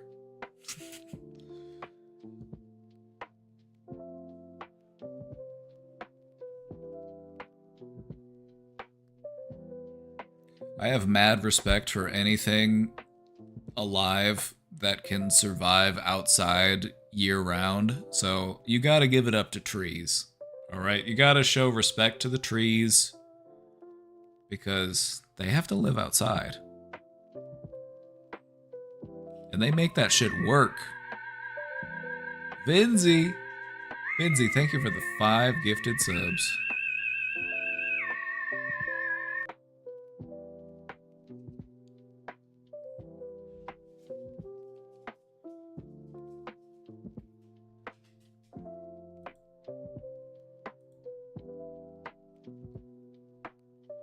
You're really great at helping out.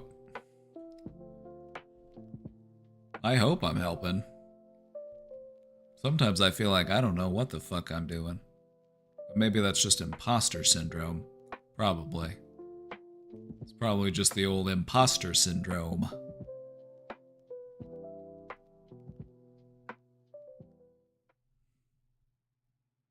Love the metaphors. What's one of my strengths is a good metaphor. I found that a good metaphor can be very helpful in helping an idea to translate.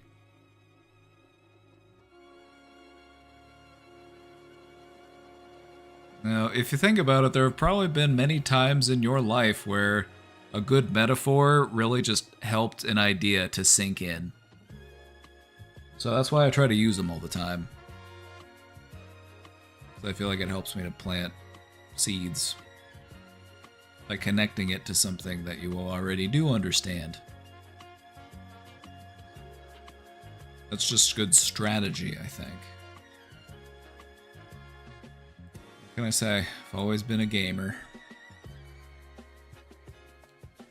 What are your thoughts on crisis stability units? Like a crisis center, okay.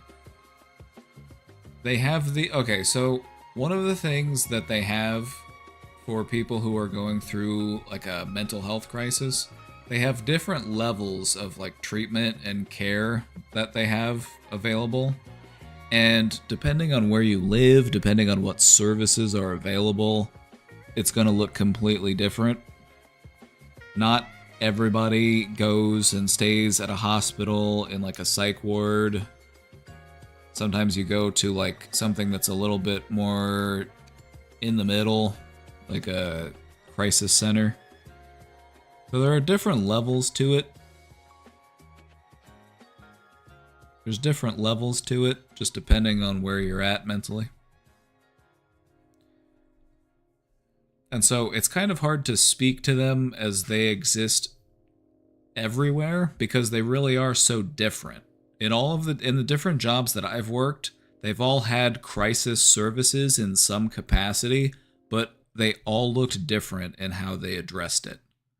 I've seen places that have partial hospital programs where you basically just go in during the day and you're there for 8 hours and then you go home at the end of the day. It's like outpatient hospital. I've also seen things where you go there and it's basically just a place where you can get yourself cleaned up, a nice cozy recliner to sit in, a doctor to talk to if you need to talk to the doctor, caseworkers to kind of help offer you support and services, and then you're only allowed to stay there for 23 hours. Because if you stay for longer than a day, then it goes to a different level of care. And so I've seen all sorts of different shapes and sizes of crisis support. In general, I think a lot of it can be pretty helpful, especially if you're going through a tough time. You know, it might help you to connect with support and services that you might not have been aware were there. You know, so I would say if you feel like it would be something that could help, give it a try. I was advised by my therapist a couple of times that if things continue to get really terrible for me mentally, I could look into it. Yeah, these things are meant to be crisis services. So these are things where it's like, in case of emergency, break glass. You know, it's good for you to know that that service exists and that it's available to you if you need it. Even if you don't ever end up using it. Just like a crisis line. You know, as long as you know that it exists, as long as you know that that's a resource, it's there if you need it. And you see that a lot in mental health, is just, you know, informing people of what their options are and what levels of care are available, and just reminding people that if you do need this, it's right there, just a phone call away.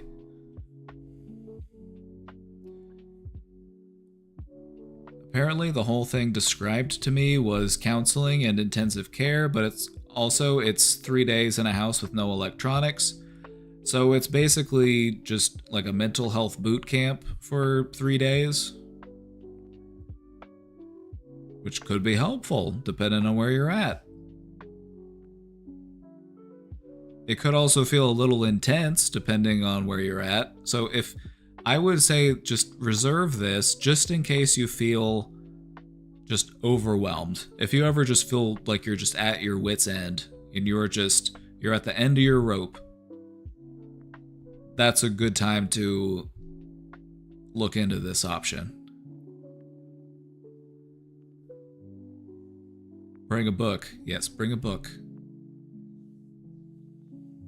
They'll probably have some books there that you can pick from. They might have some that you might find to be helpful.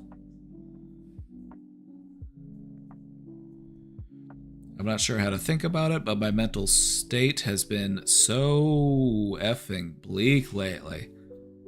To the point I'm thinking, why not? You know, there's just something I want to point out. Even though things are bleak, there is still the part of you that wants things to be better. There's still the parts of you that want you to feel good.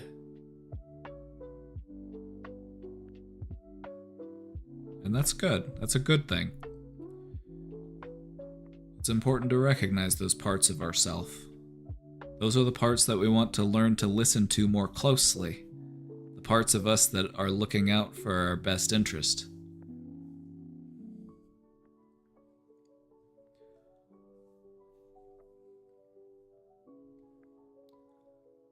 You know, I think that if it's something that you think could be helpful, go for it. If you think it could be helpful, go for it. You know what you might find?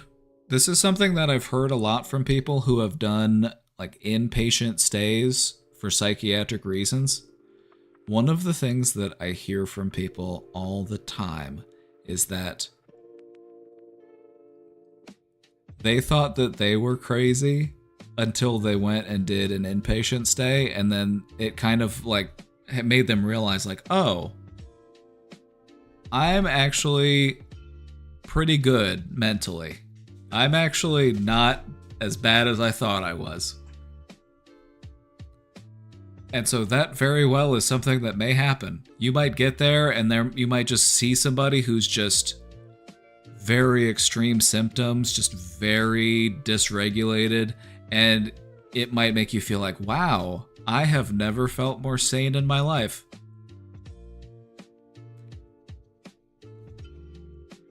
What do you think? Like, I feel like in some ways that's kind of almost like a helpful realization. To realize like, I'm not as bad as I thought I was. Not that it makes you feel good that this other person is struggling so much, but it kind of just does make you feel like, you know, maybe my problems aren't as insurmountable as I thought they were. You know, maybe things aren't as bad as I was afraid they were. I've heard people say that to me before. But like people here in this community, I've heard that before. I've heard it from people that I used to do like case management for.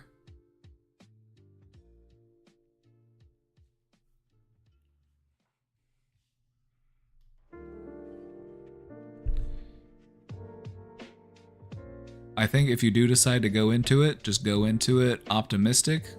Just be ready to work on yourself and to ask yourself some hard questions and to explore your emotions and, you know, just look at it as something that you can take advantage of. Something that you can walk away learning a little bit about yourself.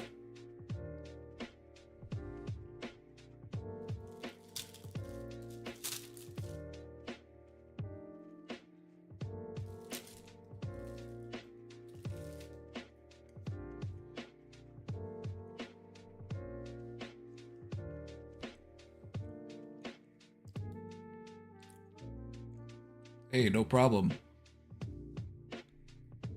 Hopefully my answer made sense. I think I'm going to bring some art books because I want to learn to draw. It's a great time to start. It's a great time to start. A lot of people pick up art and other creative hobbies as a part of their recovery. Whether it be mental health recovery, substance abuse recovery, which, if we're being honest, kind of go hand in hand. There's a lot of overlap between the two. But you see this commonly in people who are very successful and have long-lasting, stable recovery, is that they become more invested in exploring their creative side.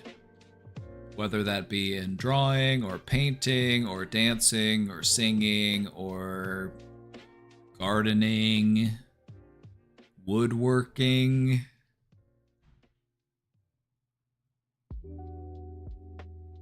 What's another hobby?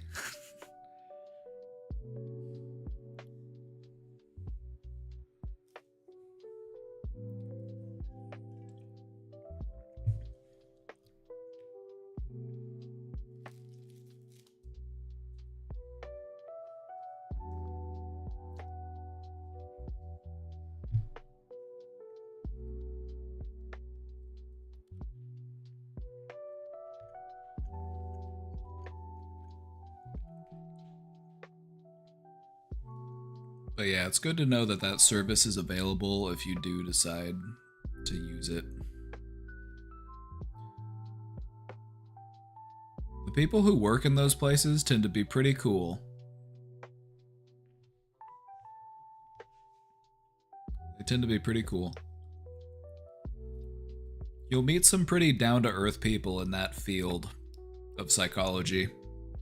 The people who work with people who are in crisis tend to be pretty grounded.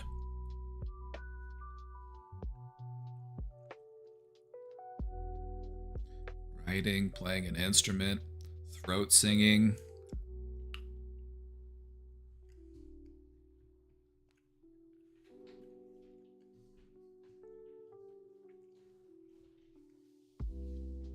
When it comes to hobbies, it's good to have a mixed bag. You want the hobby that you can do to relax. This will be a hobby that is something that's, you know, almost mindless for you because it's something that you're really good at. You know, like if you're good at games, like gaming can kind of be a mindless hobby. You just kind of turn your brain off and just play the game.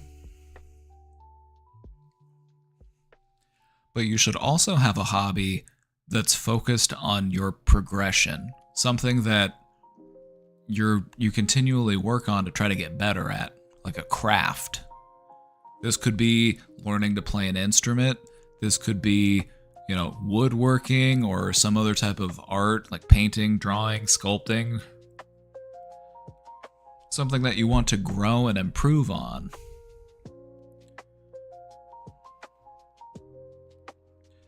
And then I think, thirdly, you should have a hobby that you can share with other people. So you should have at least 3 hobbies, in my opinion. At least 3. The more, the better. You can't really have too many hobbies.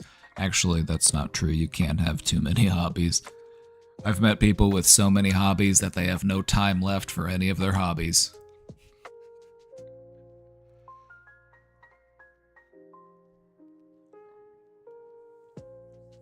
At least 3. One that you can do to chill. This could even be just like watching movies. You know, you're into movies, you're into science fiction, you watch a TV show. That could technically count as one hobby. It's your relaxation hobby. But then having your craft, something that you're practicing and because you want to get better at it. You enjoy the progression and the growth. You like making cool stuff and you want to make cooler stuff. And then thirdly, the hobby that you can share with other people. This could also overlap with your other 2 hobbies.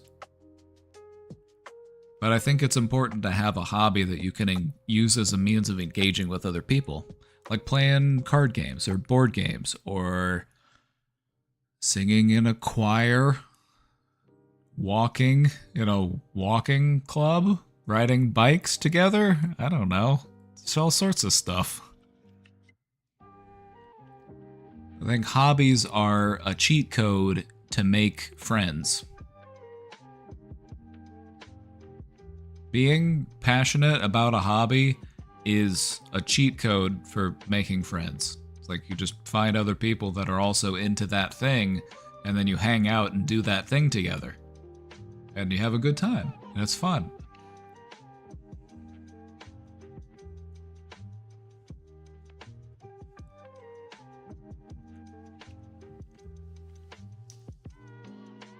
I say ideally because it's hard to function day to day to actually do them. Ideally, my hobbies are writing, drawing, and playing games.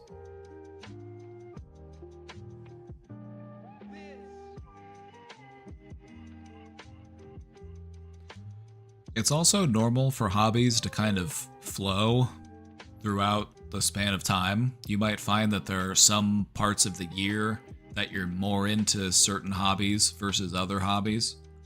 There might be, you might go through different phases and try different stuff and pick up things and put things down and move things around a little bit. There might be things that you take a break from and then come back to later. That's okay. I haven't had a Wildberry Pop-Tart in a while. Me either. That's why I got some, because I was like, ooh, Wildberry, that sounds good. They were on sale for like $2 for the box. Normally I just get the generic, because the generic are just fine. But if I'm gonna be honest, cherry is better.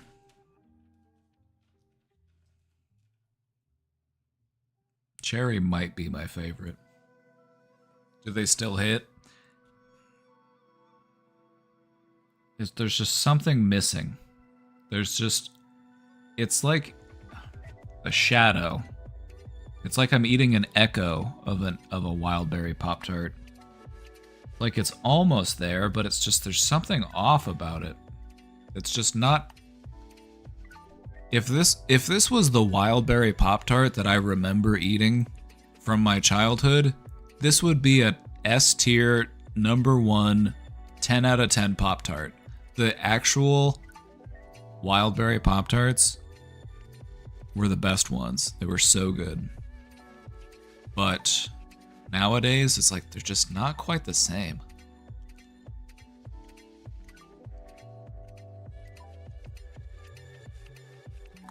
It's like it's almost there.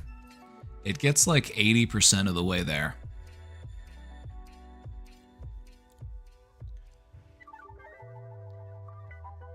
But it just kind of leaves me hanging. It just doesn't have the oomph. Do you think they changed, or did you change? I don't know. You're gonna have to find some Wildberry Pop-Tarts and try them to see if it's just me. If you're willing to help me in this experiment, I appreciate your input. I need a Pop-Tart sponsorship. That'd be pretty cool. But no, if I have to be honest, I think the Frosted Cherry might be my favorite one. And then it's a toss-up between Brown Sugar. Brown Sugar is probably #2.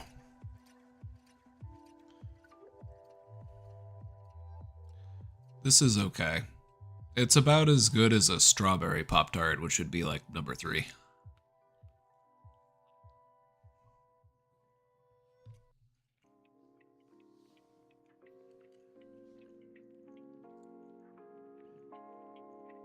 It's close, but it just feels like something's missing. I don't know, it's hard to describe. They probably just replaced an ingredient with something artificial. It's probably some small little subtle shift. But it's just...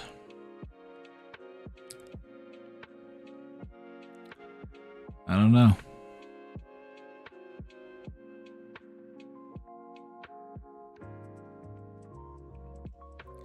Maybe they took the red 40 out of it.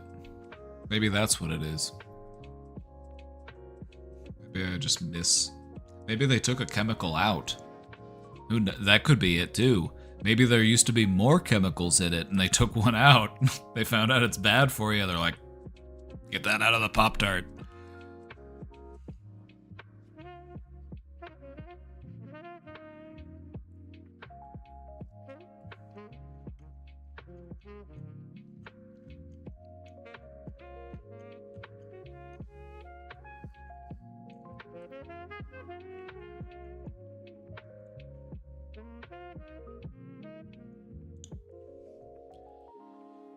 if you're having a hard time spending time on your hobbies,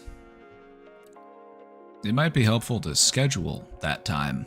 You know, just treat it with the same level that you would any other important appointment. You know, between the hours of 8 and 10 will be my hobby time. AM, PM, your call.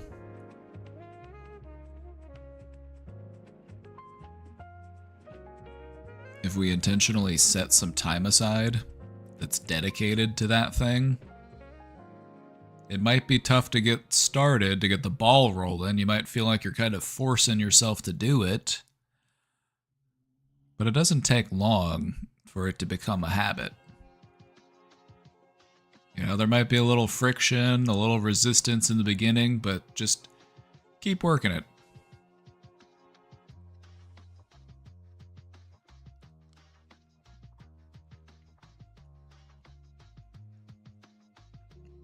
That's me with drawing.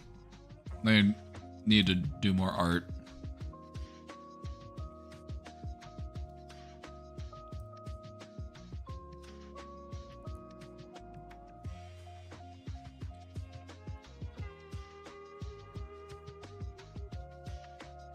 Got another question in the box. Let's take a look. My age, 29. And the internet has made me feel like I'm too old to be doing things. Alright, friend, come here. Hold on. Come close. Come close. I have something to share with you. This is very important, so listen closely. Don't let people on the internet tell you how to live your life. Don't do it. Don't do it. Don't do it. I know what you're thinking. I want to be accepted. I want to fit in. I want people to love me. They're gonna do it anyway. They're gonna do that anyway. Because you're awesome. Don't worry about what people on the internet tell you you can and can't do.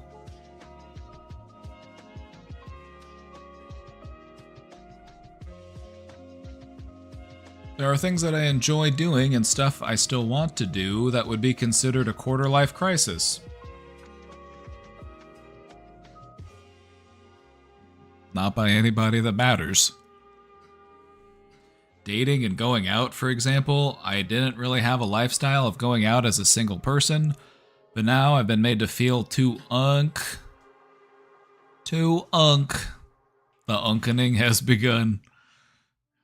Too unk to be in a club. If you don't like to go, do you like to go to clubs? It sounds like you don't like to go to clubs. Do you like to go to clubs? I like to listen to music like Lil Peep and other underground artists, but I feel like I'm LARPing nowadays considering I don't really feel like I resonate with music like that. Your music is gonna shift around. Your tastes are gonna shift around. That's okay. You outgrow stuff. You go through phases. There were phases in my life where I would listen to certain types of music, and now it's like if I were to try to go back and listen to it, I might be like, not really feeling it anymore. And that's okay. Music is a vibe. And if you're not vibing with it at this point in time, that's okay. Just find the music that you do vibe with. Maybe because I've grown out of this angsty mood, I don't know. That'll do it. That'll do it. That'll do it. A lot of us have probably been there. I've been there. Went through my little angsty phase. You got your angsty music, and it makes you feel understood. It makes you feel seen. And then you realize, maybe I don't need this anymore. Maybe I'm into something else now. That's okay.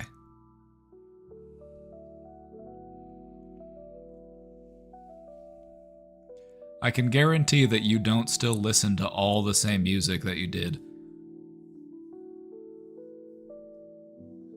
Maybe you did. I don't know. Maybe there's some people who have only listened to classic rock the entire time. You've made it through life one non-stop classic rock block at a time.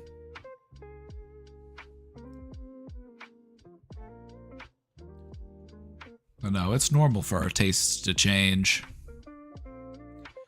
Anyways, I'll definitely miss the times when I was younger, so the things I enjoy are more tuned in with the age I was. I think what's important to recognize is that there is no age limit on fun. There is no age limit on, you can uncover stuff that's ancient. You can look back and find music from decades ago, and it might blow your mind. You might find stuff that are like, oh my god, I had no idea stuff like this even existed. It might happen to you. It happens. It happens. You hit a certain age and suddenly you get into prog rock and you're like, oh my god, I didn't know music could be this cool. It happens.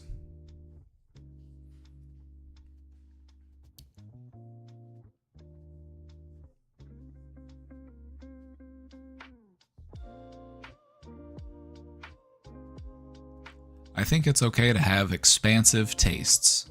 It's okay to like a whole sort of different stuff. One of the things that I heard, one of the quotes that I try to live by, you should have mentors in life. Not just mentors that are older than you. You should also have mentors that are younger than you, because you can also learn things from younger people. You don't know more than them just because you're older than them. And so I don't think there's anything wrong with enjoying stuff that you might think is for old people. You're listening to old people music, that's okay. There's some good music in there. You're listening to young people music, that's okay too. Some of it's pretty good. It just means you have a diverse palette, and that's okay. You can appreciate a wide array of stuff. That makes you cool.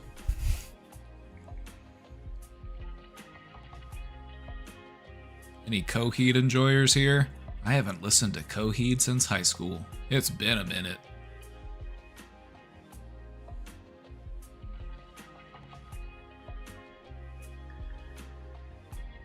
Good eye, sniper. I shoot, you run. We went through a very nasally period of music in the early 2000s. In the early aughts. We had a very nasally time period. The emo phase. There are kids around these days who have nostalgia around the emo days because they were children when that stuff was around. You have kids these days who are like nostalgic for the early 2000s because they were like 5 years old when it happened. And I just think that's so fun. And you're right. It was awesome. It was a fun time to grow up. It was a fun time to grow up because we had technology, but technology didn't run our lives yet. I mean, maybe it did, but not to the capacity it does today. Not everybody had high-speed internet. Not everybody had a phone, let alone a smartphone. Didn't have to worry about everything you get posted online being used against you forever.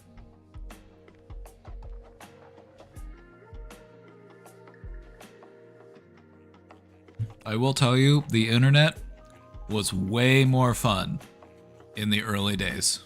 The internet used to be so fun, and now the internet kind of sucks. The internet, every website feels the same. It feels like fast food. It's just not what it used to be. Which makes me sound old to say, because that's some shit that old people say. Ah, the good old days. Back in the 70s, I could go and see the Grateful Dead and people would just hand me drugs. But you can't do that now. Because fentanyl ruined it.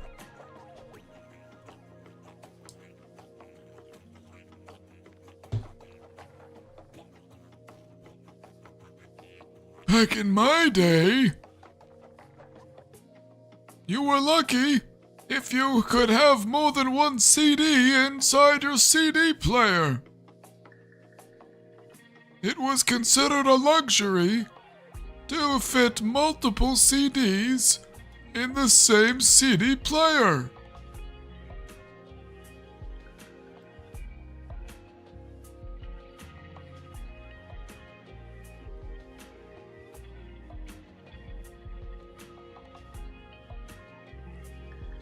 Hooey.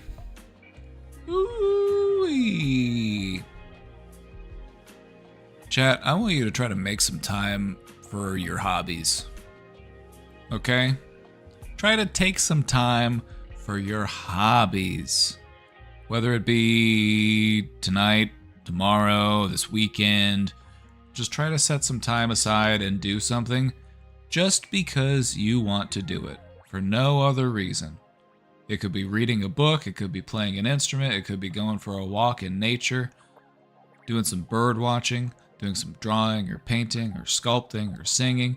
There's any number of different things to choose from. So take some time to do it, because you deserve it.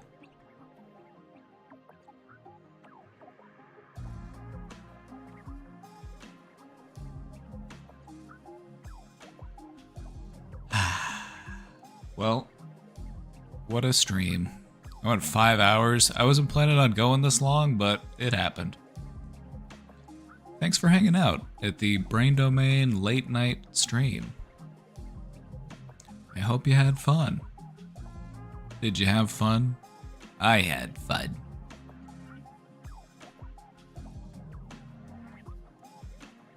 Hope you had a good time.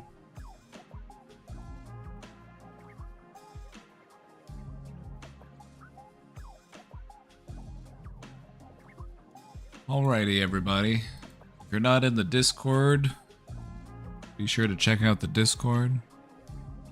Got a great little community, lots of friendly people. So come say hi. I also do movie nights every once in a while. If you like movie nights, I love the movie nights. There's just something so fun about watching a movie with other people and having a chat there with you. It's so fun. Plus, you can post pictures of your cat. Won't ever say no to a picture of a cat. Or whatever other animal or plant or whatever. Alright, everybody, have a great night. I'll see you all next time. Thanks for hanging out with me. Take good care of yourself. You earned it. Bye-bye, everybody. Bye-bye. Bye-bye. Bye-bye. Bye, bye, bye, bye, bye, bye, bye. Bye, bye, bye. Jordan Peterson, Canadian Kermit. Goodbye. Jordan Peterson would not say bye. He would say goodbye. He would say farewell. Thank you for turning in to the Brain Domain broadcast. This has been me, Jordan Peterson.